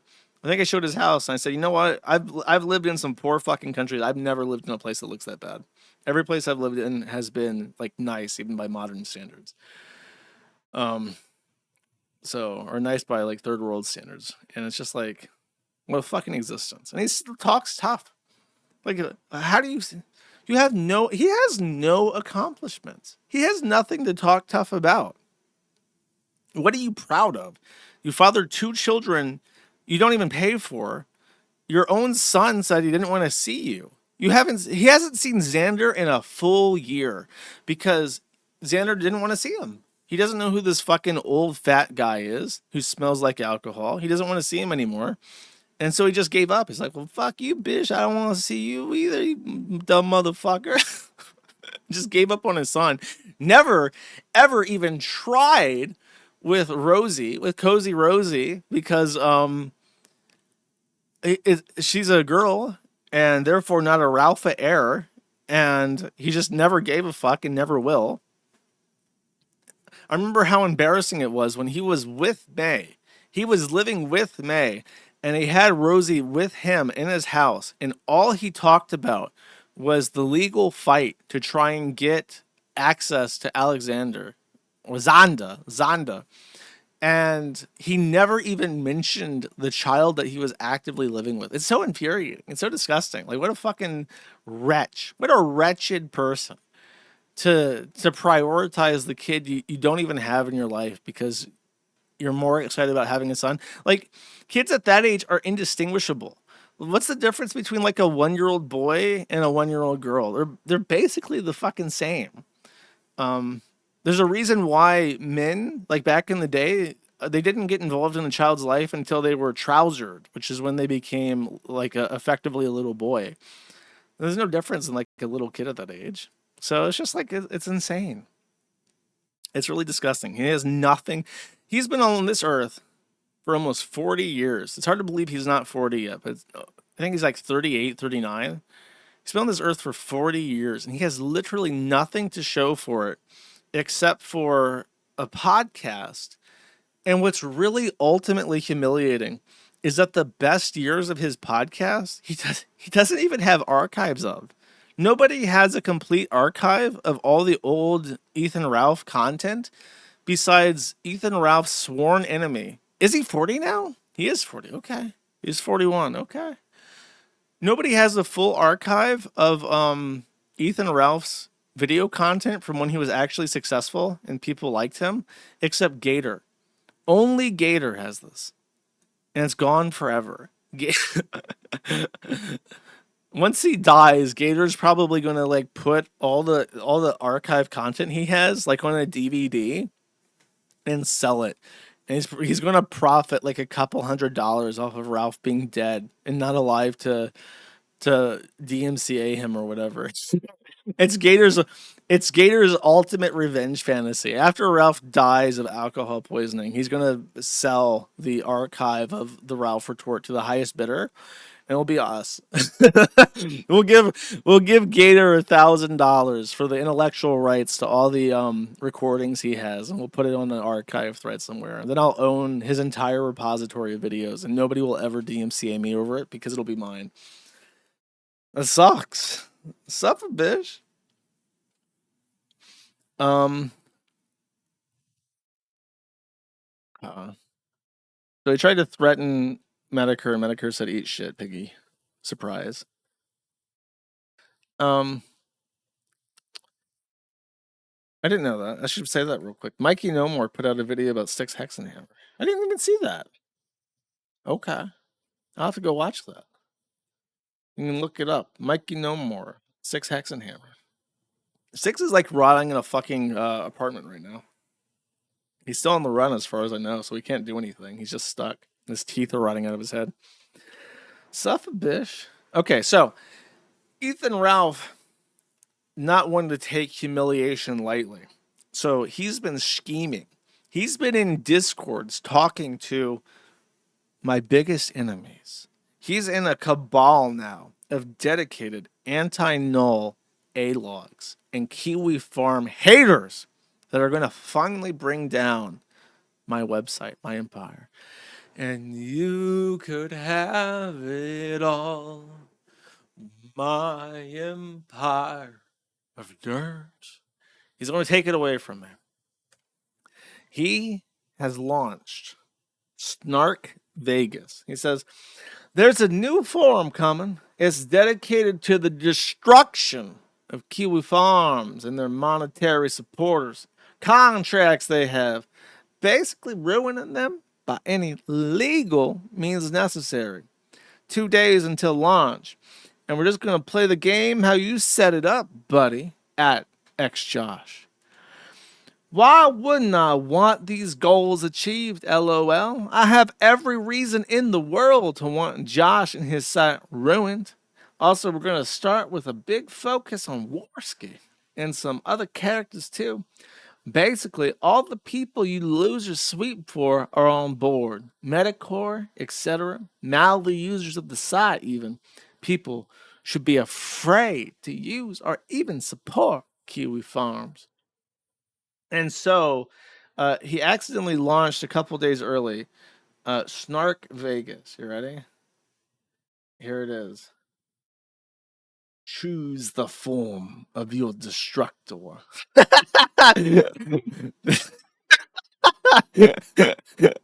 His avatar is a pig knoll. That's funny. I think that's the top level Janny. I don't know if he owns it or not, but there you go. They got the thread on me, of course. Look at this. Did you know that I go by City RPG? That's me. I don't know how I'm going to survive City RPG being outed. So there you go. You want to see Blockland post? It's all over for me. Ralph has put together the end. Fuck you, Kiwifarms, says this guy with Hebrew name. So there, that's the end time. As foretold, look, they got threads on the quartering has joined, apparently. Jeremy Hambley has joined to make a thread on PPP. There's probably an anus in that thread. I'd be careful. Sexy Putu, who is a forum user, joined to make a thread on Ethan Ralph, which I think, if we go there, I think Ralph is even arguing there. Oh, no. Okay. Ralph says, hello, gay neighbor. And then he says, I was actually wishing for this to be up as soon as possible. By the way, they tagged him as the creator. He is not the creator. I feel like he has absolutely zero control over this website or anything on it. And he's just going to be their little whipping boy to advertise it. I was actually wishing for this to be up as soon as possible. I just have a special flair and we'll do some effort posts with dirt about faggots I don't like. Lonely scared for special flair, Lamal. That's it. Such as Warski. Hoping for that tomorrow. Planning for a long show to hype the new site. It looks insanely better than the Kiwifarms eyesore. What? I mean, it's black and gold. Should I make a black? Actually, I think I have a secret black and gold style. Don't I have the anniversary one?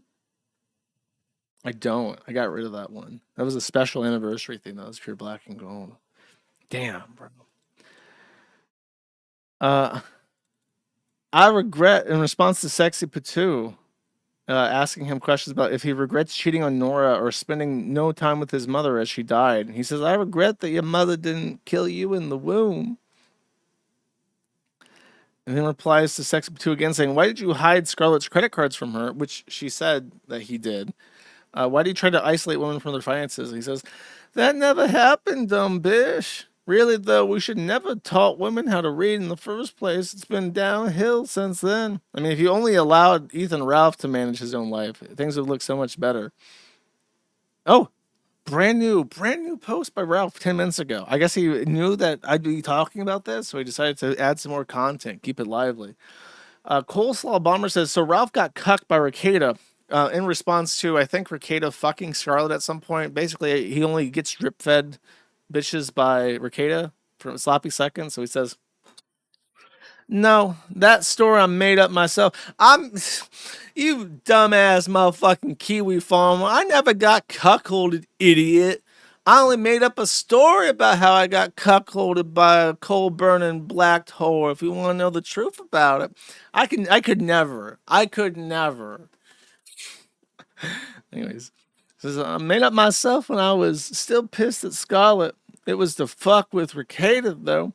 I mean, if you watch the segment, you can tell it's kayfabe. The only time possible would have been Sunday, and she was lying next to me all day watching Willy Wonka. Ralph, if you're fucking women who are watching Willy Wonka and the Chocolate Factory, you're either fucking a child or someone who's mentally stunted and a child. And telling me how it really was about the Jews. Then, weirdly enough, a Holocaust documentary came on. Yeah, when you're watching cable TV and it goes straight from Willy Wonka and the Chocolate Factory to the Holocaust documentary, they was turning Jews into chocolate fountains, if you want to know the truth about it. She thought it was a barrel of laughs, too. I was sick from some kind of stomach flu. Scar took care of me all day. I felt good enough to do a show by night, if I recall correctly. But yeah, I don't care if people believe that. It's why I did the segment in the first place. I wish I hadn't, since I'm cool with Scarlett again. So that part of it was a bit unfair. Shit happens. I apologize to her. Plus, it wasn't needed in general. I had dropped an anvil on his head already. On who? On Ricada? Dude, Ralph lives in like a proper fantasy land where it's like he's like this raped, gimped pig who's just constantly getting raped by everybody that he has any kind of association with. And he thinks that it's like an even footing fight, like in Dragon Ball Z. And it's just not. It's just like he's a punching bag. And he's on a new site where he's going to get made fun of. He's going to get sneak dissed. Everyone's going to make fun of him that is involved in the administration of this. And then he's going to get pissed off at some point when he finds out that they're making fun of him because he's a rape gimp pig. And he's going to make some big expose video. Like, I'll tell you the truth about it. That dude motherfucker from Stock Vegas, I always knew he was a snitch. I always knew he was a fucking traitor, bitch. Come on. And then he says, I have no control over anything on that site other than when I post myself. I'm cool with the people who run it, and they've been good to me. It was not my idea to start this forum. I liked the idea, but it wasn't mine. I posted what I'd like to see happen to Kiwifarms on Twitter in order to get some attention. It worked. In retrospect, I regret it a bit because people now think I own the site. Yeah, you literally said that you were going to start it. And that was the exact words, right? No, this is here. It's in these posts. Well, no, sorry, this is already in the Snark Vegas shit. Yeah, okay, whatever. You know what I mean. So they told him, knock that shit off. We don't want to be associated with you. And now he has to apologize for him. I guess you could say I'm a sort of hot man since I knew about it early. I'm very hopeful for its success. I posted here a lot and I promoted the site on my Twitter. However, my statements are my own and don't reflect the owner's positions or intentions. I think both have been stated quite clearly here and on fanfic forums. We were all thinking this site should be called like guntedfarms.mx, but they didn't go with that one. They went with Snark Vegas. Well, I'd like to write more and have some fun too. Dude was correct with what he said about the Kiwifag. I asked for two things when I joined up: a special badge and to be treated like anyone else. Why? Because I knew the site wouldn't succeed otherwise. Also, I'm an egotistical faggot who wants special flair. They also created the Avi, which I thought was pretty cool. I'm no mod, admin, or special position. They have zero financial success, interest in this venture. Thanks for attending my TED Talk. I guess he wrote 3 paragraphs and was like, oh man, that's exhausting. Okay, so there you go. Another, just so you know, here's the history of splinters with the Kiwifarms. When the site was first hosted by me, it was the formal successor to the Quickie forums hosted on a free site. The site was hosted on a free site and reported to the free site admins by a group of users that had recently gotten banned over some extremely cringe internet drama involving like internet relationships. They made their own Quickie forums on a different free site when they reported the other site to try and take it down. So that they would be like the de facto new version of the Quickie forums. Instead, they became hosted by me. Within the first year of this site going up, they still made a competing Quickie forums to try and beat me at hosting the Quickie forums. By 2014, there was a splinter site hosted by a banned user and like 3 other people to try and create like an A-log anti-Quickie forums. We then rebranded as the Kiwifarms because, they were pissed off about Jace. They didn't want to talk about Jace. They thought he was fake. He was fake, but he was very funny. So then we rebranded, and I want to say we had a couple more splinters before Kangol made his. And Kangol had attempted to make splinters of the Kiwifarms over the entire time. Like, Kangol was around since like 2012, like before I actually started hosting the site. And when I started hosting the site, he immediately became obsessed with me. I don't know why. Like, my avatars and stuff would end up in his weird Buffalo Cube art about Chris Chan. And he was always making websites like sort of parodizing the Kiwifarms, but like in a weird autistic way. And then eventually, what happened is that he allowed himself to be taken by people who knew how to host a website, and he would just assume all legal liabilities. So he's like the fall guy. If anything happens, he eats the shit, and the guy that runs the site doesn't have to, nobody knows who he is. And they've cycled through like a few admins this way. That splinter has had its own splitters. They, in particular, admined a guy called Not. Not is a actual child groomer. There's a video of him talking to a 13-year-old girl and encouraging her to molest her sister. And that has been reported to the FBI, but he's like an actual pedophile associated with Elaine Miller and 764. And to give you an idea, you guys see like the funny stuff that sits at the top of the forum. On the deep trenches of this shit, I deal with profoundly mentally handicapped, insane people who are actual dangers to themselves and others. And Not is one of these people. He was made a moderator, I think even an admin of Onion Farms. Eventually, he got banned for being an open pedophile associated with 764 and actively involved in molesting children or grooming children. Then he made his own splinters called like Skibbity Farms and UTTP Farms. And those are both 764 adjacent, like grooming, sextortion, nihilistic bullshit sites that keep going up and down because they can't find hosting because they have child porn on them. And there's been like 8 of those, I want to say. And I think Elaine's even been like an admin on them. So that's what I've been dealing with for like forever. So this other splinter, I think it's like Onion Farms adjacent, and I think it's like not adjacent. It's not one of those. It's just like Kangol's a faggot. Let's not be associated with Kangol.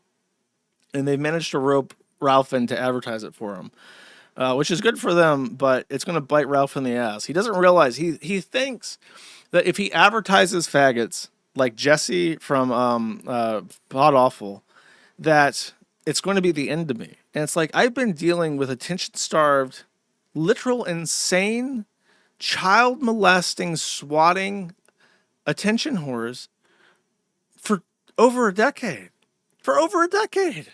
I don't remember what it's like to not have child molesting, pedophile swatters desperate for my attention trying to dox me.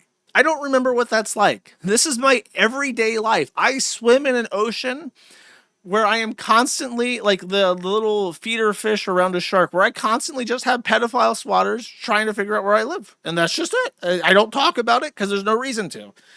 And the idea that like Jesse or Snark Vegas is going to be like the end of the Kiwifarms, like, you're fucking delusional. You're insane. You're insane to look at me and think like that's it. That's the end of it. You're fucking nuts. So yeah, I don't know, man. I don't know. It's just like it's like a raped behavior. Like, I remember Ralph has an account on the forum. He's the Ralph. He tried to post on the forum, and then when people started hurting his feelings, when people started being mean to him, he quit the site, and then he said it was a bad place and it shouldn't be hosted on the internet, and everyone should be doxxed, and everyone should be fired, and it should be taken down. And it's like, okay, you found a website where people gas you up, but they're going to hurt your feelings one day, just like how everybody hurts your fucking feelings, Ralph. And you're going to flip on them, and you're going to say they ain't no fucking good, and they're pedophile, broke dick, Snark Vegas, whatever the fuck. And it's going to repeat itself just like it does with everybody else, constantly. It's like, okay, we're doing the thing again. And that's it. That's Snark Vegas and Ethan Ralph. You know, you just come back to the Kiwifarms, buddy. I'm sure everyone will be really nice to you, Ralph. It's so funny too, because there was a point where Ralph would like actively respond to Haru. Oh God, I didn't even mention Ralph put out a $1,000 double. I should say double dollar, because it's funny when it's called a bounty. It's like a Trident reference. A $1,000 double dollar bounty on Haru Okamura. I want that Haru brought to justice. She got that fucking bitch got a $500 double dollar bounty. Anyone who can dox that motherfucker. So there's times where Ralph would just open the gun chat where Haru is always there and just live A-logging him. And he would just live respond to Haru in this chat. It's like, just fucking open, just talk to Haru. Log back in, buddy. Reset your password and just hash it out with Haru. Maybe you can get him to turn himself in as opposed to having to hunt him down like the dog he is. All right. Reddit segment, and then I'm done. I've talked too fucking much.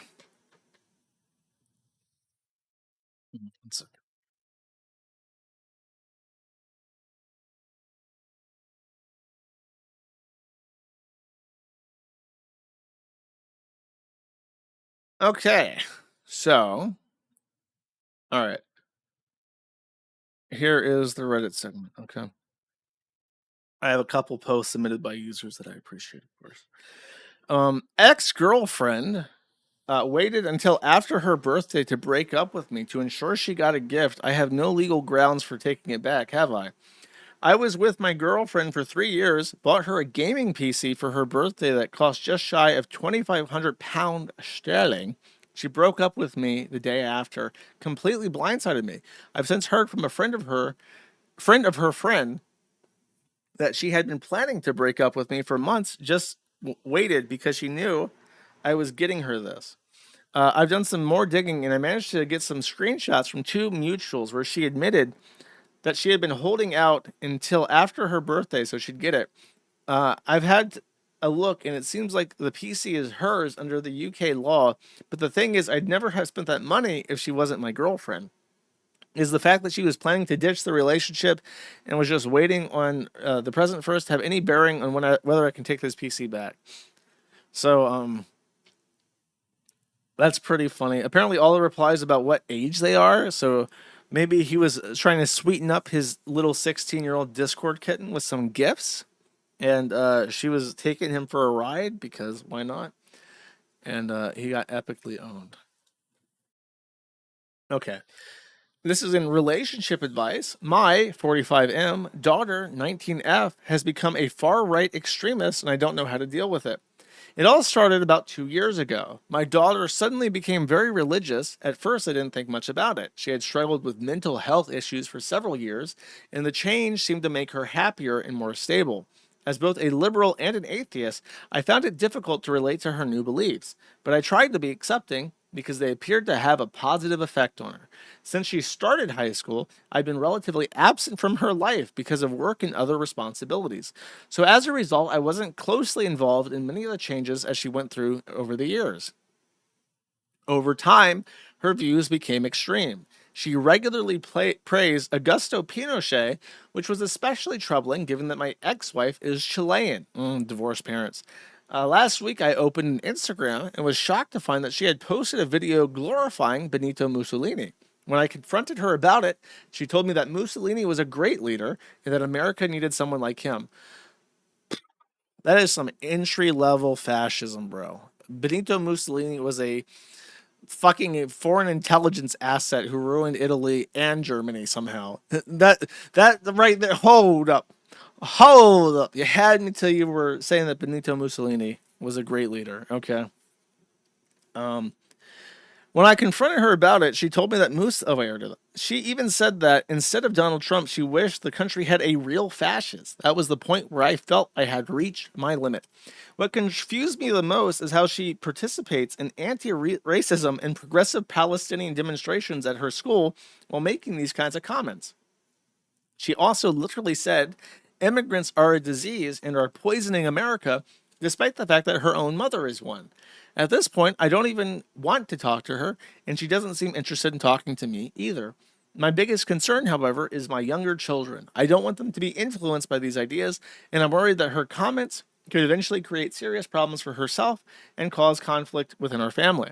I don't think something like taking away her phone, she's 19, you can't take away her fucking phone, would accomplish anything at her age. Her mother tends to defend her and acts as though she isn't fully responsible for the things she says and does. Given that, how can I realistically limit her influence over her younger siblings?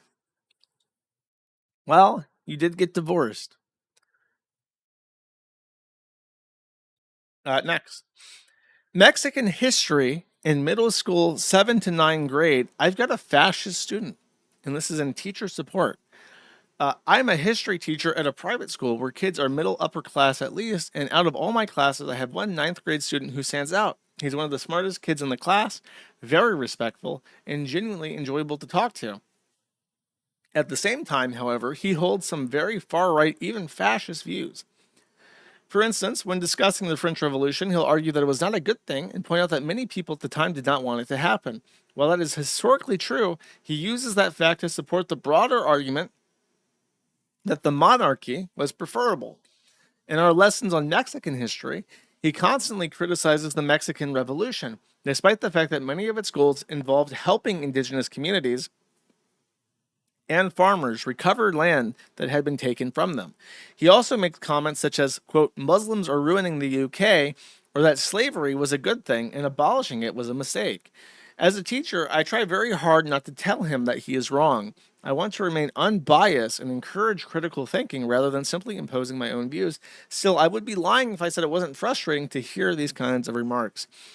What makes it challenging is that he's the type of student who can throw out facts and historical details very quickly, but often without building a complete argument or considering the broader historical context and using personal experience of injustice. And finally,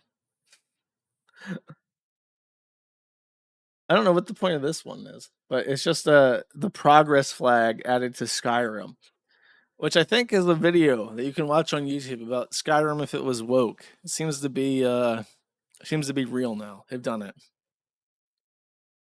Yeah. That's it. That's the Reddit segment. Thank you all for watching. I will now read the super chats.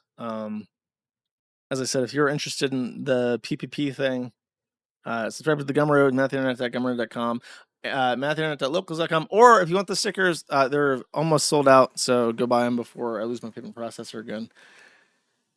I think that's it. All right. Super berries. Where are we?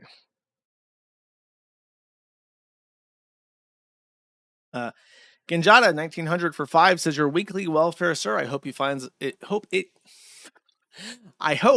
you well. Please purchase 5 pounds of chicken from your nearest Save-A-Lot with this money. That is all. Thanks. I don't know what the fuck I do with 5 pounds of chicken, but thank you. The Uncredited for one says, Josh learned he can AI generate images of his own digital circus OC stopping the clown girl. We've lost him, lads. No stream this week. I do not endorse this. Atomic Angel for 5 says, he's not late or gay. He's just bit raped. Give him a break, guys. That's true. That's true. It's Donald Jackass Trump fucking with my bit rate illegally with Xi Jinping to stop these unspeakable truths. Thank you. Simulligan 2 for 5 says, here's a 2019 WoW duel between Bathrobe Dwayne and Asmongold that went badly for Dwayne. Okay.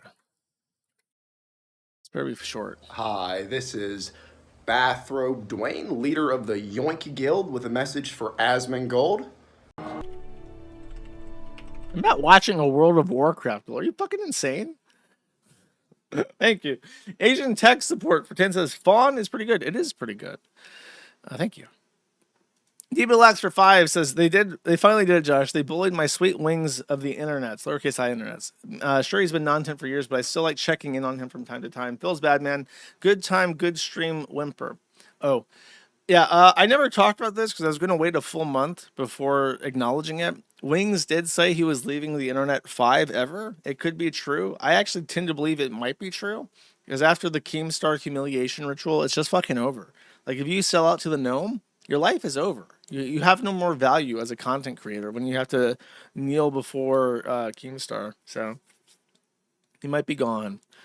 Thank you. Sino, for one, says, I'm an older Gen Z, but I experience CDs and VHS tapes. I still buy CDs to this day.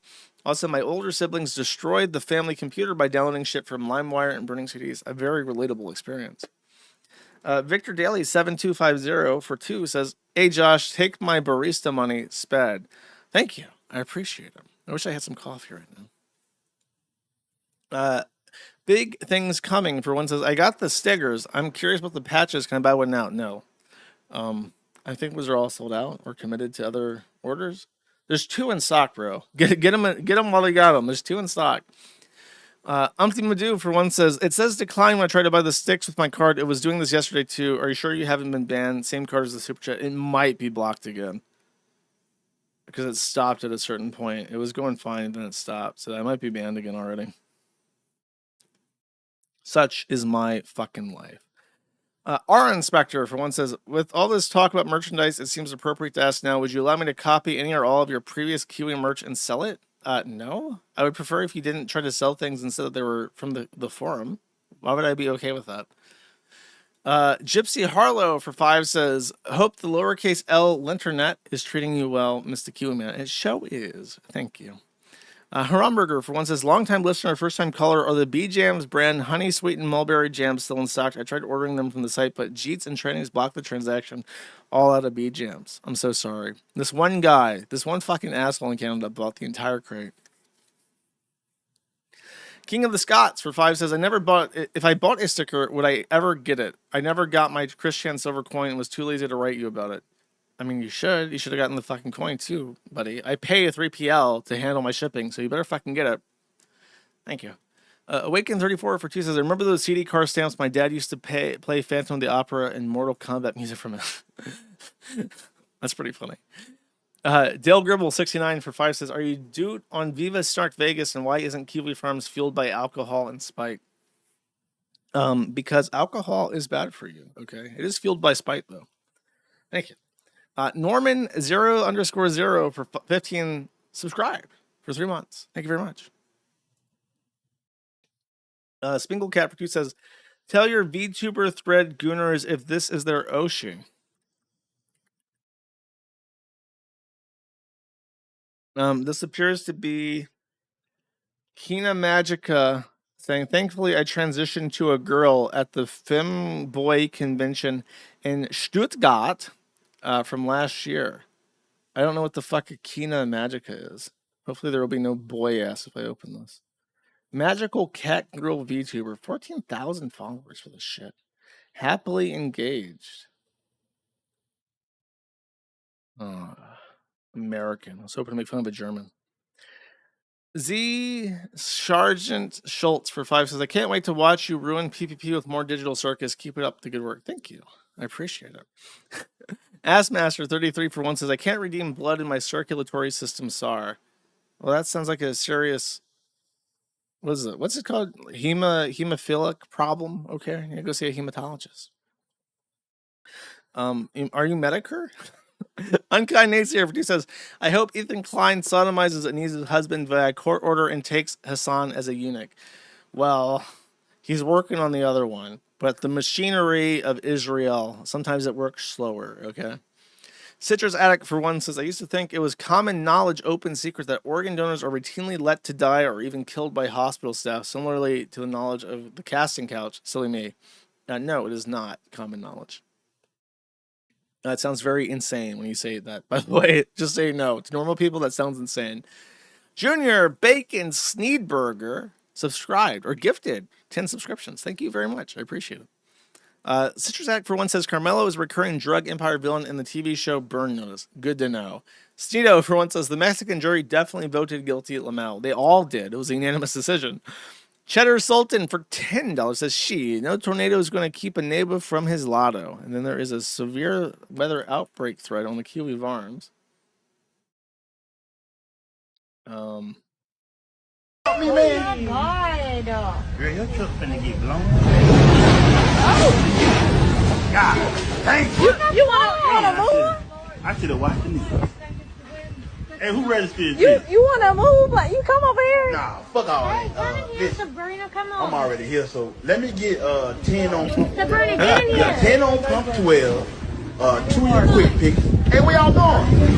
Ain't nothing but a little damn You can come in here. Y'all It's got fine. to You do. need to come in Hey, here. let me get a number 24, 16, 12, and 2 of your let me get 2 of the Newport 100. No, it's, Hey, where y'all I'm telling going? you, Zach. Whoa. Shit. What a beautiful civilization we got. Sneedo for 2 says pottery, and then there is a Twitter link. One of Karmelo Anthony's most outspoken supporters, Jerome Parker Winston, was arrested shortly after the. Oh, this is what I was looking for.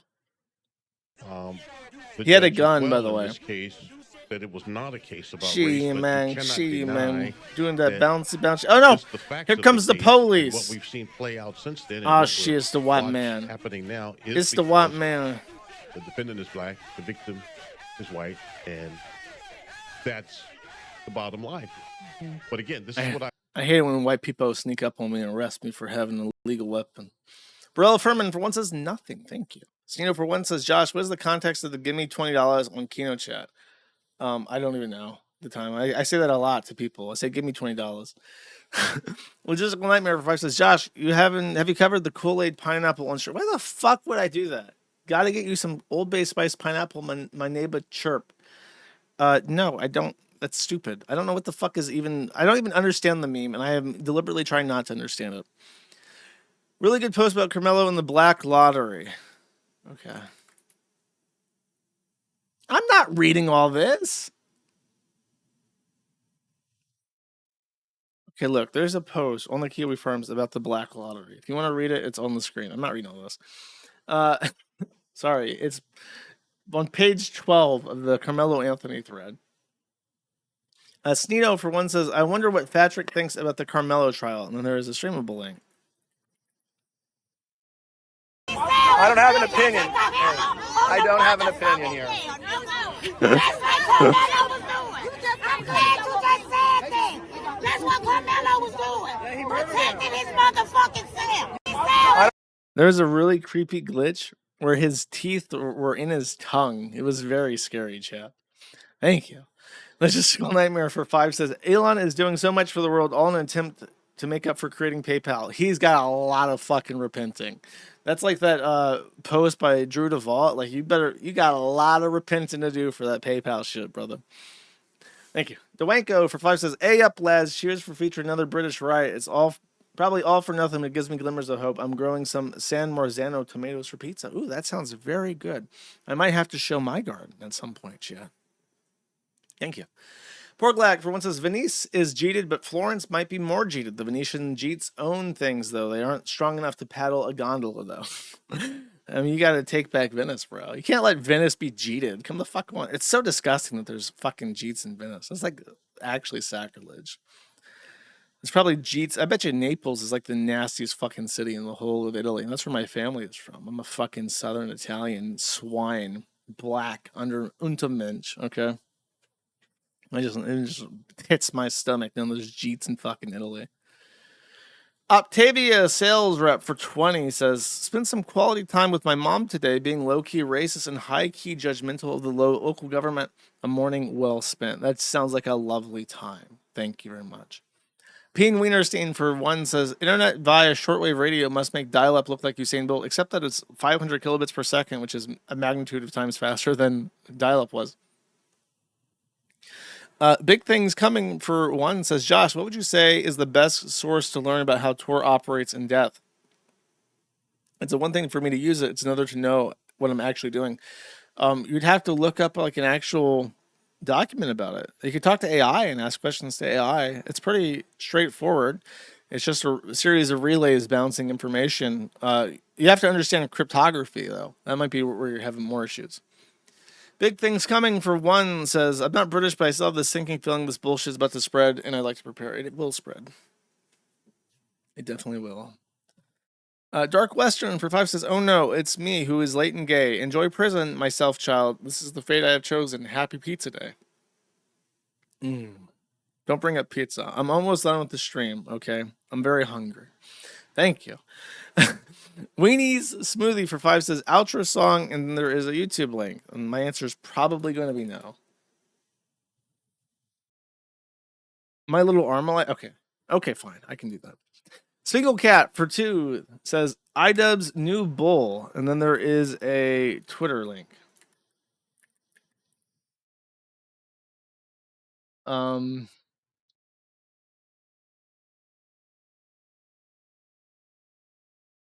Anisa over Venti? I am not showing this. I don't know what the fuck this is, and it's weird. Stino for 1 says, "Remember when Bossman would always say Zorn and Zorno instead of Porn Lamau?" It's true. It's true. He did. He would say that. Buzz Burridge for 2 says, "They turned off the comments to the 'Oh shit, I'm feeling it' music video. The Brits are terrified." What? "Oh shit, I'm feeling it"? I don't know what you're talking about. Sorry. Coidante for 10 says, "People cope about a lot of verses in the Bible, camel through the eye of a needle, turn the other cheek, etc., which actually means the exactly what the obvious interpretation suggests." I don't know what the fuck this is in relation to. I apologize. I wish I could give more of an insightful reply, but I don't know what you're saying. Thank you, though. Bussy Buffet for 25 says, "You're right here." Thank you very much, Bussy Buffet. I appreciate it. And then he also followed up with a $5 of gifted subs. Thank you very much. David S877 for 25 says, "I know you're not a big fan of new silver, but if my order ever arrives, would you like one of these?" Is this I looked at this and I could not justify the fucking price. I was legit subscribed to this. I had my finger on the trigger and I pussed out. But yeah, for sure. If you want to send me one of these, I would actually really appreciate this. That would be extremely cool of you. I couldn't justify it because it's just so much. It's so high over spot that I just couldn't fucking do it. I couldn't okay it with myself. But yeah, that would be awesome actually. It's not. It's a mint. It's a proof mint, so it is actually silver. Whenever the Treasury puts out a new mint of coins, they sell a collectible edition that is a proof mint, and that's actually with real silver, but like back in the day. But they mark it way the fuck up, and I just can't justify it to myself. Thank you very much.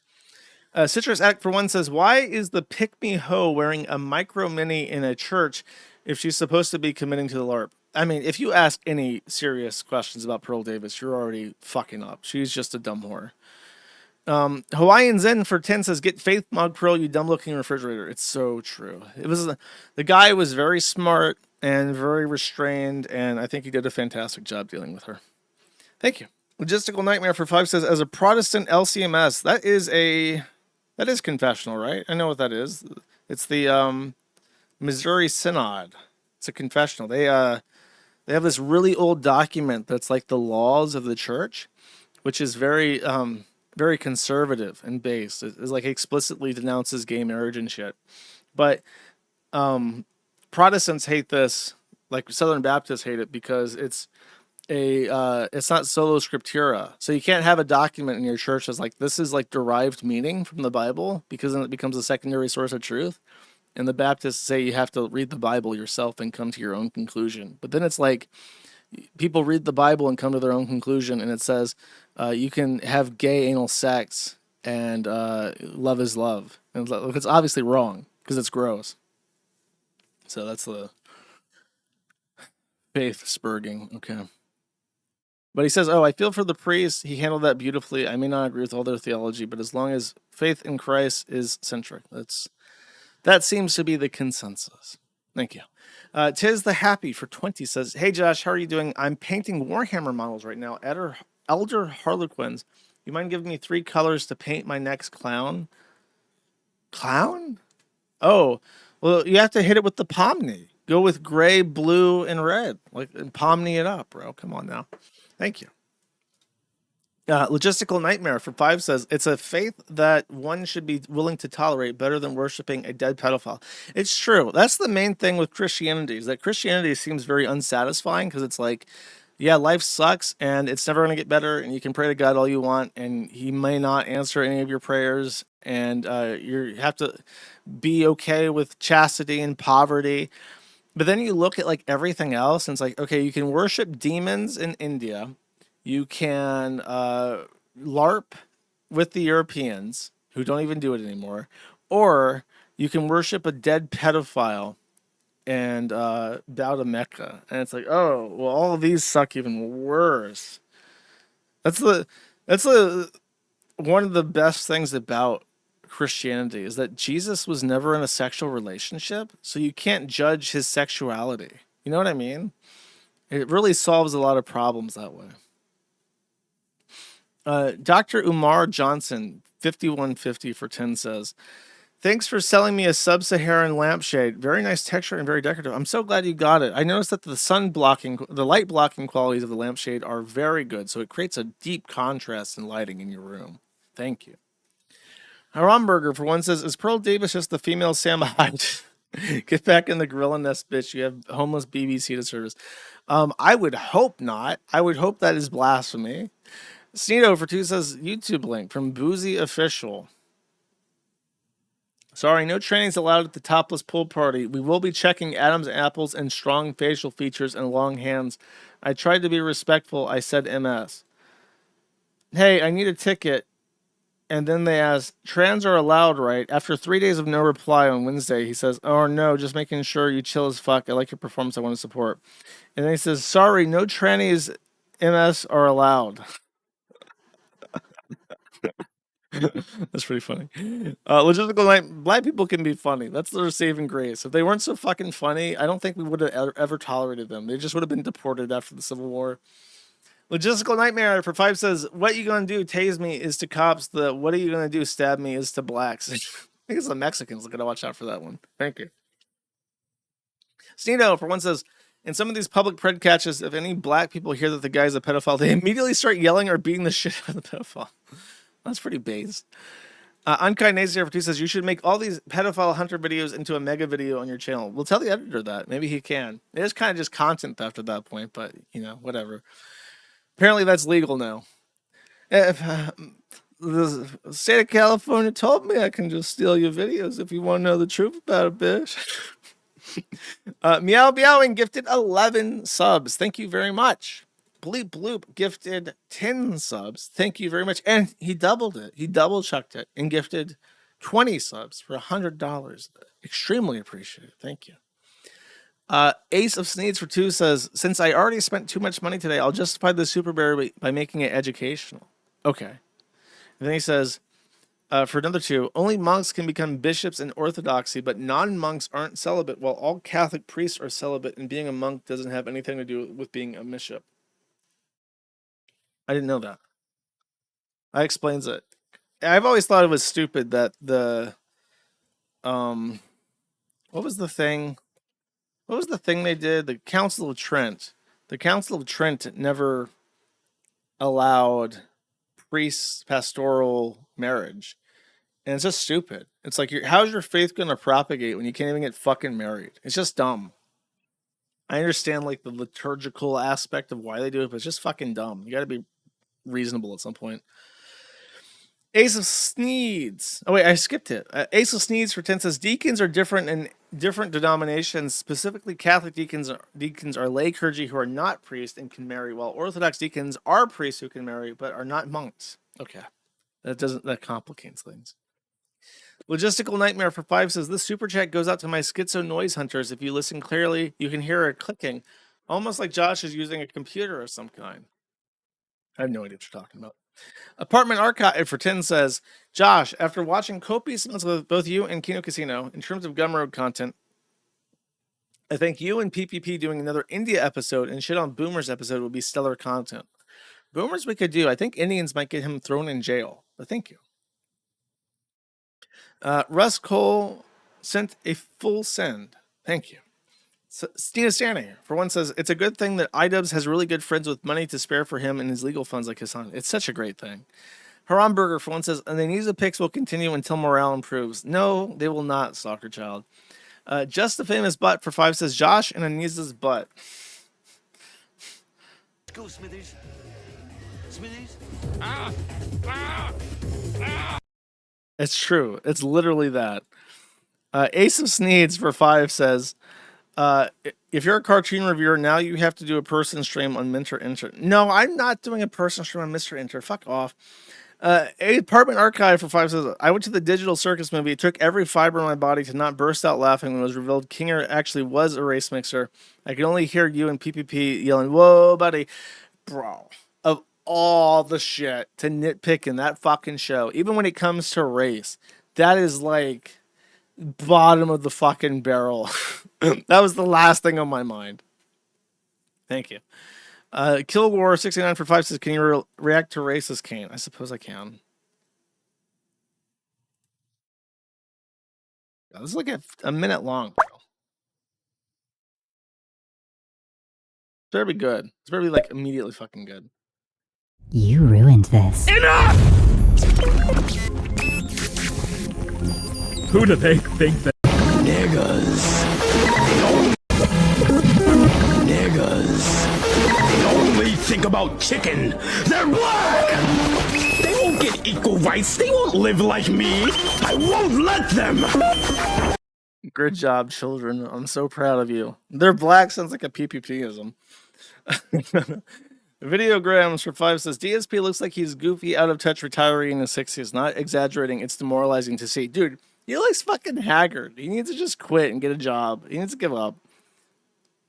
Thank you. Peen Wiener Scene for 1 says, I'm going to go out to meet my newborn niece for the first time. What's your favorite piece of children's media from your childhood? I need something for her to watch when I eventually have to babysit her. From that age, I have no fucking idea. There's this, here's a weird thing. If you're like a diehard Natty fan, maybe you can remember this. One of my earliest childhood memories from, I must have been like 4 or 5. I remember I had on VHS tape. It was a show about a house, and it had a bunch of dogs. And all I can remember about this show is that it was on VHS tape, and there were so many dogs, and they had bowls of food, and they had these very colorful bones. And I just remember they were so colorful and pretty. And it was just like all these dogs. It wasn't a cartoon. It was like your live action show about dogs or dog sitting or something. Little Bear is a nice show. But there was like a song to it. And I don't even know what the fucking song was about. But they were feeding the dogs and they had a bone. And it was a live action show and there was a song to it. And I don't know. It's like the vaguest memory I have. It wasn't a cartoon. It was like a show. It was on VHS tape, and it had like a song to it.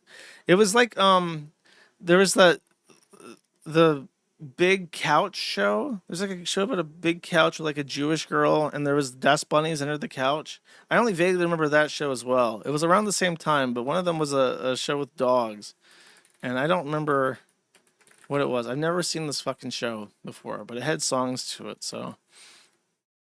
I don't know. It was like a dog show. It wasn't about one dog. It was about many dogs. Bear in the Big Blue House is also a great show. Anyways, I don't know. Citrate for 1 says, just about every species of wild ape throws objects like those she-boons. It's true, they do. Logistical Nightmare for 10 says, what's the over-under on Ricada trying to meet up with Empath Chan? It could be Ralph Scarlet Tier event if it happened. I mean, I don't know, bro. Like 90%. Let's just say 90%. Thank you. Girlfriend Haver for 10 says, timely information about Empath Chan. Okay. People getting exposed by this racist Floyd. Exposed by this. Niggas keep getting exposed by this racist Floyd. This is Empath Chan. Hello there. She loves smoking meth and showing off her body. Her favorite hobby is spitting on black people. And my she God. also has a passion for exposing every nigga who ever DM'd her. Expose me. She outed Jack Neal as a pedophile. And just the other day, she posted Elijah Schaffer's penis. No. That's too dangerous. Okay. Too dangerous.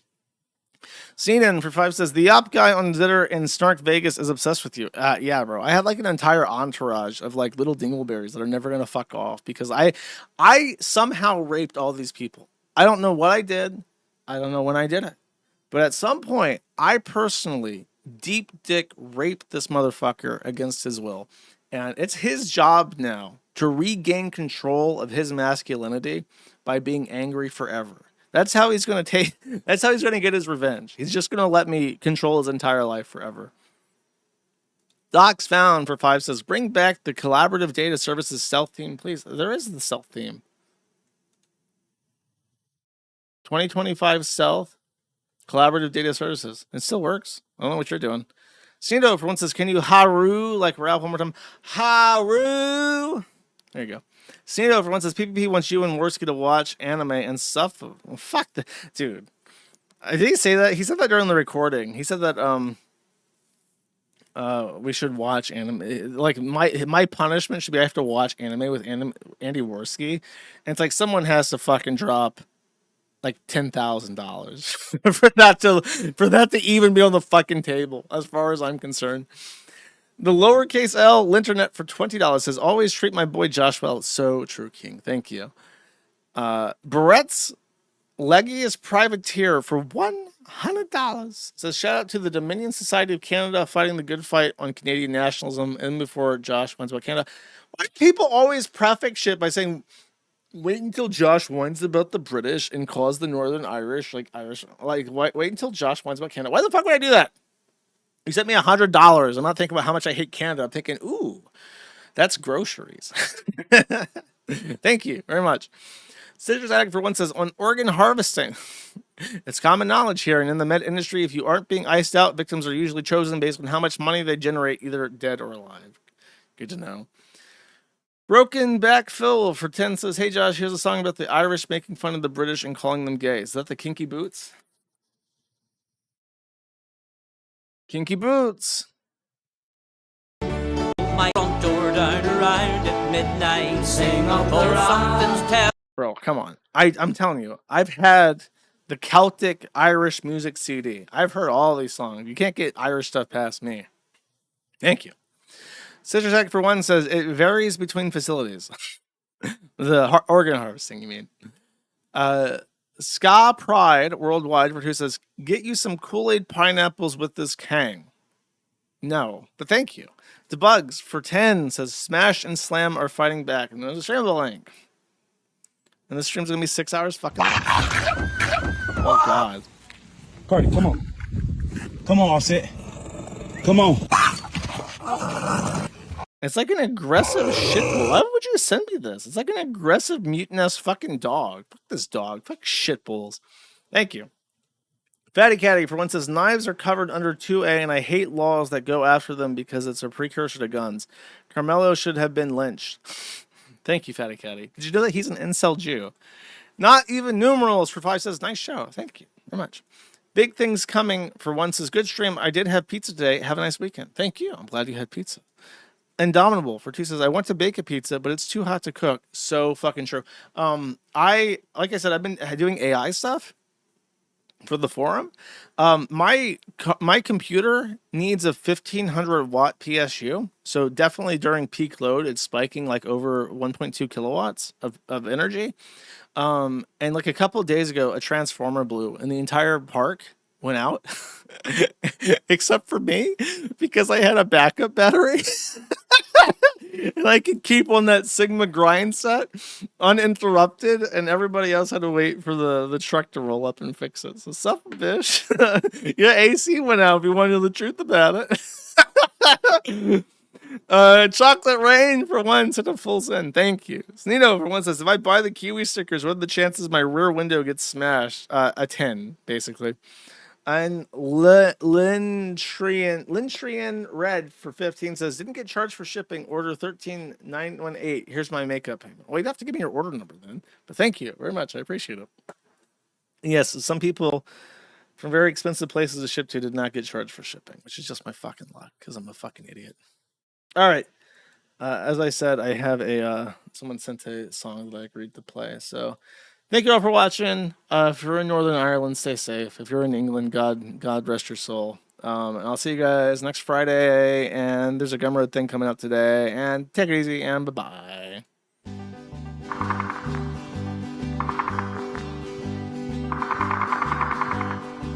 And it's down along the Falls Road, it's where I long to be. Lying in the dark with the Provo Company. A comrade on me left, another one on me right. A clip of ammunition for me little Armalite. Kilgore 69 for $100 says Josh Floop is Transformer. Whoa, buddy! Thank you. I pleaded, all my manners were polite, but all the time I'm thinking of me little Armalite. And it's down in the bog side, it's where I long to be. Lying in the dark with the Provo Company. A comrade on me left and another one on me right. And a clip of ammunition for me little Armalite. Well, this brave RUC man came marching up our street. 600 British soldiers he had lined up at his feet. Come out, you curly pinions, come on out and fight. He cried, I'm only joking, when he heard the Armalite. And it's down in Wallahi, it's where I long to be. Lying in the dark with the Provo Company. A comrade on me left and another one on me right. A clip of ammunition for me little Armalite. Well, the army came to visit me, 'twas in the early hours, with Saracens and Saladins and ferret armoured cars. They thought they had me cornered, but I gave them all a fright, with the armour-piercing bullets of me little Armalite. And it's down in the New Lodge, it's where I long to be. Lying in the dark with the Provo Company. A comrade on Have me a fucking left Kiwi and note another one somewhere. on me right. A clip of ammunition for me little Armalite. Well, when Pryor came to Belfast to see the battles won, the generals they had told him, we've got them on the run. But corporals and privates, while on patrol at night, say remember narrow water and the bloody Armalite. And it's down across McGlen, it's where I long to be. Lying in the dark with the Provo Company. A comrade on me left and another one on me right. And a clip of ammunition for me little Armalite. Oh, Shaden.